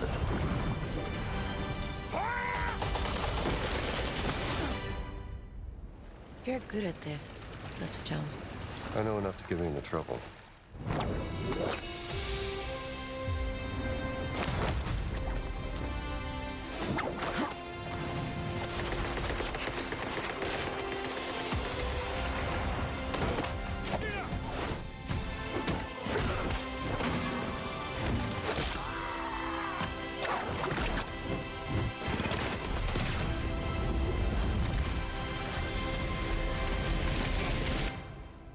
you want to know what this is all about? You're damn right I do.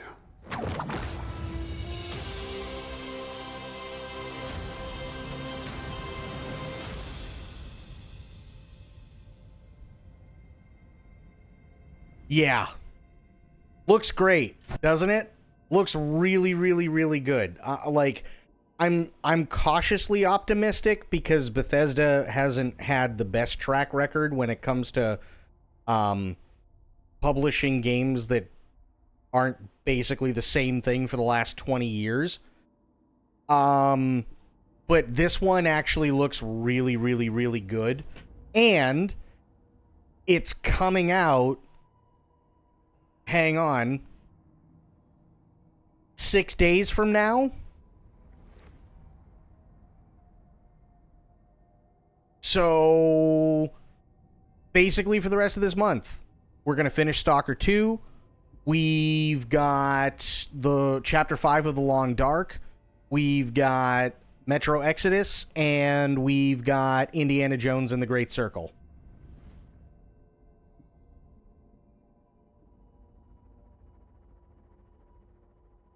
I'd have to do Game Pass for a month? Hell yeah. Hell yeah. It looks really solid. I'm not gonna lie. It really does. And I know, like, people aren't necessarily the most excited about a lot of the things that Indy does being in first person. But what I really like is if you look at something like this, it clearly shows he's not always in first person.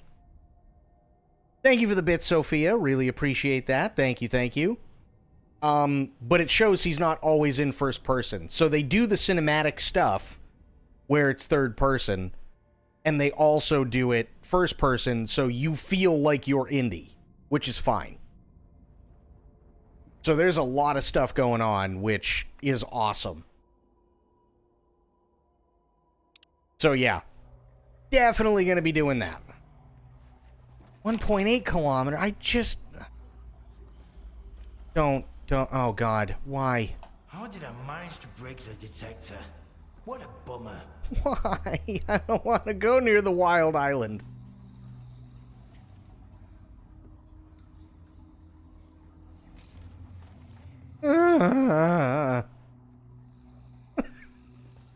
Damn it.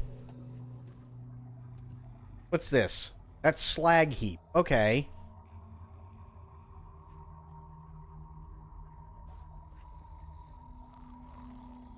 I'm thinking I go to slag heap first. Scientists wanted to find out which of the zone's creatures But I'm taking that. roars the loudest. Turns out the top three are bird. Where is the weapon guy? I don't think that's weapon guy. Where the hell is he? Do they not have weapon guy here anymore? That would suck. Music classes. Damn, the show I could be putting on for my bros right now. Dude. Bro? What you want? I want you to get out of the way. So long. Thank you. No. Okay, that'll work. I don't think I was supposed to be in there. Follow the wardens, but at least they brought some order. Now we've got war everywhere.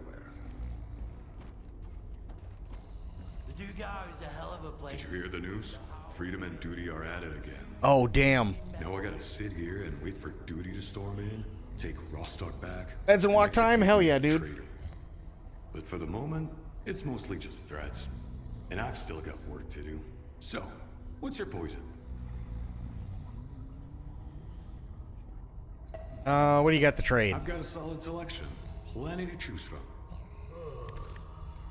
You don't have much, if I'm being completely honest. If I made some coupons, then today wasn't wasted.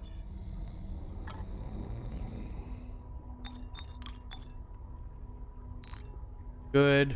I only got 3 sausages left, which, bad. There. Okay. That's okay. Well. Oops. but whatever. I gotta figure out how many. So yeah, I'm excited about Indiana Jones, Sophia. Definitely excited about Indiana Jones. It really does look good. Again, I'm cautiously optimistic. We'll see how it goes.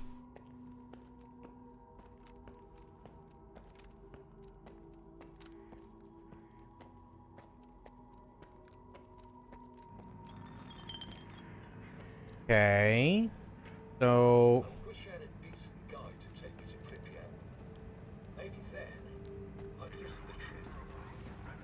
where is this dude?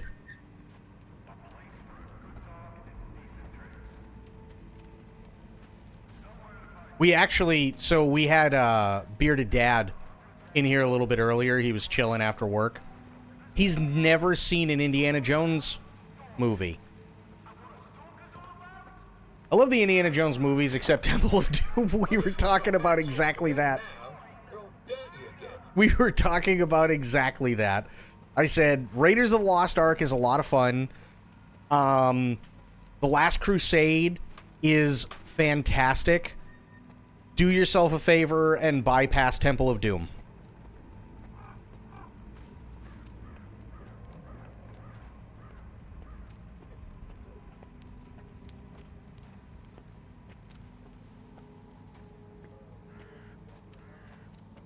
It's like, and while you're at it, you might as well just bypass pretty much all the other movies after that, because they're all pretty crap.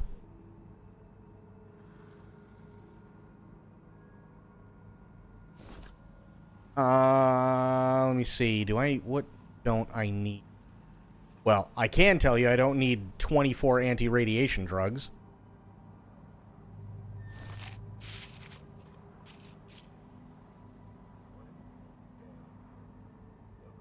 There we go. That'll work.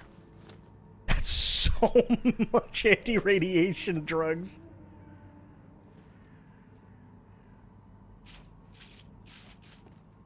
Bloop. Kali Ma. Kali Ma.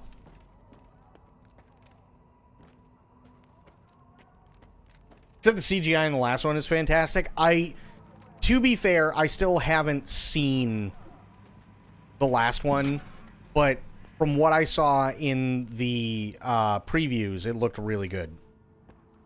When the factions are fighting, Moved on to people finally shitting themselves. This is true. The demand for our goods is through the roof. Restocking can be a challenge sometimes, but it's nothing we can't handle. Ragman has it easy, of course. The guns he sells are still smoking. I suppose old habits die hard. Hopefully that drunk will meet the same fate soon enough. Wow. Take a look at my merchandise. I've got quite a selection to choose from. He sounds happy. What can I get you? Gear or gun? I don't know. What do you have? Ooh, what is this? Ooh, that can go on the EMR? Really? Really? Hang on. Rainbow 2x scope. Specialized scope designed for assault operations in urban environments. Ooh. Ooh, I could really use that. What do I have that I can get rid of? That's really, really, really good, actually.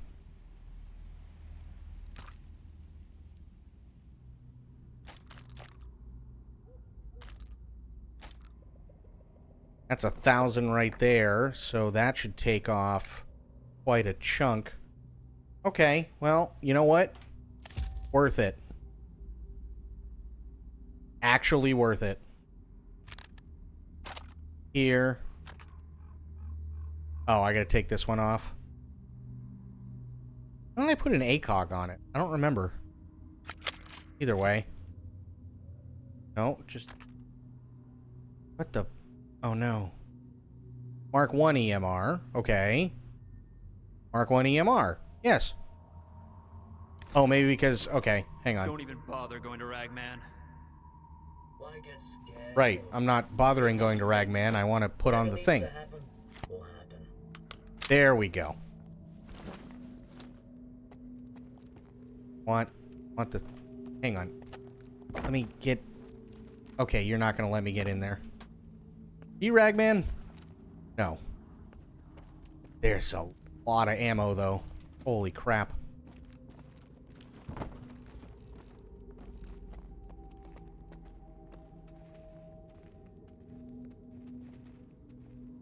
Whole thing is... What thing is woke? You've completely lost me, Bloop. I'm so lost. What are we talking about? Are you Ragman? No, you're Birch. Ladies and gentlemen, the 4th woman in all of Stalker. I don't like what's going on in Rostock right now, pal. War means death, and I came too close to that once. I'm not in a hurry to get back there, but I can't just up and leave, you know? The guys here need all my supplies. So, are you gonna try something on? What you got? Best defense is good protection. What are you looking for? Let me see. Oh, shit. She really does have a lot. Holy fuck. Was not expecting that. Tactical helmet. Yeah, it's only worth 34,000. I don't have. So that's bad. Take care, friend.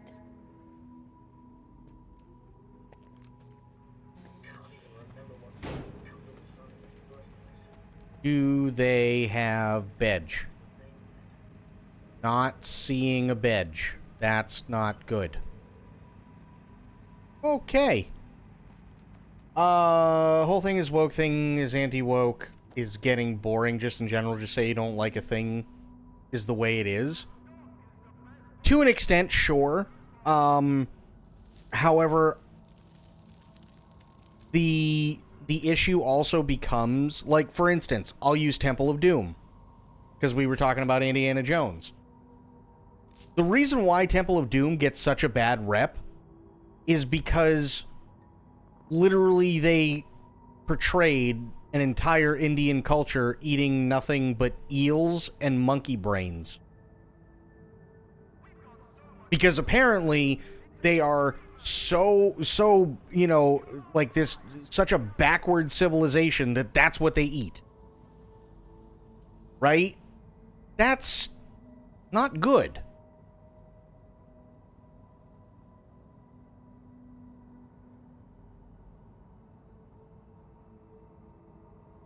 It's a horrible movie for a lot of reasons. Absolutely. Absolutely it is.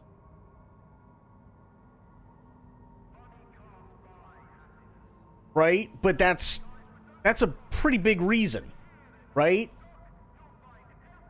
So is it right to point out that, yeah, you know, shit should have been, like, they should have done shit a little bit differently. That you're painting too broad of a picture here. You know what I mean? Are there people in the world that eat eels and probably eat monkey brains? I'm sure somewhere in the world there are people that do that, yes. But is the way that the Indian people are portrayed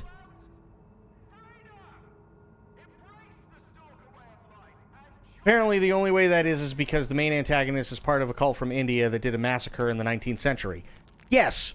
Problem is that the movie doesn't explain that. They just paint a very, very, very, very, very broad brush. So he's sitting down with people who are supposed to be like delegates. Excuse me, I had to burp. People who are supposed to be delegates. Like, I'm pretty sure you have, like, a British delegate there, and I think you have, like, an American delegate, and you have, like, an Indian delegate, and so on, and that's fine, but they're literally just eating monkey brains. That's what they're doing. They're eating monkey brains. And we're supposed to sit there and believe that all Indian people do nothing but eat monkey brains. Like, what? No. You know what I mean? Like, that's ridiculous.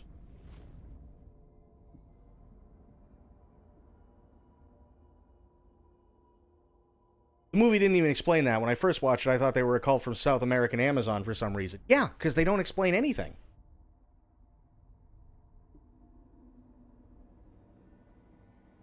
Now, I mean, are there things that are likable in the movie? Sure. Like if I'm being honest, I actually really liked the whole anything goes number at the beginning of the movie. I thought that was really well done. I can't remember her name, but the one who would eventually end up being Steven Spielberg's wife, the blonde, she was really good in the movie. Kate Capshaw. Couldn't remember her name. Yeah, Kate Capshaw did really, really well for what she was given. You know, there's a lot of stuff that is good about the movie, but then you have things like interviews coming out where it quite literally says Steven Spielberg didn't give a shit. He was just like, let's do the most stupid things we can possibly do and see how much we can get away with and see if people actually care enough. And see, you know, see what we can just do. See if we can get away with any of it. And sadly, they made an entire movie out of exactly that. And that isn't the most fun thing in the world, to the point where they literally hired a guy who is quite literally Indian. He's the old guy with the white hair. And they made him just phonetically read the lines that he didn't know he was saying at all, specifically so that they could get an Indian guy with a heavy Indian accent.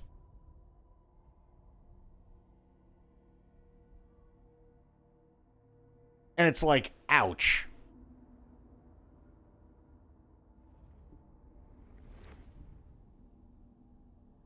Like, yeah.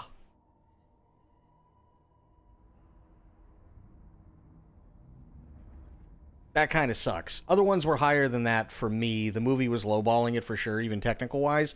I mean, yeah, technically, it wasn't the best movie. Like, there were some good shots, definitely. There were some really, really good shots. But I think Raiders of the Lost Ark absolutely killed it with technical stuff. And creative shots. And obviously, Last Crusade absolutely nailed it as well. But yeah. Temple of Doom just didn't really do much, which is sad. Because it could have been really, really good, but yeah, they kind of botched it. There was no chemistry between Kate Capshaw and Harrison Ford. You're not wrong. You're not wrong at all. Kate Capshaw and Harrison Ford had zero. There was only one scene, if I remember correctly, where they had really any sort of chemistry.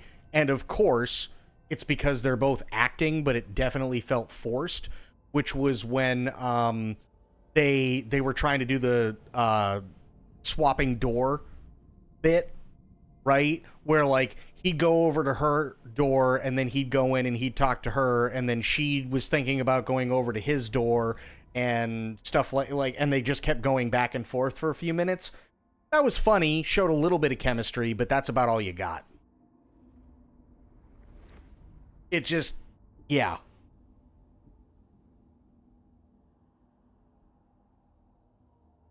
It didn't, nothing went over well. Give me 1 second. I have to do a thing here, so just give me a second.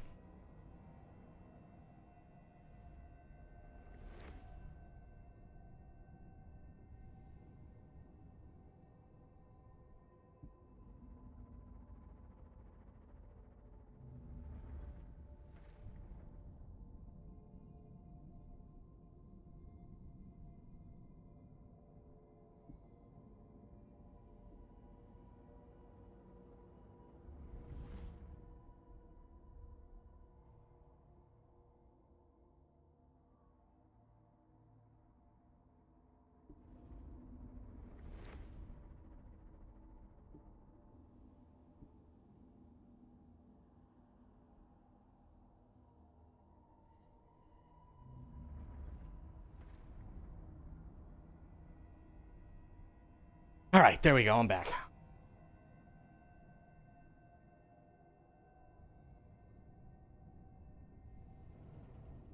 Yeah, you could just tell it wasn't a movie that, like, even the creators really cared about.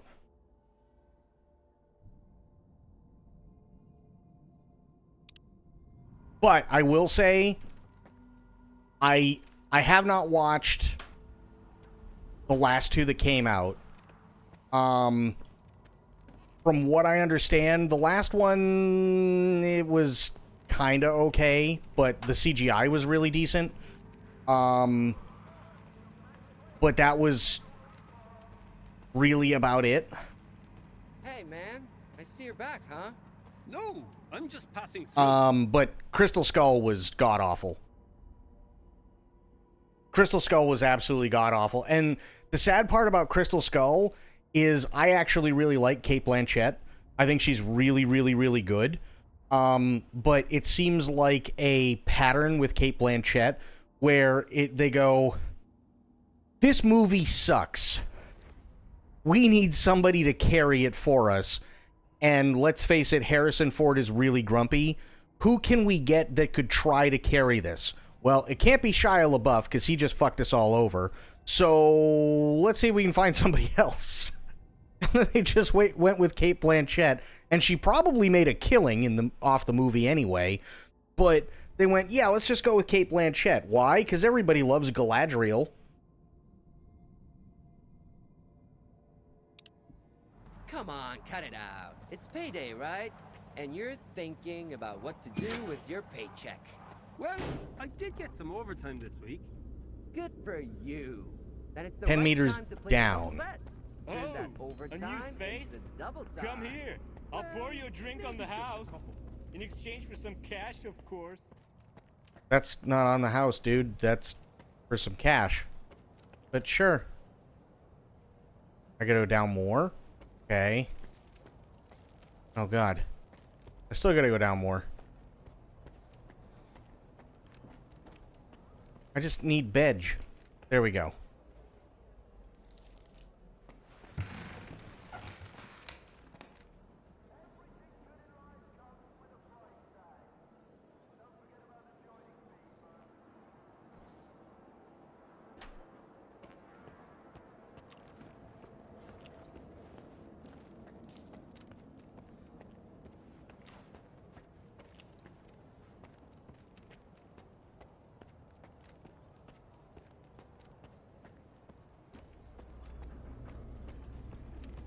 I like Shia LaBeouf, just very disappointed. Well, I mean, to be fair, he's done a lot after the fact that, like, in my opinion, helped out considerably. It helped out his image, and I think that's fine. I think that's great. He wasn't doing so well for a while. You know, he was addicted to a couple of things, and he did a lot of really bad shit, but he acknowledges that he did those things and that they were really bad and he shouldn't have done them, and he's trying. Doesn't erase what he did, but at least he's trying. So I gotta give credit where credit's due.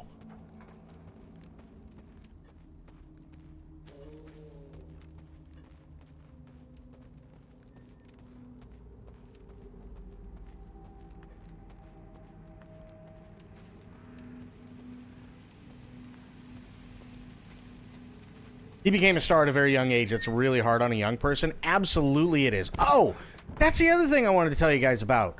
Stars at very young ages. I watched a thing. It came out, well, I think now 2 days ago. And it was the original Red and Black Ranger from Power Rangers, like we were talking about the other night. This I found really, really, really interesting because they explained why they left. And you want to talk about getting screwed. Holy shit. So, long story short, they treated them like absolute crap from day one. The guy who played the Red Ranger, Austin St. John, was 17 when he was given the role. And they gave him the contract, and he looked at the contract and thought it was a little off. but didn't want to say anything really out of turn. That's the end of it. The hell? Didn't want to say anything out of turn, so, and the deal was 40 episodes, so 2 seasons, and he was making like $700 a week, which is not SAG normal, the Screen Actors Guild, right? And that's what he would be making. And he asked, well, shouldn't I have like a lawyer or at least my parents or whatever? And this is, because we were talking about like how the Power Rangers, there was definitely some not so nice things when it came to different cultures in there. This is all being done by Haim Saban, the company behind even like the Super Sentai stuff. They literally looked at him and said, listen, kid, if you don't want to take this, there are 300 people outside that door that will gladly do it. So he signed it and they said, okay, cool. Yeah, by the way, if you could postmark this about a week so that it says you're 18. So, first season of Mighty Morphin Power Rangers goes through, right? The company made $1 billion. They made $1 billion in the first year for Mighty Morphin Power Rangers, which is a lot, especially for a kids show. And I'm trying to think, what was it? They said, okay, well, you know, maybe things will get better, right? But none of the actors could afford an apartment on what they were making because they're all living out in LA. Austin St. John, the Red Ranger, quit school at 18 with 1 year left to go. It was literally his last year in high school. He quit high school to star in this show, had not enough money to afford an apartment. Even if he was able to get one, he couldn't keep it. And so they were all stuck basically living with their parents or living together in some cases and so on. And then the second season goes by and oh Jesus. The producer, oh shit, that's the wrong button. The producers come to them and go, guys, we got this great deal for you. We've worked everything out in terms of contracts and all this other stuff. And they want movies, and you guys will be able to go to Australia and everything else. And, you know, you'll be in 3 movies. And they're like, okay, but how much are we getting paid? Because right now we're making nothing. And they said, oh, well, you're going to make like $15,000. And they said, that's it? We're only going to make $15,000? And they're treating these guys like they're basically indentured servants, right? And the production crew is making even less than they are per week. So Austin St. John, and I can never remember his name, but the Black Ranger, they went to a lawyer. And the lawyer said, listen, if you can get everybody together, it would really make the case. Like everybody who stars in it could really make the case, and that'd be fantastic. So they talked to everybody, Amy Jo Johnson, Jason David Frank, everybody, you know, Green Ranger, Pink Ranger, Blue Ranger, Yellow Ranger, like talked to all of them, said, hey guys, we're not trying to say that we're above everybody else or anything like that. We'd like to be able to move out of our parents' house. We're all in our 20s now. It'd be really, really nice to actually like reap the benefits of our work. So how about we go talk to this lawyer? They said, oh yeah, no, that'd be great. Let's talk to the lawyer. So the date comes and literally only the 2 of them show up. And the reason being is because Haim Saban literally went to everybody else when they found out that these 2 had hired a lawyer and made them an offer for more money, which was still less than what the Screen Actors Guild wanted them, or would have made them pay, but was definitely better than what it was, and everybody else took the deal. So basically, the two of them were kind of hung out to dry, and even though they wanted to be in the movies, it wasn't enough to live on, considering all the work and effort and everything else that they'd have to put into it. So it just kind of collapsed. But then the funny thing is, the two of them go off and do their own things, and they're doing, like, signings at, conventions, and, like, one day at a convention would pay them more than they'd make in an entire week working on the series. Or if they did 3 days at a signing, they'd make more than they made in an entire year working on the series. And it's like, wow. Good to know, literally everybody in Hollywood is crap.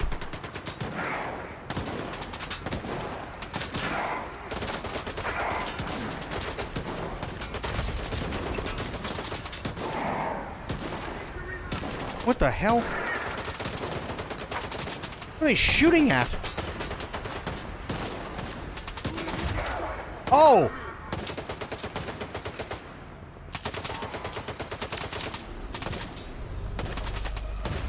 Oh, God. Okay. I gotta go.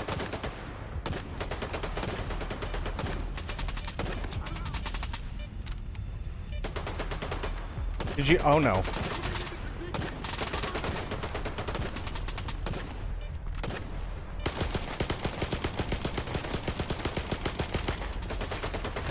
Oh, that could hurt. You know what? I'm just...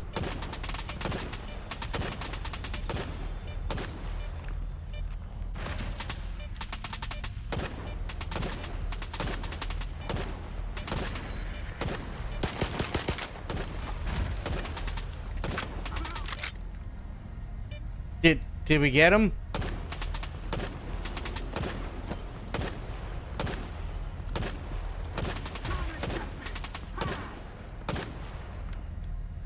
Jesus, guys. Excuse me. Oh, okay, I'm going. Sorry to bug you.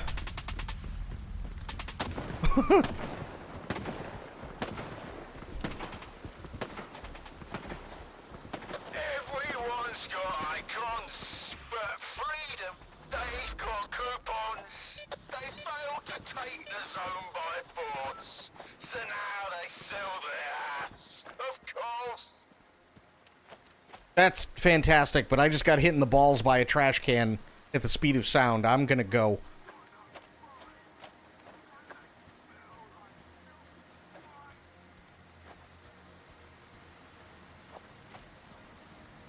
Oh, that dude's peeing again.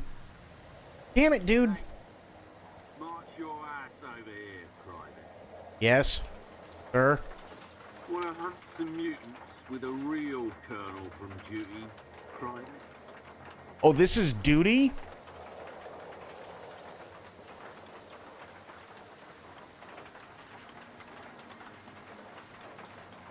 Oh. I'm not interested in hunting. Then get the hell out of here.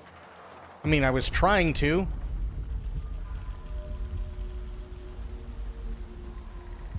I'm sorry I commented on your peeing. You have a very strong stream, sir.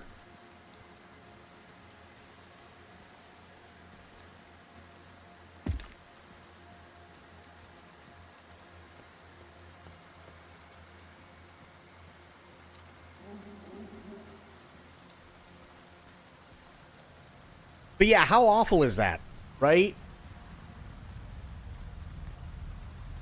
Like, here, they're essentially kids, and they're just getting paid fuck all to be literally the biggest superheroes in the world.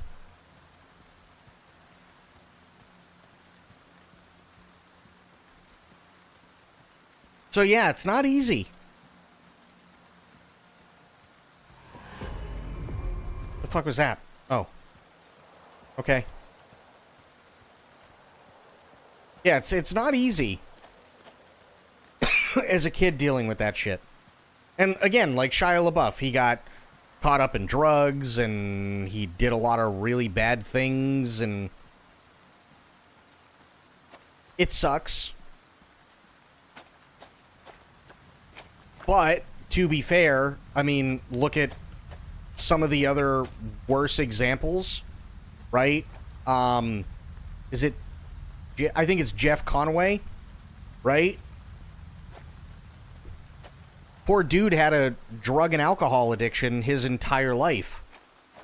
Okay, hang on. You'll know him. Give me a second. I'll show you a picture.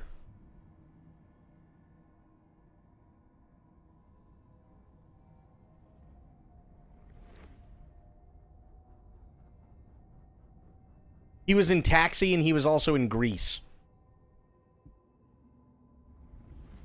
Here, let me zoom this in a little bit. There we go.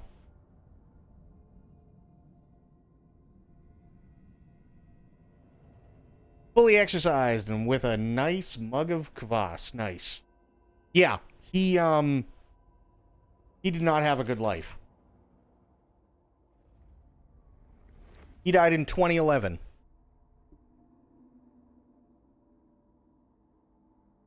Death. Conaway was found unconscious from what was initially described as an overdose of substances believed to be pain meds and was taken to Encino Tarzana Regional Medical in Encino, where he was listed in critical condition. After initial reports, Drew Pinsky, who had treated Conaway for substance abuse, said the actor was suffering not from a drug overdose, but rather from pneumonia with sepsis, for which he was placed into an induced coma. Though his drug use did not cause the pneumonia, it hampered Conway's ability to recognize how severely ill he was and to seek treatment for pneumonia until it was too late. May 26th, his family took him off life support after doctors determined they could do nothing to revive him. He died the following morning at the age of 60. And the doctor attributed his death to addiction, stating what happens is, like with most opiate addicts, eventually they take a little too much and then they aspirate, so what's in their mouth gets into their lungs. That's what happened with Jeff. Was he also in Rocky Horror? I don't think so, but let me take a look. Film. Ghost Rider. Time to Die, Alien Intruder. I don't think he was in Little Shop of Horrors. He might have been. I know he was in Grease, obviously.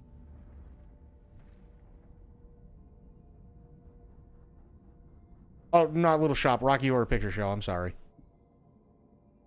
For whatever reason, yeah. He was in a lot of stuff, though. He was definitely in a lot of stuff. I know him from Happy Days. I know him from Taxi. And I also know him, obviously, from Grease. But I mostly remember him from Babylon 5.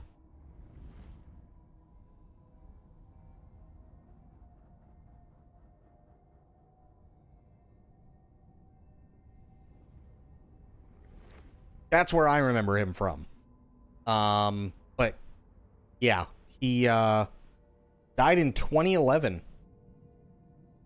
So, I mean, he's a perfect example of what happens to actors. Another one is Corey Haim. Corey Haim had a massive problem with drugs.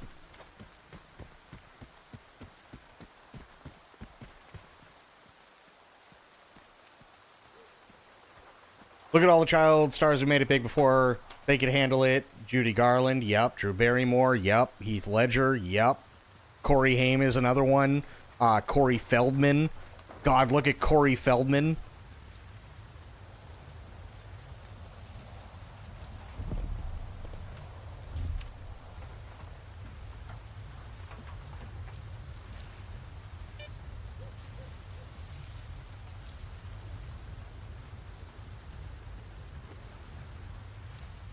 Interesting.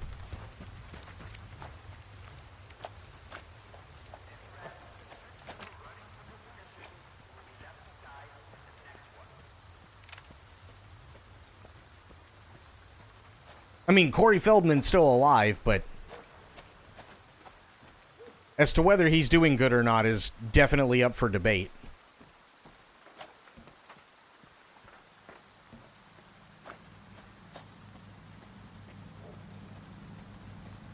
only child actor I can think of who didn't end up with a substance addiction is Ron Howard, and that's all due to his father. Oh, who was the guy? I'm trying to remember his name. He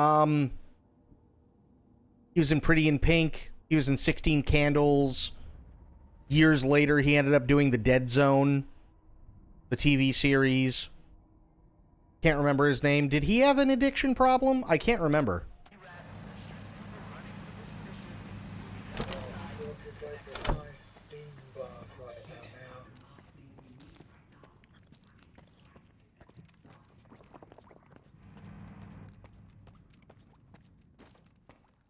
Come in, come in. Brought anything good? You know, it's high time for big opportunities. You got some loot? Let me have a look. What do you got? I mean, you got more of these, which is good. You want $500? You want 500 coupons for one? Fuck that noise. Hang on, what was that dude's name? Let me get out of here first. Bring back some loot next time. Yeah. Damn it, I have to look him up. Oh, he was also in License to Drive. Good movie, by the way. License to Drive. It was Corey... No, sorry. License to Drive was Corey Haim, Corey Feldman. Weird Science. He was also in Breakfast Club as well. Anthony Michael Hall. That's the other one I was thinking of. Anthony Michael Hall. He was in Breakfast Club, 16 Candles, Weird Science. Played Rusty in National Lampoon's Vacation. He was in Johnny Be Good. He was in a bunch of stuff. Did he have any drug problems? I don't know. Early years, John Hughes. He was in Pretty in Pink, yep. He didn't do Ferris Bueller's Day Off, though. Post Hughes. Oh, he did. Okay. He took a... Okay, so... Anthony Michael Hall had a drinking problem, but he took a 2-year break for rehab.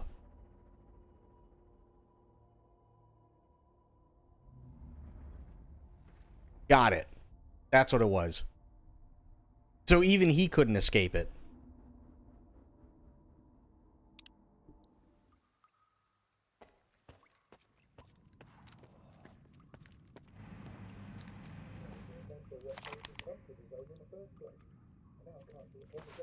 It's only 11 in the morning? Really? Wow. 441, and this is 1. Oh, okay. Wait, no. That's not what I want. King of the Hill, why would I care? No. I want this one.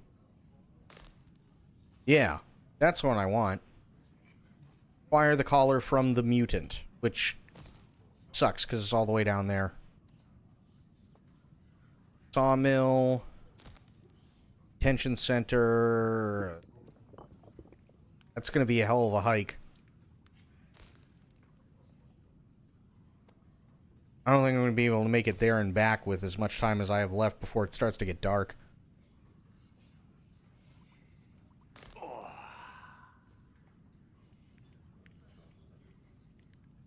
Yeah, we'll hang around here for a little bit.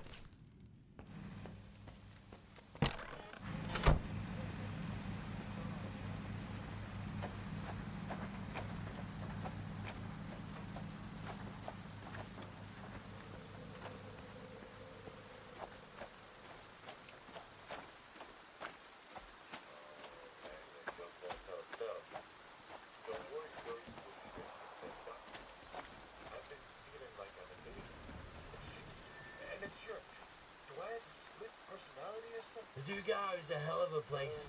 The howling wind, The tunes of clinging metal. Beautiful.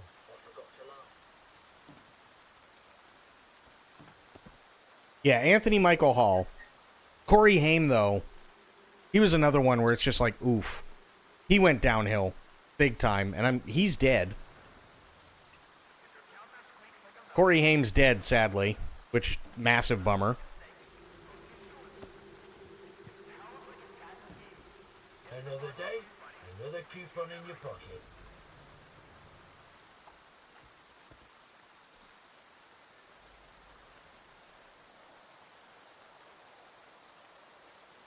Trying to think, who are some others? I mean, there were a ton in... Oh! We're missing, like, some of the most obvious. Because they were known for other things. Well, they were more popular for other things, right? Britney Spears. Justin Timberlake.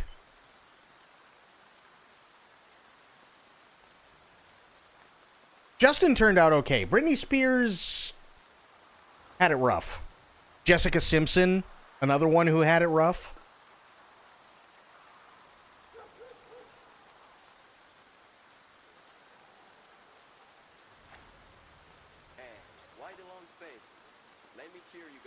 There are a bunch of childhood stars that just... Oof. Yesterday, now they're all dirty again.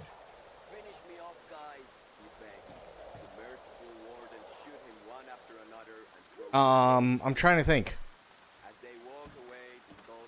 Oh yeah, and there are more. They're all singers now. I'm trying to remember their names. Of course, I can't. Hang on.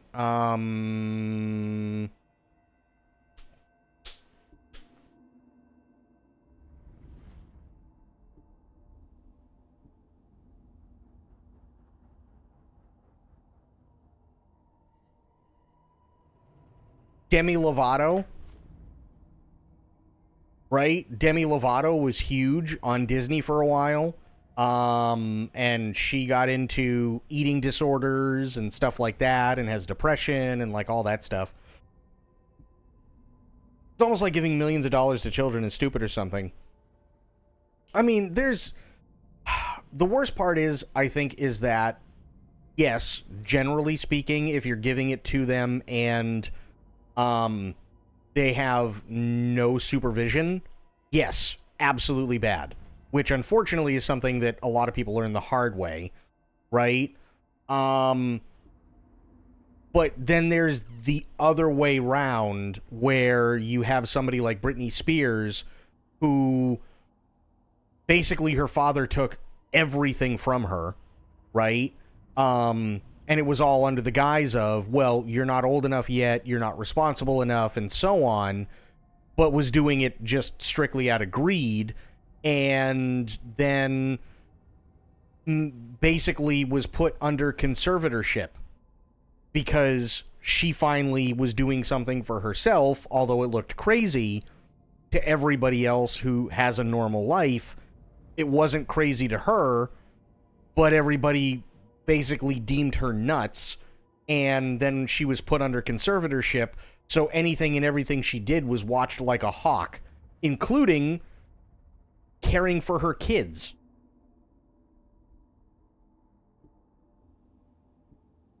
Right? So it's like there's a middle ground there, to be sure, where everything is fine, but yeah, no supervision and no guidance with stuff, and especially in an industry where they just want to keep taking and taking and taking. If you don't have that kind of guidance, you're really fucked. You know? Think about it, though. When you reach the summit of your career when you're 21, where do you go from there? I mean, yeah, and that's kind of the awful thing, too, is, like, look at all the child stars that people used to love when they were on their shows or in the movies or whatever, and then they never did anything else, whether it's because they didn't have another talent that they could, like, fall back on, or in some instances they were typecast, right? That's a big one, too. I mean, hell, even being typecast is something that happens even to adults. Look at Richard Dean Anderson. I know Richard Dean Anderson not as Colonel O'Neill from Stargate SG-1. I know Richard Dean Anderson as MacGyver. And for years, people would not touch Richard Dean Anderson because he got typecast as MacGyver. The guy who could literally do anything with a popsicle stick, a straw, and 2 thumbtacks. Right? And make a machine gun out of it. That's how he was typecast. And then finally, somebody was able to look and go, nah, he can do more than that. And then he ended up getting, what? Typecast as Colonel O'Neill in Stargate SG-1. So it happens to adults, too. But then you have people like, say, Demi Lovato, who's a very good singer, fantastic singer, but even as a childhood star, she ran into eating disorders. I'm pretty sure she ran into addiction problems. She ran into self-esteem issues and depression. And she's been fighting that ever since. Hot take, some people deserve to get bullied. I don't necessarily know if I'd go as far as bullied, but I think that when it comes to people who watch over their kids like a hawk, it doesn't do any good to constantly protect them from absolutely everything. I think when it comes to growing up, people need to have experiences with conflict, right? Now, I don't mean people should go around kicking the shit out of like 4-year-olds, but I think it's important to... I think it's important for those kids to have experiences where, hey, somebody calls you stupid and they get upset, or you get upset about it, right? And then you learn it's just a word, right? They're saying it because they feel stupid, or they're saying it because of this, and you learn how to not necessarily physically fight, but you learn how to combat stuff like that. Whereas if you're just, unfortunately, a kid who's never even given the chance to experience anything like that, then it literally looks like the world is an emerald and you can have anything and everything, and then when you find out the hard way that you can't, it all comes crumbling down.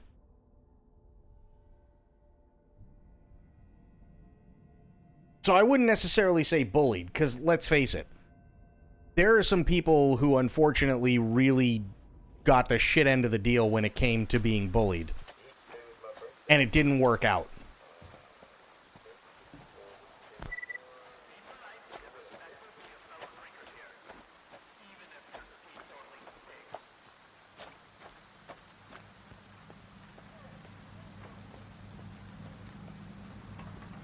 Like, I'm not going to go so far as to be like, oh, well, we're all human beings and we should all be treated with respect. I'm not going to go that far, right? But what I am going to say is that should there be some, at least, like, bare minimum amount of respect that is given to people? Yes, absolutely. Bare minimum, 100%. Even if you don't necessarily agree with somebody, there should be at least enough respect to go, there's no reason to sit there and call this person fucking stupid. Right? But at the same time, people definitely, because we're social creatures, people also definitely need to have thicker skin when it comes to some things. But that's also a product of a situation where you have people who were bullied, and then when they grew up, they didn't want their kids to deal with it. But now those kids don't have the thicker skin that's required. So when they get out into the real world, everything goes to shit really quick because somebody said no.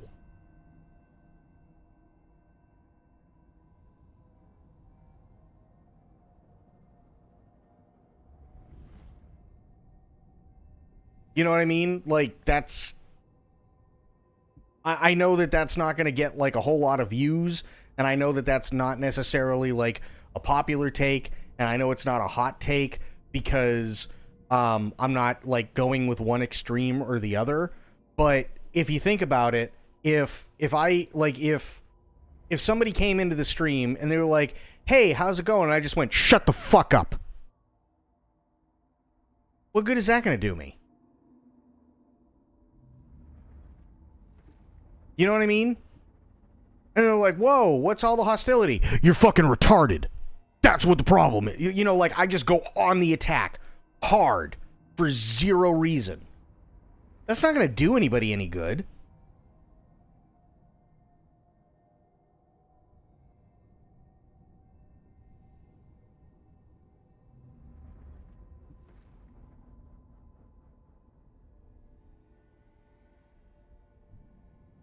Like, trust me, I get the anger towards some people. I absolutely do. I get the anger. But the problem becomes is, what do you do with those people that they haven't already done?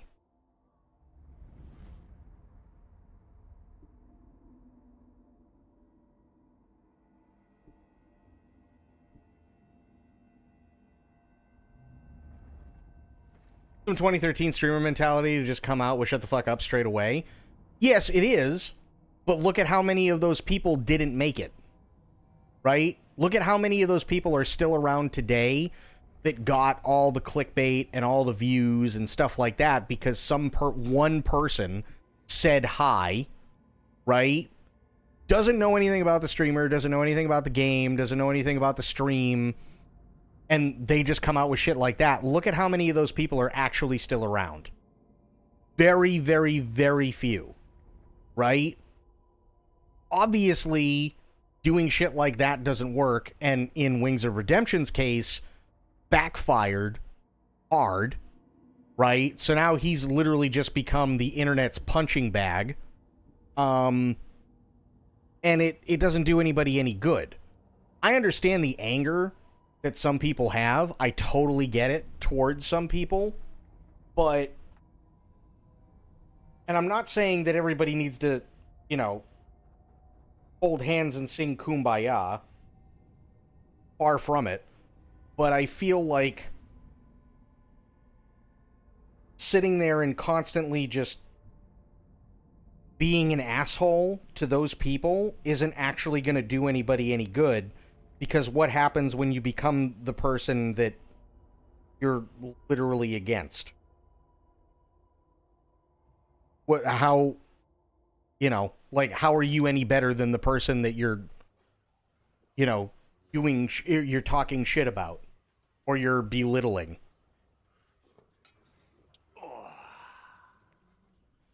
You know what I mean? Like, if somebody's acting stupid, absolutely, call them out on it. I think everybody needs a reality check every once in a while. I get it. I'm not saying that. There are tons of times where, hell, even I've done stupid shit, and somebody's called me out on it, and I may not agree with it, but then later on, I'll go back and go, wow, yeah, I really was acting like a dickhead. You know what I mean? And I may not learn in the immediate, but I'll definitely learn. And that's fine. But just going out and attacking somebody, it doesn't do anybody any good, unfortunately. You guys are hysterical. Okay, I've got one too. Why does Dechelios regret banning vodka? Because now he can't call the shots anymore. Well, thanks for trying. You know, maybe, and again, that's my take. You know, I know it's not the popular thing online anymore, where it's just like, oh, hey, we should totally cancel this person because they said a dumb thing, or hey, we should totally dox this person because, you know, they said something that I don't agree with. Like, I get it. It's not the popular take. It's not the clickbait take. It's not going to get me any more views. It's not going to help me at all. But at the same time, I mean, like, if I started, like, if everybody came in tomorrow, right, to my stream, and I just, like, started calling them everything but white for no reason. People who have been here for years. If I just started calling them everything but white for zero reason, it wouldn't do me any good. Well, if I don't tell you now, I never will. Guess what? I had that dream again. The poppies. It's been forever since I got back. Still can't dream about anything other than poppies. Like, I think the guidance thing is very, very, very important. I think it's incredibly important.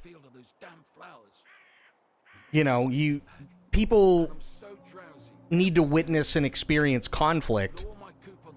And people need to know, hey, the world isn't perfect. The world can also not be friendly sometimes.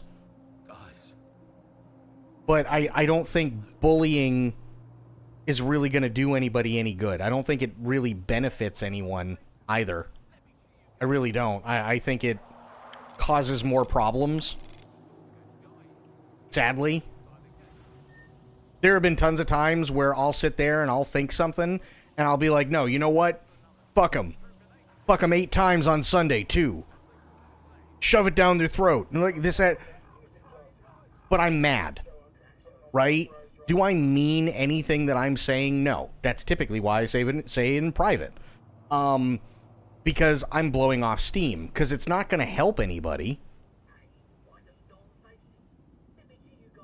You know what I mean? Like, if I just call somebody a shithead for no reason, and I don't mean it in a joking way, and they take it personal, well, I just fucked up their day.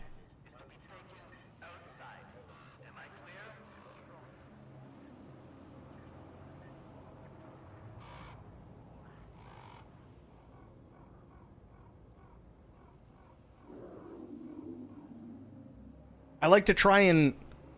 me personally, I like to try and give people a chance until there's no reason to give them a chance anymore. Maybe that's just me. But yeah. Don't do it to people for no reason. It has to be pre-established. But there's a... yes, but there's a difference between... like, even if somebody sits there and deserves it, right? Like, let's say Ice Poseidon. Hey, Alpo, what's going on, buddy? Let's say I'll use Ice Poseidon as an example, because Ice Poseidon can't even be on Twitch. Let's say tomorrow, Ice Poseidon comes into Twitch, and for whatever reason, comes into my stream, and he's like, hey buddy, how's it going? I'm just gonna ban him. That's it. That's all it is. I'm just gonna ban him. I'm not gonna say anything to him. Just pay him no mind. Right? Why? Because me shitting on him isn't gonna do anything.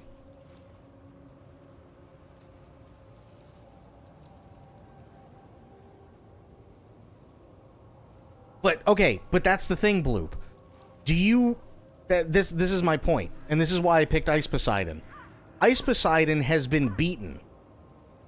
Right? Ice Poseidon has literally been physically assaulted, and he's been called anything and everything but white multiple times throughout all the different years that he's been live streaming. And it does nothing but keep fueling his fire. So if that's the case, what is bullying going to do? He's already been bullied, he's been doxxed, he's been swatted, he's been beaten, he's had the shit kicked out of him, he's had the police come into his house and point guns at his head because people swatted him, he's been doxxed, he's had death threats given to him, and he just keeps doing it.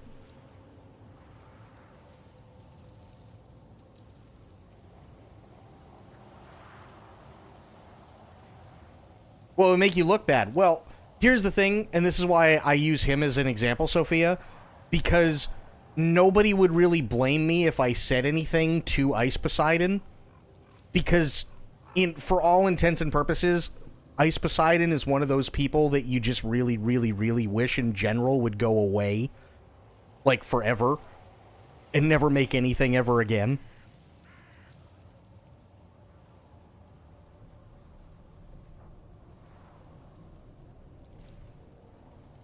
You're right. Nobody human likes him. Absolutely.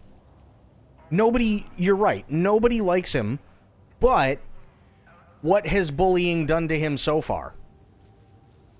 Yeah, no, and that's fine. That's why I explained it, Sophia. Like, he's done a lot of really, really bad shit.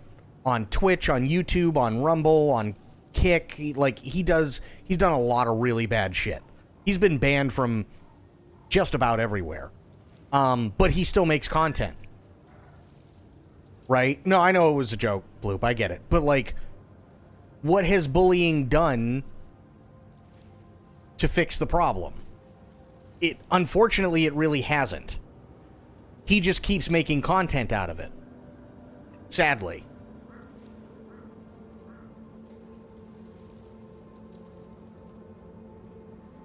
So nothing I say is gonna, like, mean much.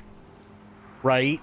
That's why, let's say for whatever reason, he was ban evading and he came in tomorrow and he's like, hey buddy, what's going on? I just flat out ban him. There's no point in even talking to him. The worst thing you can do to somebody like Ice Poseidon is ignore him. I've never met him myself. It sounds really stupid, but for somebody who's looking for nothing but clout and his next clickbait thumbnail, that's literally the worst thing you could ever do to him is ignore him and just get rid of him. Because he's never going to learn.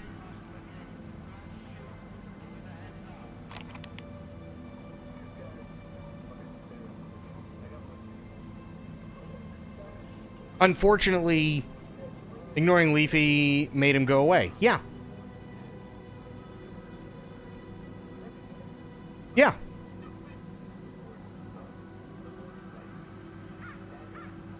Right? So, like, and as much as I hate to say it, somebody like Ice Poseidon, right? Eventually he's going to be ignored so much that people will just stop tuning in to see his shit, and then he'll just become irrelevant. You know what I mean?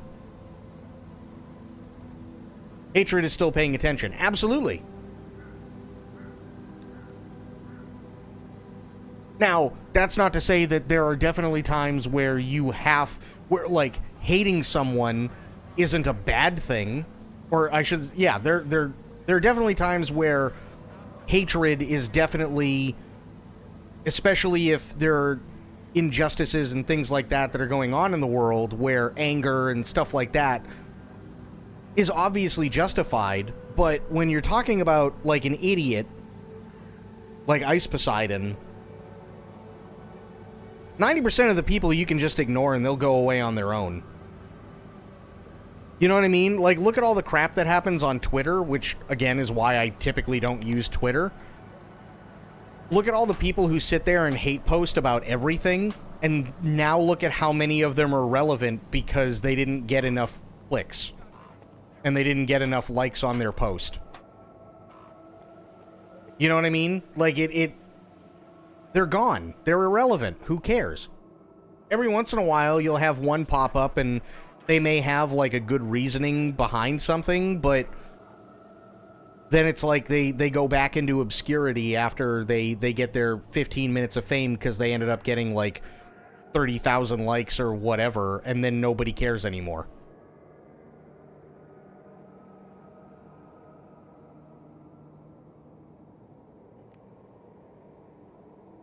You know? Look at, oh, what's his name? The fucking idiot there. I know that's not really narrowing it down. Andrew Tate. Look at Andrew Tate, right? Andrew Tate had all these people believing all this hatred, stuff like that. And then he gets arrested for human trafficking and sexual assault and, like, all these other things, and now nobody really cares because he's no longer relevant. Yeah, Andrew Tate's insanely irrelevant. After all that talk and all those things, he gets arrested, and then people go, oh shit, he really did fuck up. He wasn't just saying these things, he was living it. He really is crazy, and now he's no longer relevant.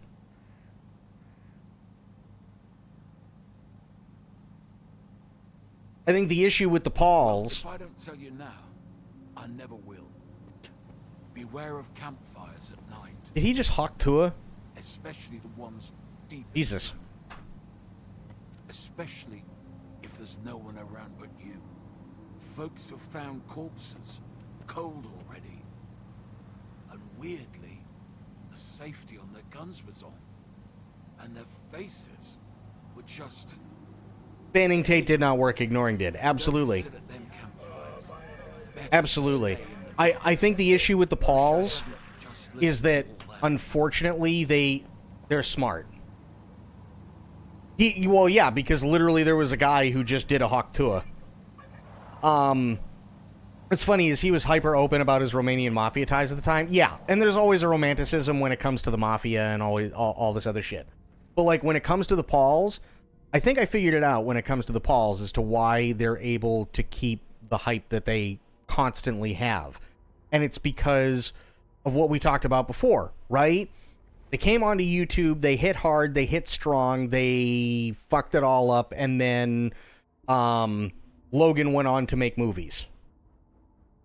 Right? Logan went on to make movies. Now, there are a lot of movie fans, even really crap movie fans, right? And so they would watch his movies and he'd get more popular. And then the movies didn't work out because the money dried up because nobody wanted to do anything with him. So then he went into crypto.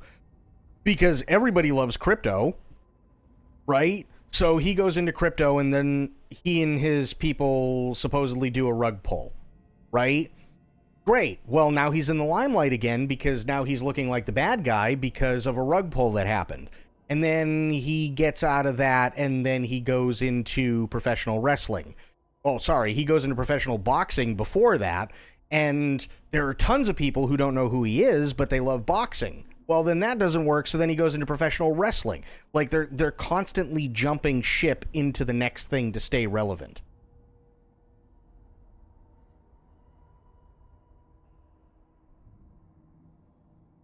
Even the Italian and Sicilian mafias become Modern Family corruption slime. Of course it has. Absolutely. But that doesn't mean that there isn't a romanticism around it, because if you look at The Godfather romanticizes the fuck out of it.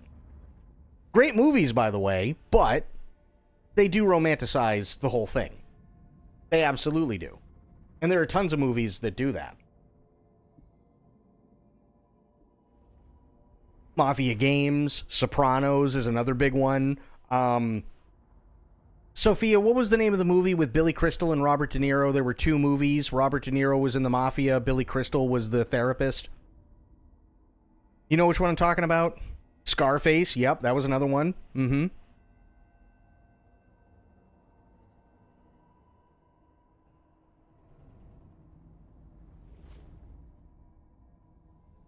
Yeah, it was a comedy. It was definitely a comedy. Robert De Niro was in the mob, and he was having panic attacks, and he went to Billy Crystal, who's a therapist, and he became basically this mob boss's therapist. He was like that through two movies. I can't remember the name of the movies.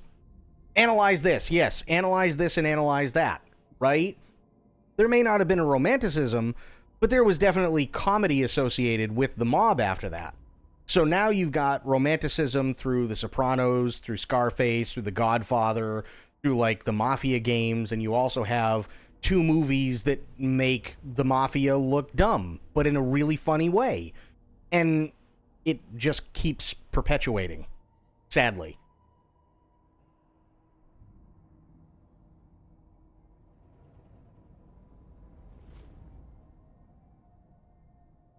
Like, even, I think it was like 1998, 1999, something like that.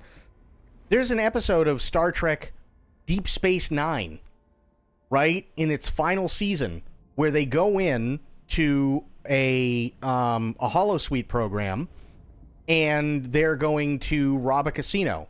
And one of the guys, he's been in a bunch of stuff, character actor, he's playing like one of the muscle for the mob, and he's talking with a bunch of other guys, and he's like, so, I go, and, there you go. He's sitting down, I put two in the back of his head, and a little Paulie.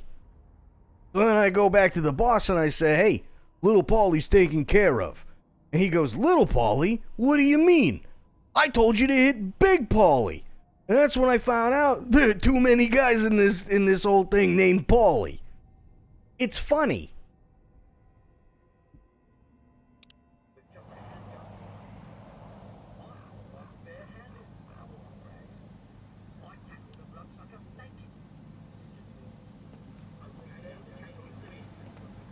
Or, here's another one, Yakuza. We all love the Yakuza games. Those are great. But it is romanticizing something.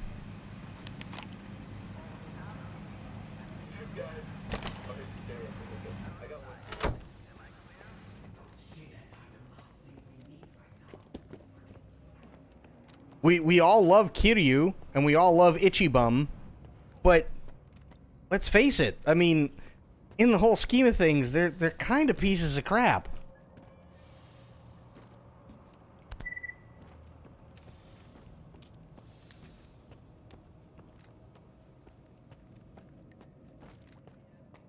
Take your pick, Stalker. My prices are fair. You got some loot? Let me have a look. Yeah, I just want to sell these two things. There. Bring back some loot next time. But yeah, analyze this and analyze that. Funny. Oh, that's another one. With Matthew Perry and Bruce Willis. The whole 9 yards and the whole 10 yards. Both of those were comedies.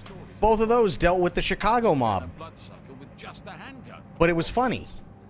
I fought one barehanded. Another one brags. I tackled a bloodsucker naked, says a third. Okay, you win. Put some pants on already, will you? So there's a lot of stuff. Sadly, this isn't what I wanted. There we go. Okay, it's almost 7 p.m. I'm just waiting for it to get dark so I can veg, and then we'll head out. People want an Elden Ring 2, no thanks. I don't think we need an Elden Ring 2. I love Elden Ring, but I really don't feel we need another one. I think we need something fresh, and I think we need something that takes a lot of the lessons that were learned and were implemented in Elden Ring and can go off of that, but another Elden Ring? No. No. I really don't think we need an Elden Ring 2. We basically got an Elden Ring 2 with Shadow of the Erd Tree. I mean, what more can we do?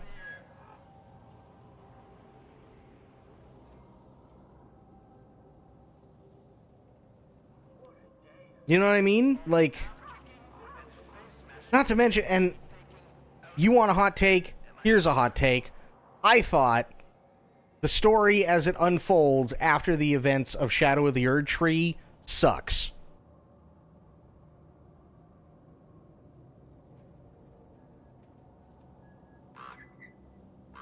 Great gameplay, absolutely fantastic through the entire base game.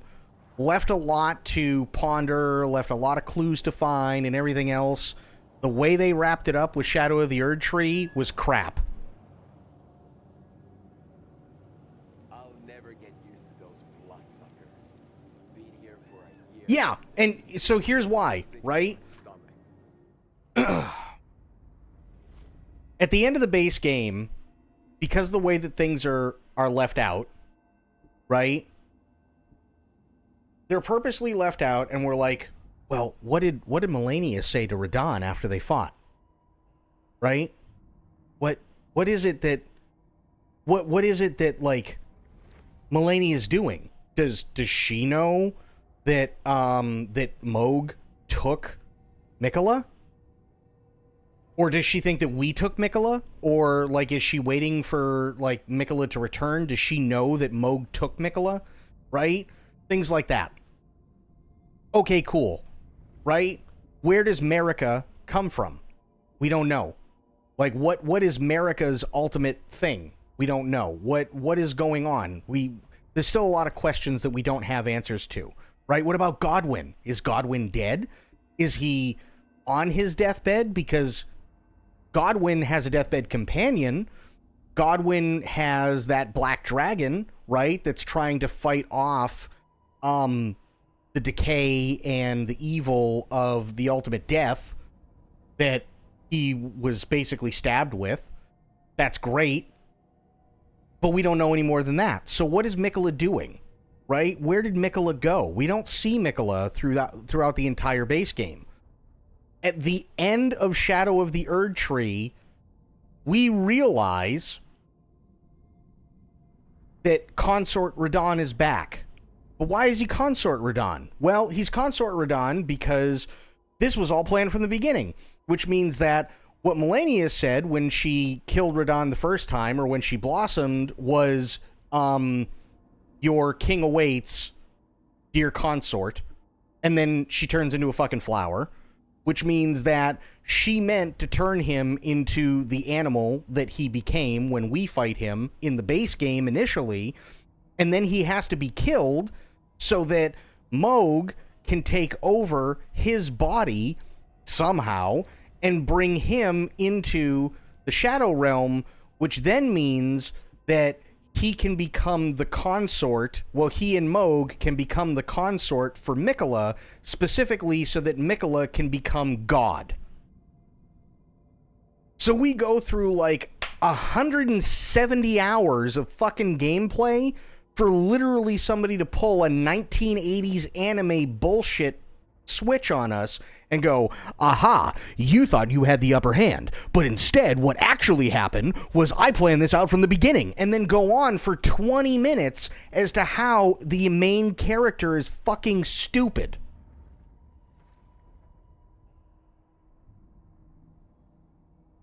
That kind of put a sour taste in my mouth.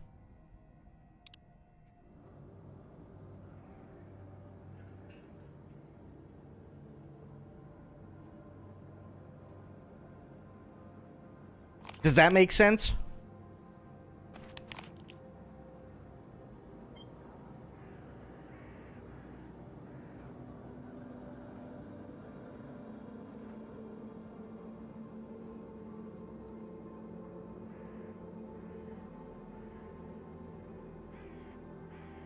It's like watching Dragon Ball Z and Goku sits there and fucking powers up for 3 episodes, right?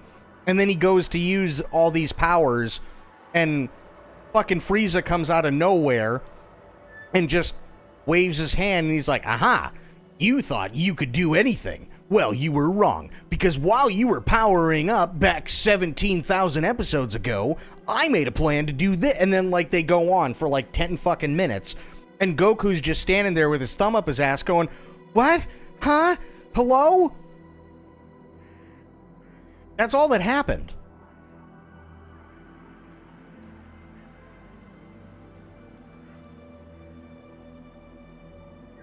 It was, to me, it was a really cheap way.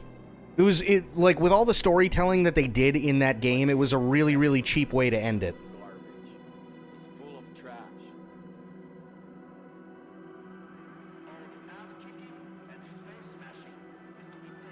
Like, imagine putting 2 hours into a game just for the person that you've been searching for the entire game to come at you and tell you you're a fucking idiot.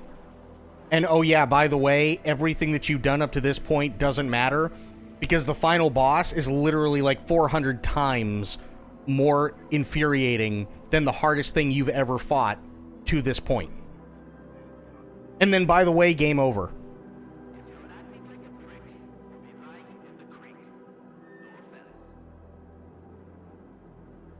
Does that make sense?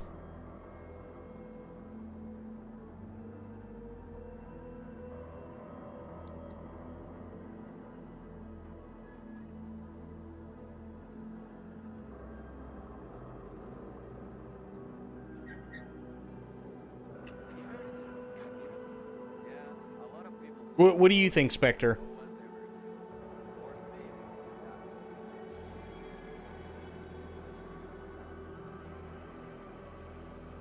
And Bloop and everybody else.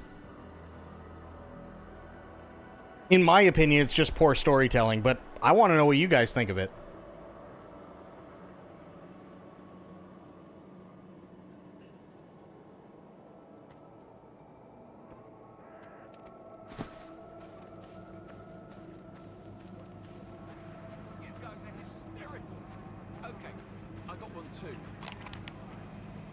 It's not time yet. Damn it. I have to wait for the sun to go down. Could you repeat that? Okay, imagine putting 200 hours into Elden Ring. Right? And Shadow of the Erd Tree. And then you get to the end of the game, and the game just tells you you're a fucking idiot. Oh yeah, this boss is 400 times more powerful and more infuriating than literally anything you've beaten to this point. By the way, when you beat him, game over.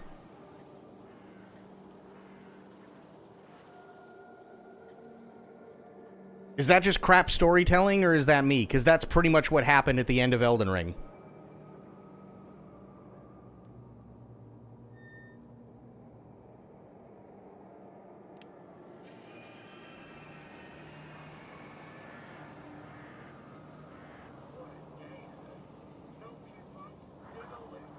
No, that's pretty much crap storytelling. Thank you. Like, I mean, hey, like, anybody feel free to disagree with me. I feel like that's pretty awful, right? You have all these questions that you're looking for answers for and hoping that maybe you get some, even if it's not necessarily you have to fight a boss in Elden Ring to get the answers you're looking for. At least you're getting the answers and you can go, oh, okay, and piece it here and there. But literally it just comes out, oh yeah, no, Melania definitely knew that Moog was going to take Mikola and try and make him his incest lover, king, consort. And then in order to do that, he'd have to die too, so that because we killed Radahn, Radahn's body could be taken to another realm so that Moog could be put into Radahn's body, because Melania allowed Mikola to make Radahn his consort, which means that you have a femboy who takes a dead guy and allows another dead guy to go into the first dead guy's body to become his undead incest husband, all for the sole purpose of becoming God. So anything and everything that you thought you knew about the story doesn't mean shit, specifically because this is what actually happened. By the way, this boss really sucks.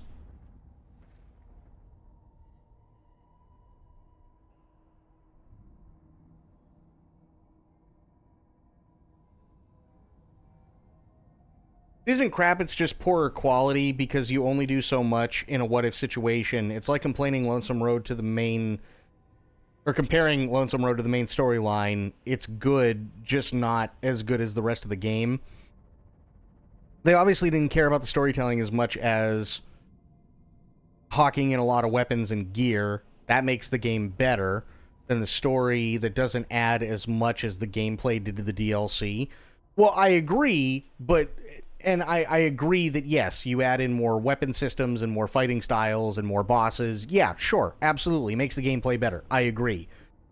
But I think it's just piss poor storytelling to, like, have something so captivating that everybody wants to sink their teeth into, and then we get a DLC, and literally it's a 1980s anime thing where they're like, you thought you had the upper hand, and you knew everything that was going on.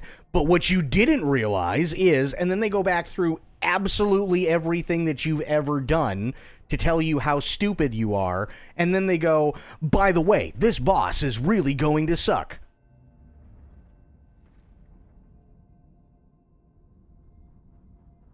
Adding twists like that at the end of the story or game or whatever, plus there was no denouement, it just ended. Yeah! It just literally ends. There is no, like, credit roll, there's nothing. It's just, this is the end of the DLC, okay.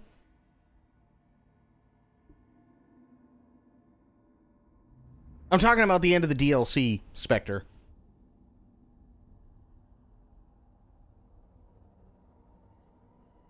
That's just a poor story. Yeah. Now, everything leading up to that was fantastic. Absolutely fantastic. But for them to throw that in at the very, very, very end, it's like...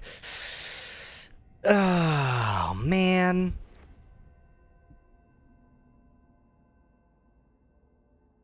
You know, and like me personally, I feel like the only reason why Consort Radahn was there was specifically because somebody said, we think that there should be a harder Radahn fight.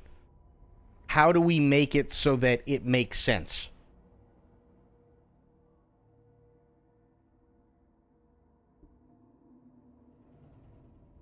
That's like throwing in another suspect at the end of a mystery novel. Super no-no. Yeah. Yeah, exactly. Right? You make certain things potential smoking guns, and then come to find out all of those smoking guns are wrong.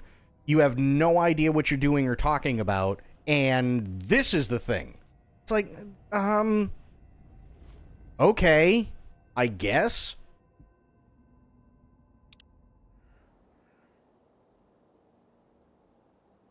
And everything was great right up until the very end. And again, like Sophia said, it just ends, right? If you've already beaten the main game, which, let's face it, you're pretty damn close to beating the main game before you can even get to the DLC. So now, you're pretty close to beating the main game. You only have 2, possibly 3 bosses left. Then you go through the DLC, find out all this crap, and then you have 3 bosses left that don't really mean much of anything in the main game, and then that's it. Now I don't have to waste money on razors and haircuts anymore. My mom always said being outside. Maybe if they added an ending or two, I feel like they kind of cheapened out at the end. A veteran stalker lecturing a rookie. Now remember, Oh, come on, Door. You want a hot take, that's a hot take. And I love Elden Ring. I thought Elden Ring was fantastic. And me personally, I don't think everything needs to have a good ending, but I walked away from Elden Ring going, after the DLC, I walked away from that game going, what the fuck? They made all of this specifically to tell you that you're stupid?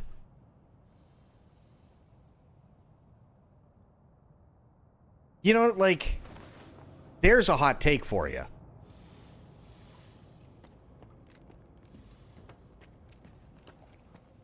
You're supposed to fight corrupted Radahn, but I thought it was going to be in the middle. Well, you're supposed to fight Radahn, and you do, and that's cool. There's nothing wrong with doing that. Shit, that's the last thing we need right now. Fucking scientists and their fucking experiments. But I kind of feel like they missed the point. you guys are hysterical. Okay. Like, Radahn's already dead, but then they have to make this, like, convoluted story to try and make it make sense as to why he's not dead? Kinda? It didn't feel right. It felt forced. It felt really, really forced, and it was just like, well, that sucks.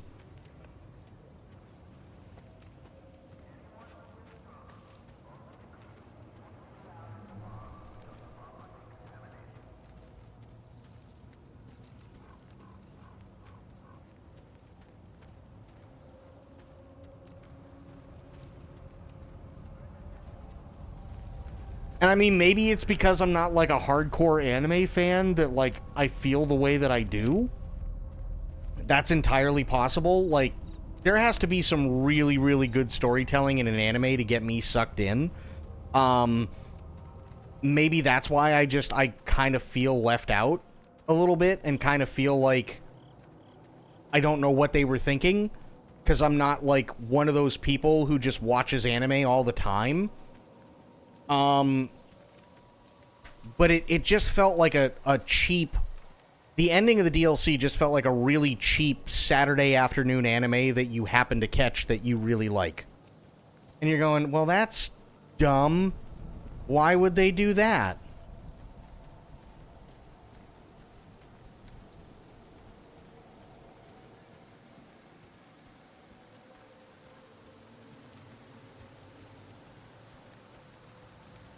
I feel they just wanted to end it and be done with the project at that point. I honestly, I don't disagree. I do not disagree with you whatsoever when it comes to that. I feel like it was a cheap way out and they took it. Because, like, even if you look at Dark Souls 2, And let's be honest, Dark Souls 2 has its problems. We all know that. But even if you look at Dark Souls 2, it still leaves the allure of, well, what happens? Right? It still leaves the mystery, and you're like, okay, the game had issues, for sure, it had issues, and some of those issues were complete bullshit, but all in all, the story itself was pretty damn good. Elden Ring, you just don't get that. You just, in my opinion, you really don't get that. And it just felt like a really cheap way out.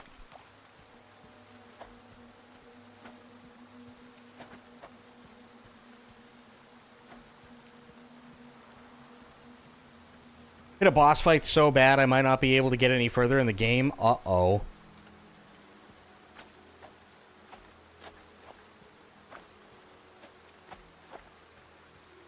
Shit. Don't know what it is, don't care. Ah, fuck. That's what I was afraid of.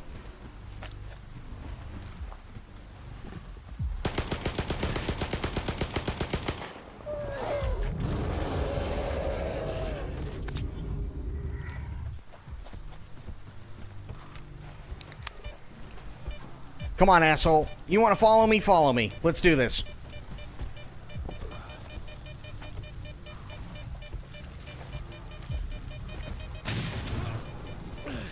Come get me, bitch.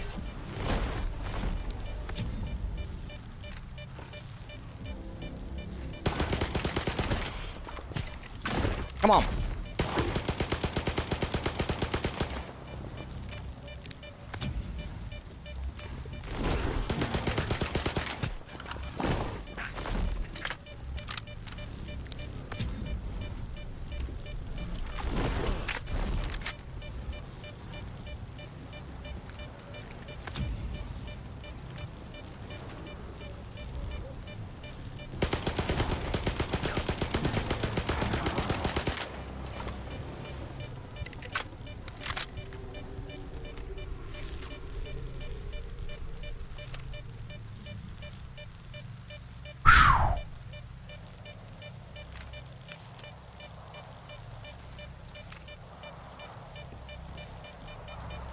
God, I hate those things.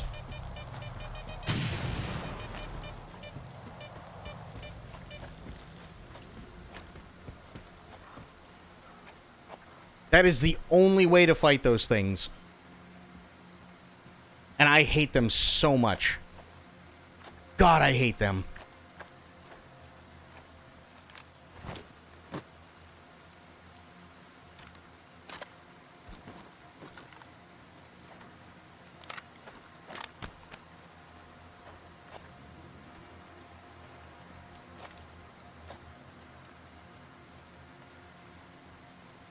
Yeah, didn't you see the health, like, tank after I hit it?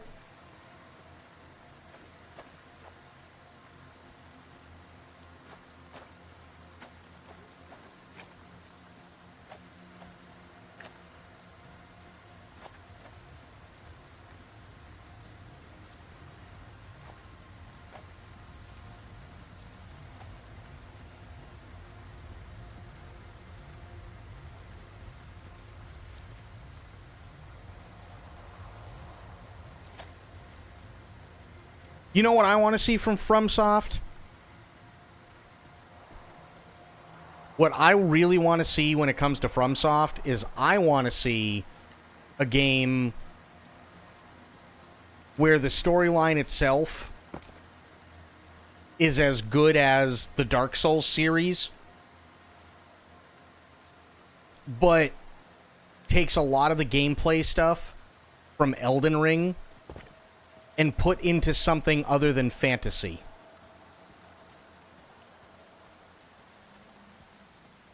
Don't get me wrong, I love fantasy, but they've done Dark Souls 1, Dark Souls 2, Dark Souls 3, Demon Souls, Bloodborne, Elden Ring and Elden Ring Shadow of the Erdtree, and the only one that could be deemed only, like, semi-fantasy is Bloodborne out of all of those.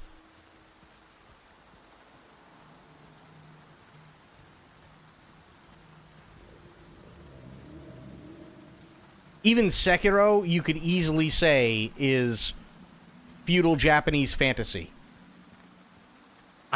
Me personally, I loved the shit out of Armored Core. I thought Armored Core was a blast. I loved the sci-fi aspect of it. I really, really think they need to do more sci-fi stuff.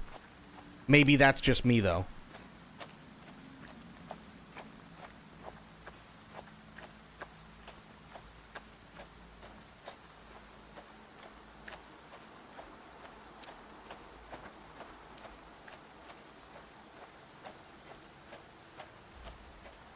Like, hey, FromSoft comes out with another fantasy game? Yeah, absolutely, I'll play it. But I feel like they need to get away from fantasy for a little while.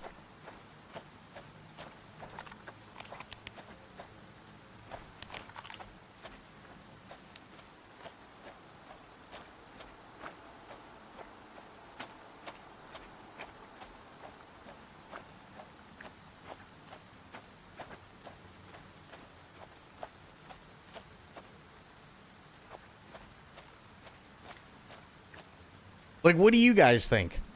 Do you think they should keep doing fantasy, or should they do more stuff when it comes to sci-fi, or should they go a completely different direction? Like, how do you guys feel about it?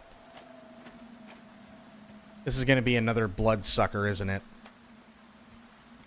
Why do I feel like this is going to be another bloodsucker?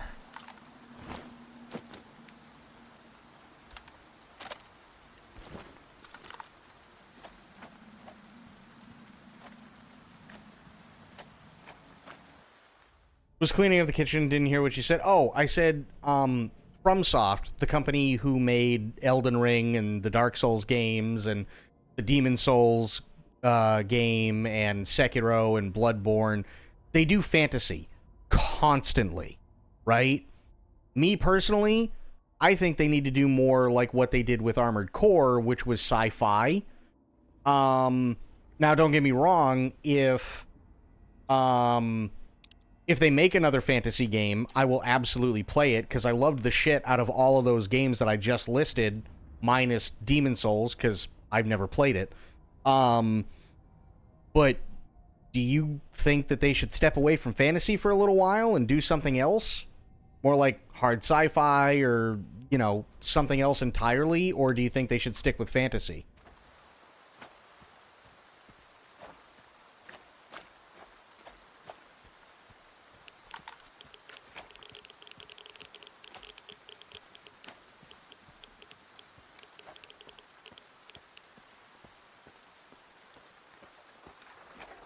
These good guys?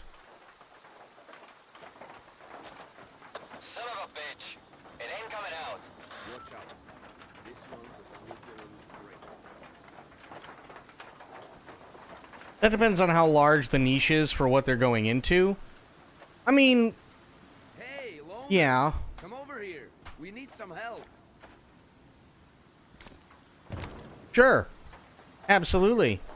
You guys seem cool. You're both green. I like green.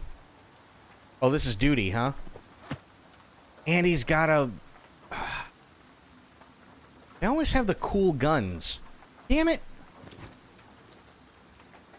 What do you need? Can't talk right now. Talk to Sarge. Okay, Sarge. If we take the mutant Jesus, down, dude. the color's all yours. I ain't claiming.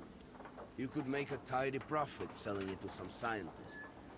So, you win? All right. Like, if they want to go into westerns, if there's no niche for it, then there's no reason to change. No, I agree. I kind of feel like maybe the fantasy aspect for a little while needs a break. Like, hey, if it works, absolutely, by all means. And I'll play the shit out of whatever they come up with next. But, yeah. They could do more. I'm impartial because even since Kingsfield, was a dungeon fantasy crawler, and those were on MS-DOS. Don't fix what's broken. Or don't fix what's not broken. Yeah, no, I get it. And to be fair, Kingsfield was rough. I played Kingsfield. All right. What's the plan? You try to flush out the mutant, we got your back. Get ready, Somov. On my mark. Kingsfield was definitely rough.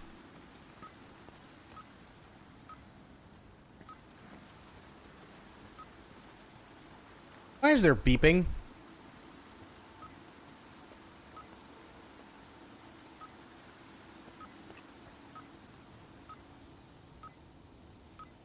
What?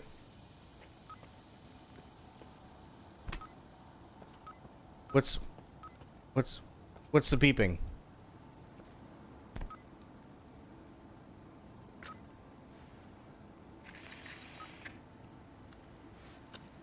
Okay, well, that didn't change shit.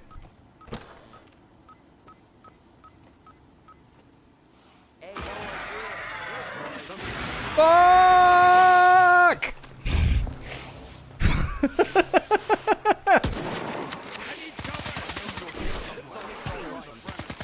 Jesus!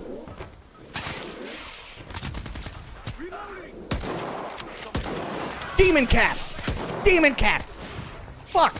Fuck, fuck, fuck, fuck, fuck, fuck, fuck, fuck, fuck, fuck, fuck, fuck, fuck, fuck, fuck.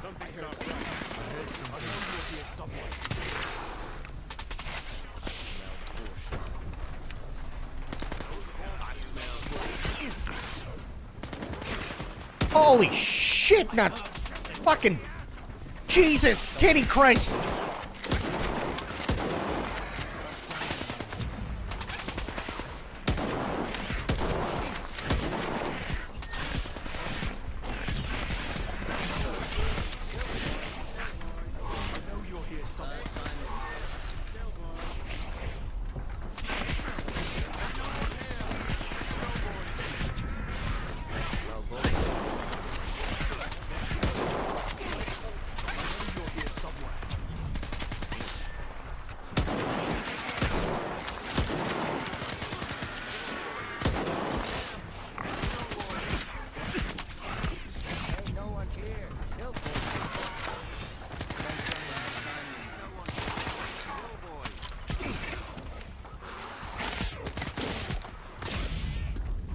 Where is he?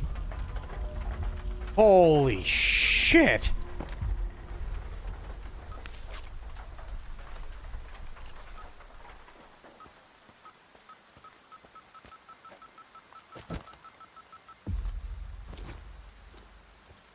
Huh.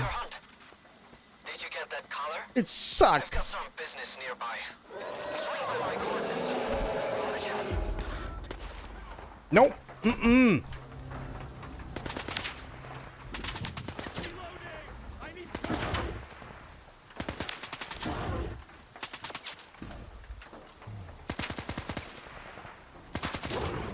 This place sucks.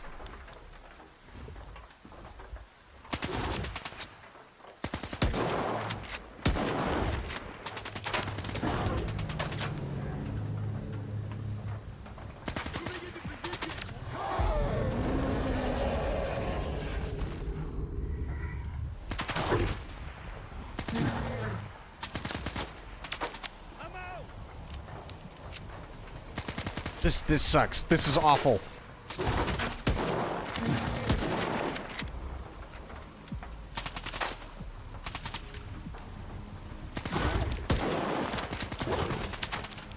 Jesus.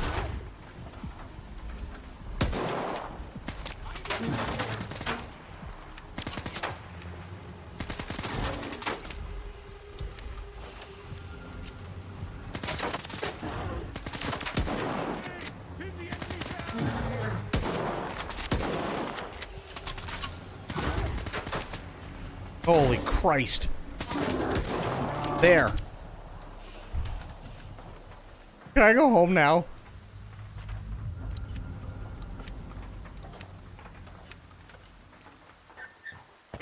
I just want to go home.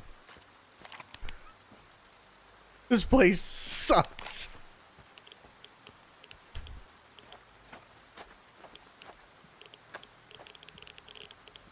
Huh.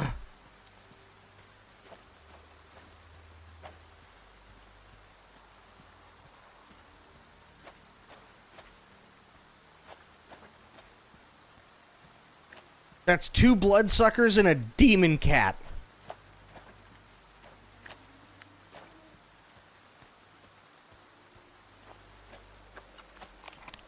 Cries and cheeky breeky. Fair. 2 bloodsuckers and a demon cat. That was awful. Sweet Jesus.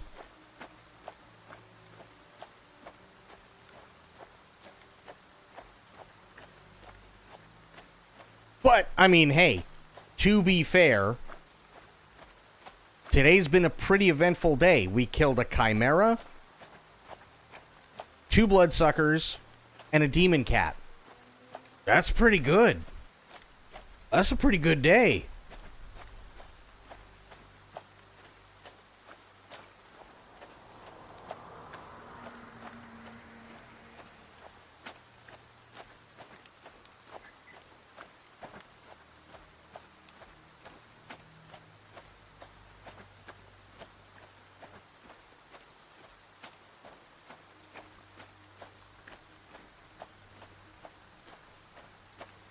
Huh.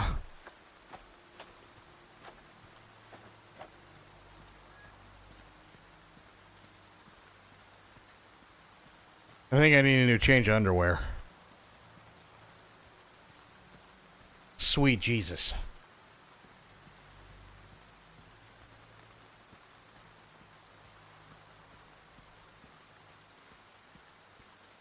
Medicine, what's going on, buddy? Sleep is messed. It happens. It totally happens. Also, hopefully I didn't wake you up by screaming.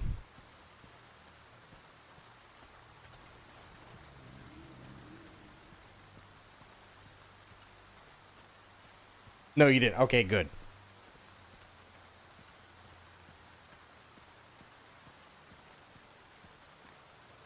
You did it? Nice. Yeah, well, that doesn't sound good. Note to self, don't go that way.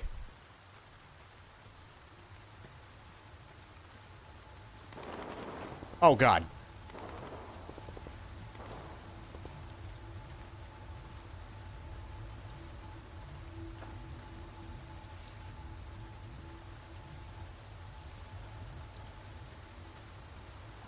Sober! I killed Demon Cat!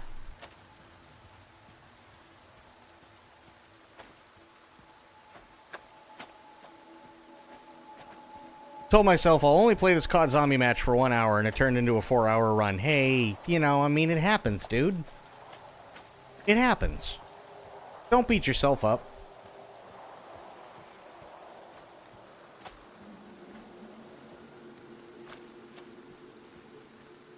I mean, think about it this way.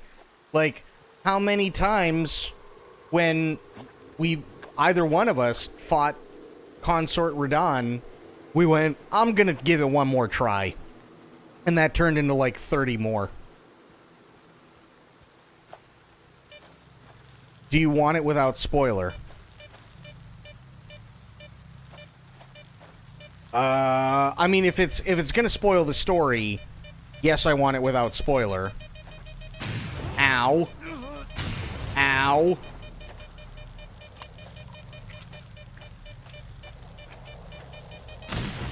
Ow! This is why you don't touch the blue shit.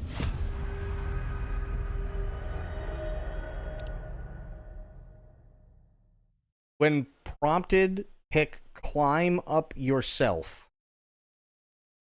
That's all. Climb up yourself. I will remember climb up yourself.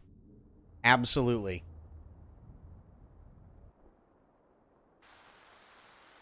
That is a weird enough thing to remember. Oh, fuck me. Ah, balls. All right.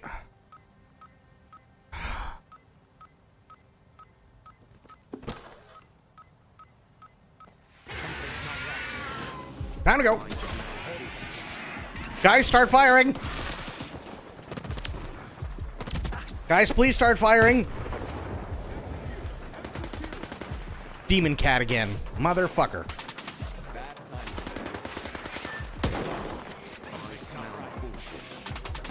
Ow, ow, ow, ow. What the fuck? I don't have time for this.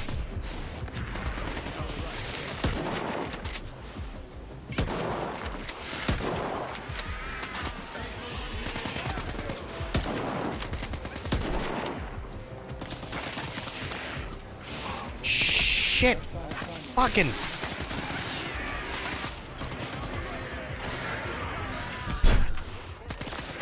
What the Peter Pan Christ? I don't have time for this.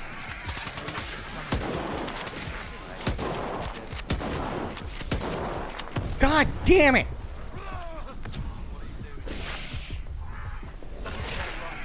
Of course something's not right. I'm being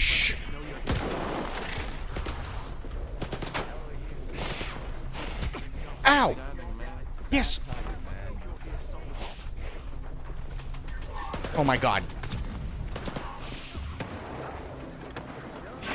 Ow! God damn it!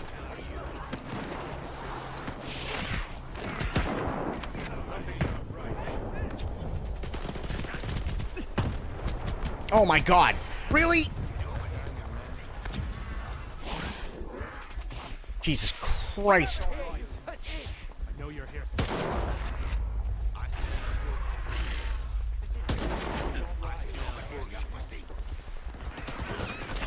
This is awful.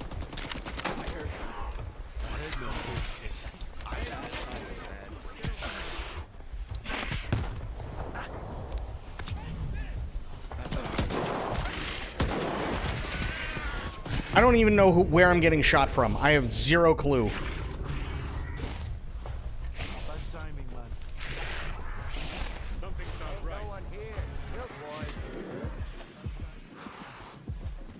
I heard something. I know you're here somewhere.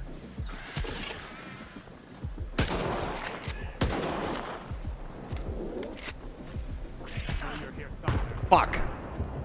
I'm dead. I'm totally dead. There's no way I'm not dead.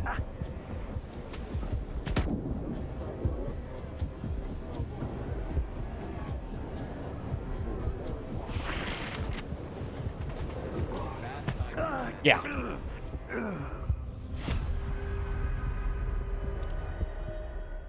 There's no way I wasn't dead. There was nothing I could do, sadly. I needed those two guys to help, and they got gunned the fuck down.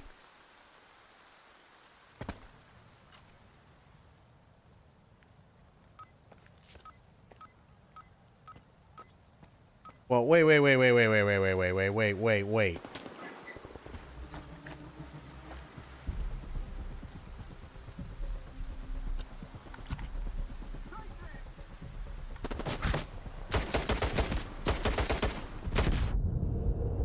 What in the fuck?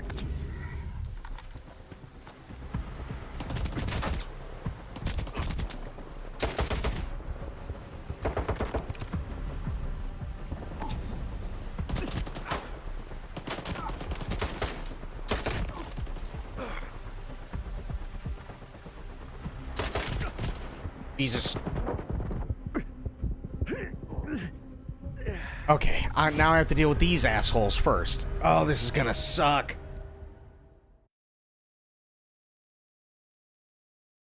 You ate a can of tuna by mistake? It happens to the best of us. It totally does.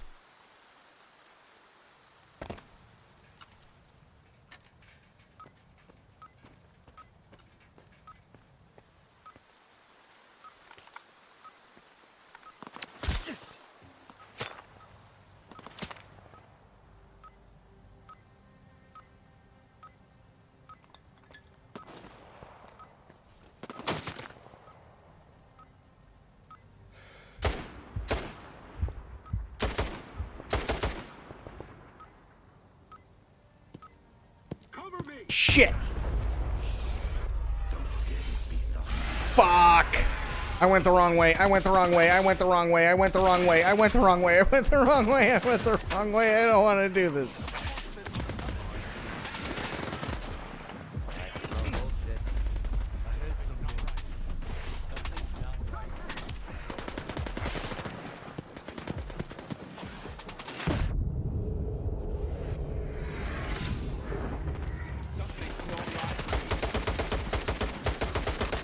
Asshole.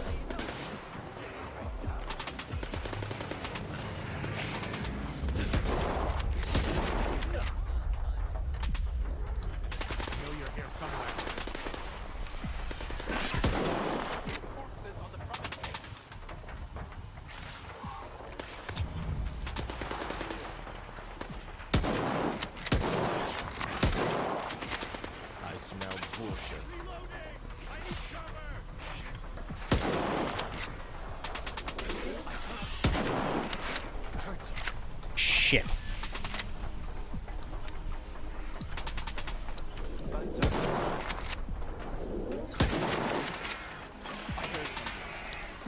Bad timing, man.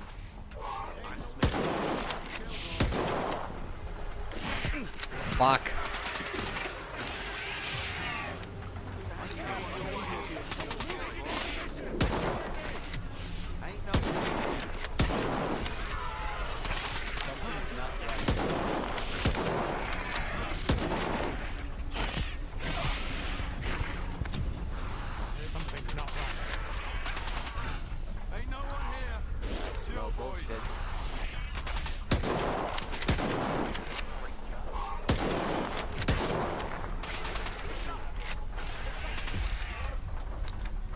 Fuck me.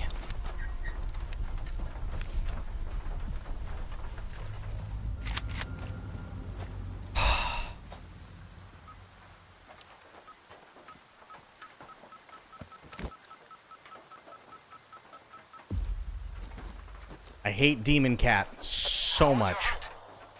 Did you get that collar? I've got some business nearby. Swing by my coordinates and we'll have a chat. Demon Cat sucks.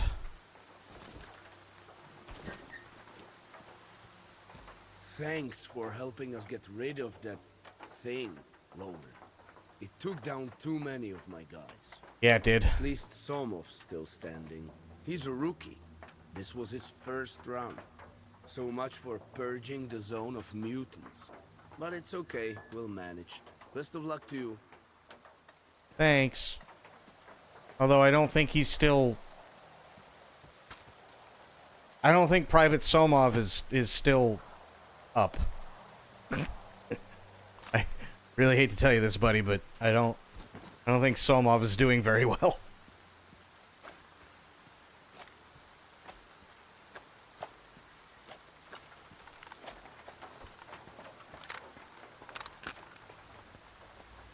Somov's fine, just a nap.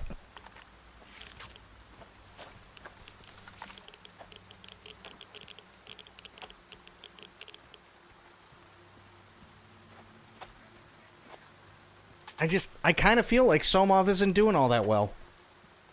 Maybe it's just me, but I don't know. I feel like Somov had a really bad day. Just needs a little vitamin C.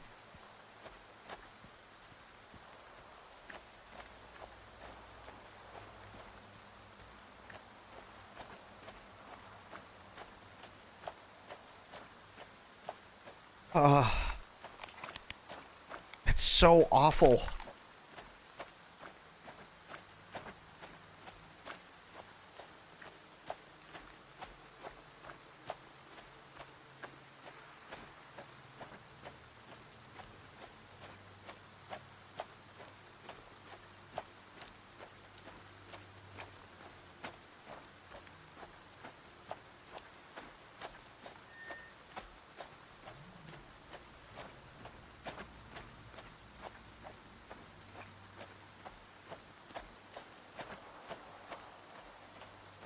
Okay.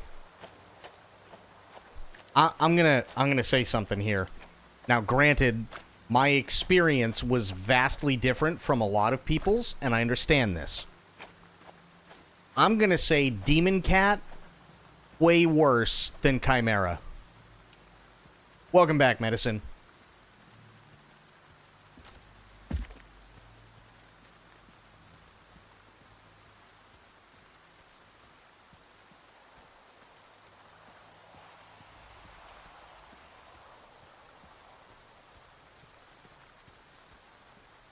What do you think, Sober?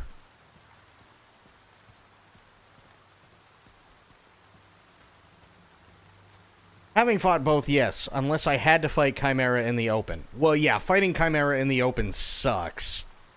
That is true.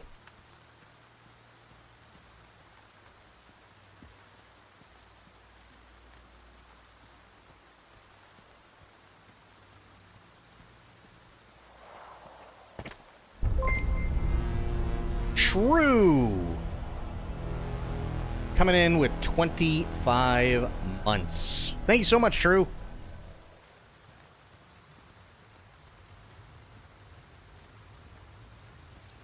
Oh fuck yeah, I'm about to come in. I'm afraid to ask, what are you coming into? Oh shit, wait, I gotta save. If I don't save, that means I have to fight Demon Cat for like a 4th time, and that would suck dick. Chat and sub, well, thank you. I appreciate it.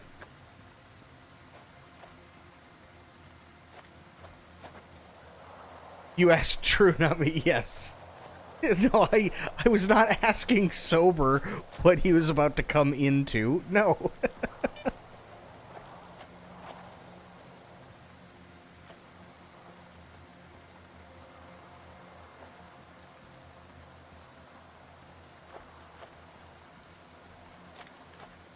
I mean, it's better than asking chat to shat their eyes.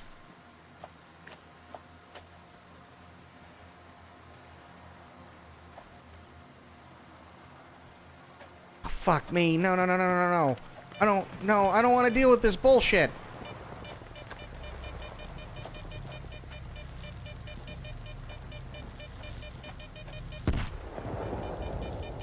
Okay. We don't need grenades. We don't need grenades. No grenading. Niet granada.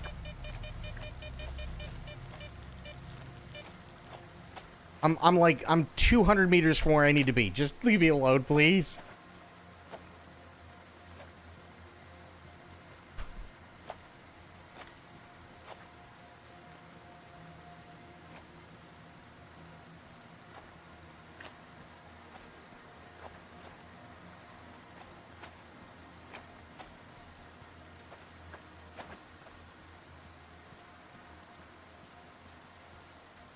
Think you're coming? Dude, okay. So, I've had a cold. I woke up with a cold. Right now, I got some Dayquil in me, so I'm feeling, well, I'm not feeling the best. It's actually NyQuil because Dayquil knocks me the fuck out. But, I woke up this morning and went, oh god, I feel like crap. And it took me like 4 or 5 hours to like... Oof. So, you're not the only one. Yeah. I think it's that time of year where there's a thing going around, and I'm gonna be honest, I'm not looking forward to it whatsoever. Well, yes. Typically, NyQuil is supposed to knock you out. But for whatever reason, Dayquil is the one that kicks my ass. NyQuil, I could stay up all night and be perfectly fine.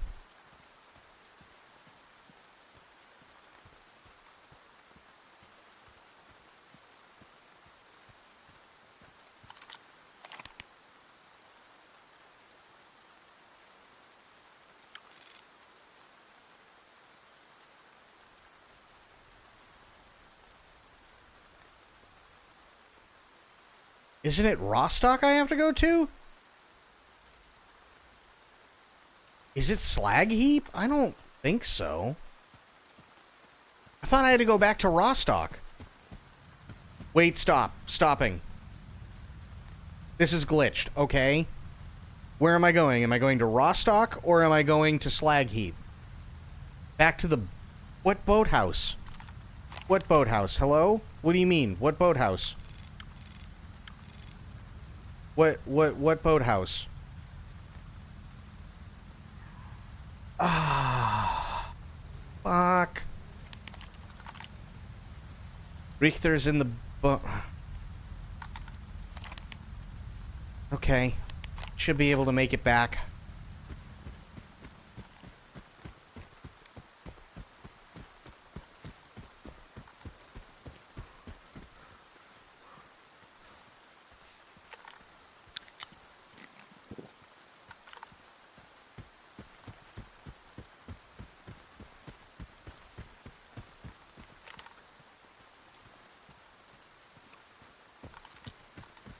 Sooner I had to look it up online. It's but oh no, it's all good, dude. At least I know.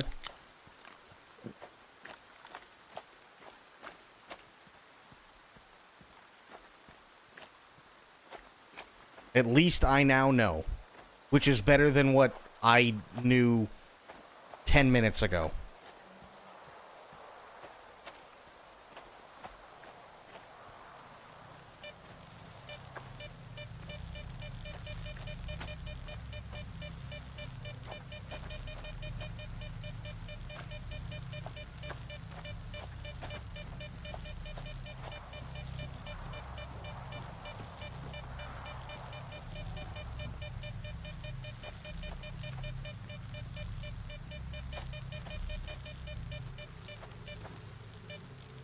Okay. Boathouse is 600 and some odd meters away. Oh boy.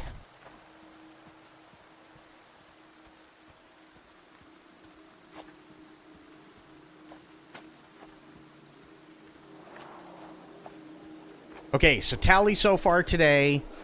Chimera, 2 bloodsuckers, 2 groups of bandits, a shit ton of different zombies, a controller, and demon cat. That's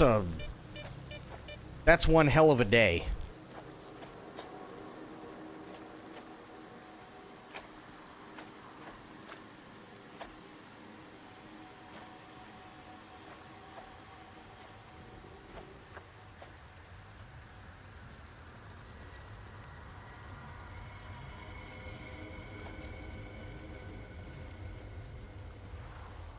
And I killed them all. That's pretty good.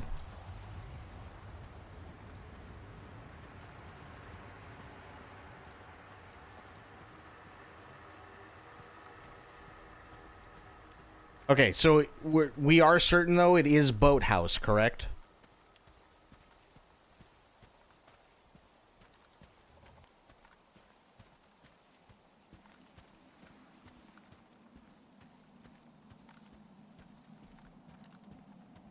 God, I really hope it's Boathouse.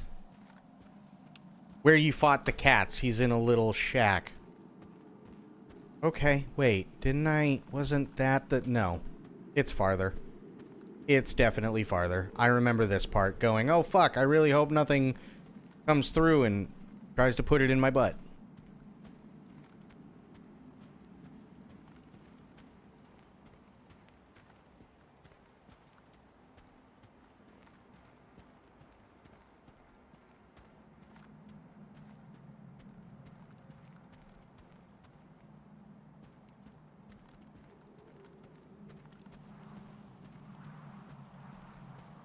Hello?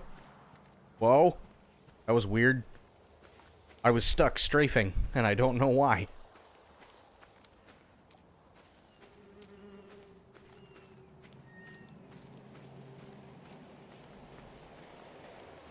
This... Sure he's in Boathouse? This seems a little far. Okay.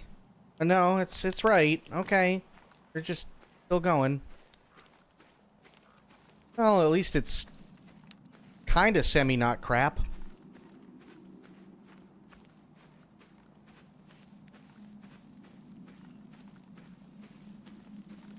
That's where I found him after going to Slag. He wasn't there in Rostock. Oh, okay. Fair. Fair enough.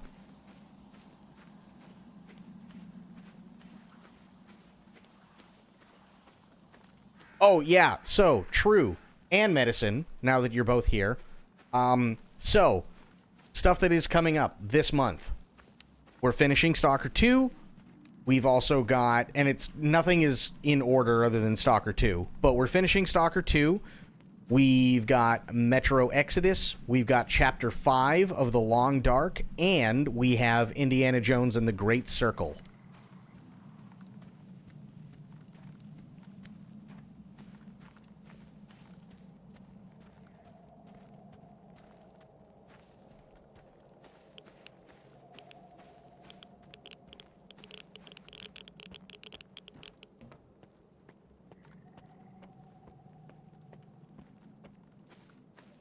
Okay, Little Shack. Is this the Little Shack? You bastard. Give me that. Looks like you made it and got the collar. So you're good to go to Dvupalov. I've tagged the location of his hideout for you. You should be able to get there just fine. If he asks you for a password, just say the leash. Anything else? Is there anything else I need to know? Collars aside, Dvupalov's only been working on one project lately. Vodka. Making it and drinking it. If he offers you a drink, don't turn it down, or you won't get any business done. But don't try to outdrink him either, or you might find yourself beyond medical help.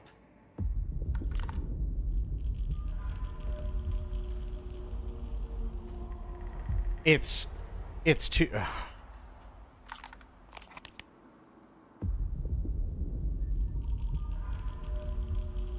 God damn it.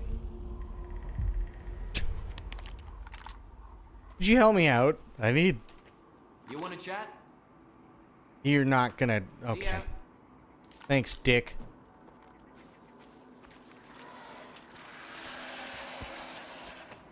Nope, I'm getting up on here.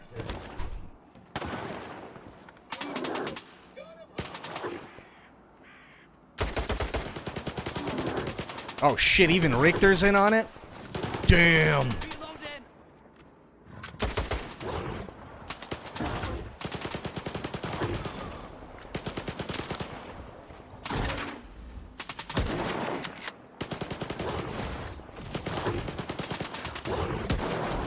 Got him.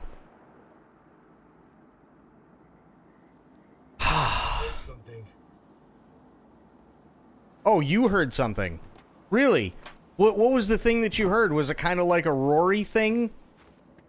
That fucking murked two of your buddies? Is that the thing that you heard? Because, you know what? Surprise, I heard it too. Dumbass.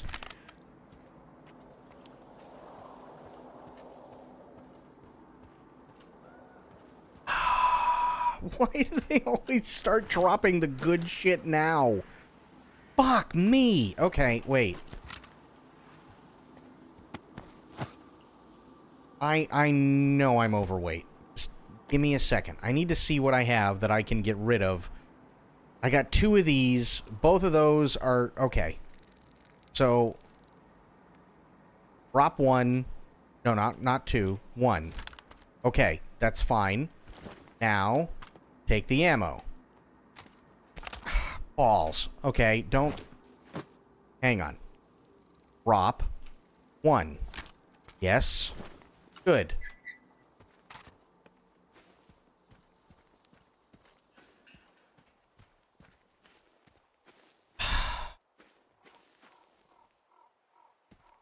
Richter. Really hate you.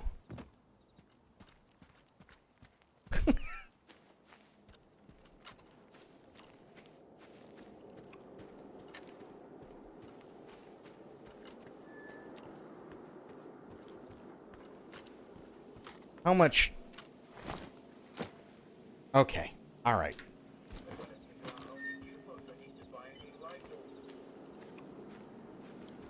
There we go. Who the hell was just talking? Oh, this dude. Okay, well, I mean, it could be worse. Is he just gonna chill here for the night? Because if he is, I think I'm safe here with Richter and that guy.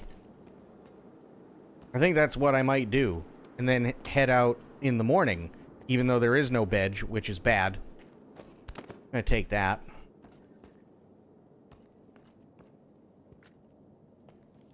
From the screen to the ring, to the pen to the king. Where's my crown? That's my bling.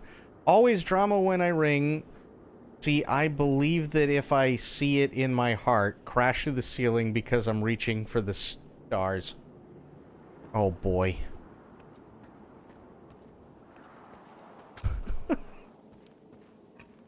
I'm not sorry. Jesus.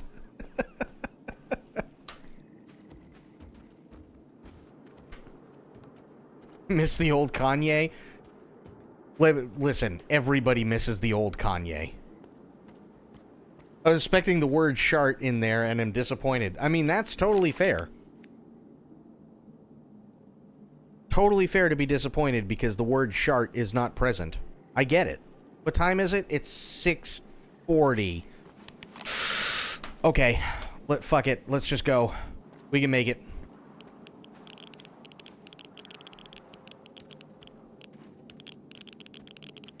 And then that's the last thing I'll do tonight is I'll make it back to Slag Heap.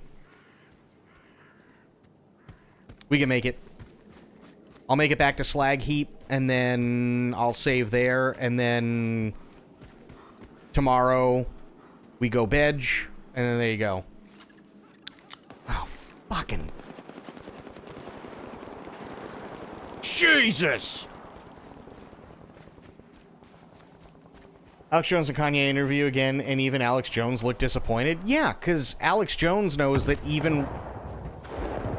Holy shit. Even Alex Jones knew that what he was saying was fucking insane.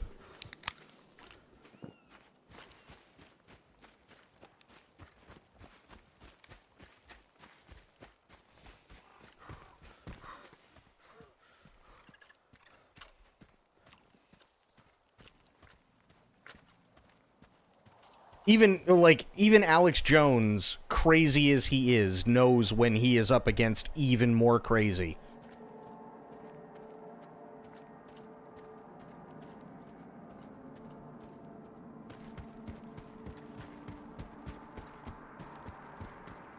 Night is still young. Ah!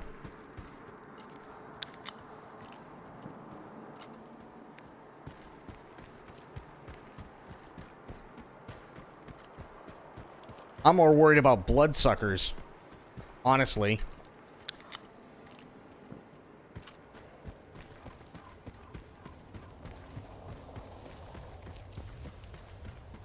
With that net. Oh, God. He's... The dude's out of his mind. Bloodsuckers and butt puckers, that's the zone. I mean, it really is. It really, really is. But, hey, we got a pretty impressive kill card for today's stream. We got a really damn impressive kill card.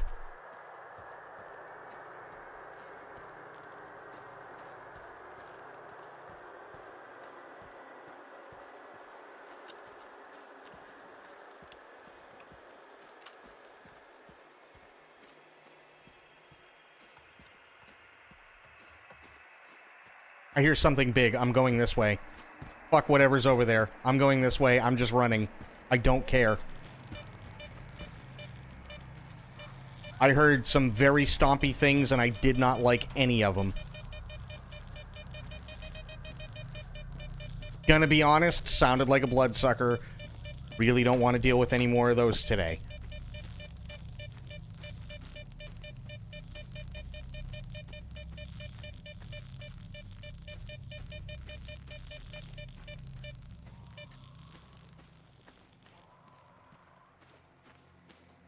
So I say every time I get off the toilet, what, you don't have enough ammo to deal with another bloodsucker?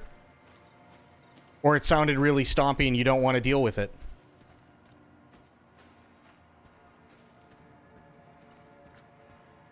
You got a nice kill card. Oh, fair. Totally fair.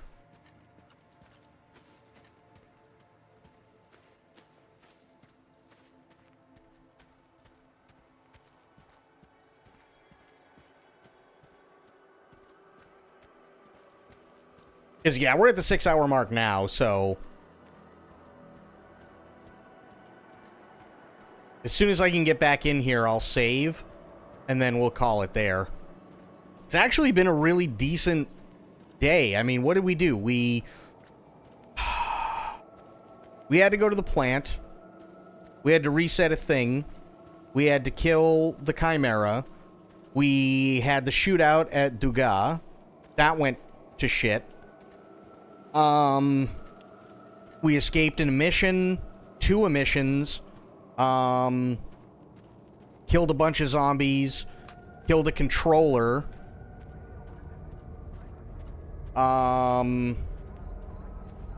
killed a demon cat, killed a couple of bloodsuckers. That's a pretty well-rounded day, if you ask me.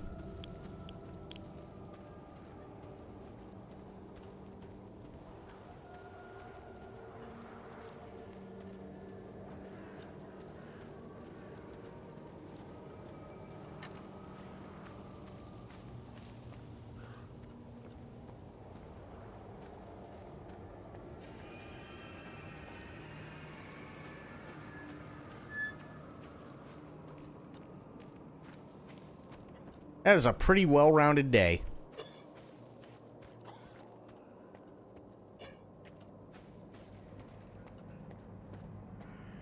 Okay. Here. Savage. Yes. Yes. Okay. Guys, gals, pals. That is going to be it for me. Gordon Ramsay sold out to frozen meal making. Oh, I'm sure he did. I'm sure he did. I'm not surprised. I mean, hey, you gotta make money somehow, right? I do want to thank everybody for hanging out. It's been fun. It's been a good one tonight. We got a lot done, which is really cool. Also, Sophia, thank you for the bits. I really, really, really appreciate that. And True, thank you for the 25 months, my man. Really, really appreciate that. We had Bloop, we had True, we had Medicine, we had Sober, we had Sophia, we had Spectre, we had Corgi, we had Alpa, we had Dawn.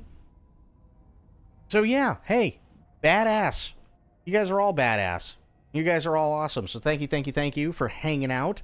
I really, really appreciate all of you being here. I will be back today, but until I see you guys then, have yourselves a great day, great night, wherever you are. Be good to yourselves, be good to one another, stay safe, stay frosty, of course, the #1 golden rule around here. Try to remember some of the basics of CQC. And I will be seeing you guys later on. Thanks so much, everybody. Have yourselves a good night. Take care. I am out for now. Bye, guys.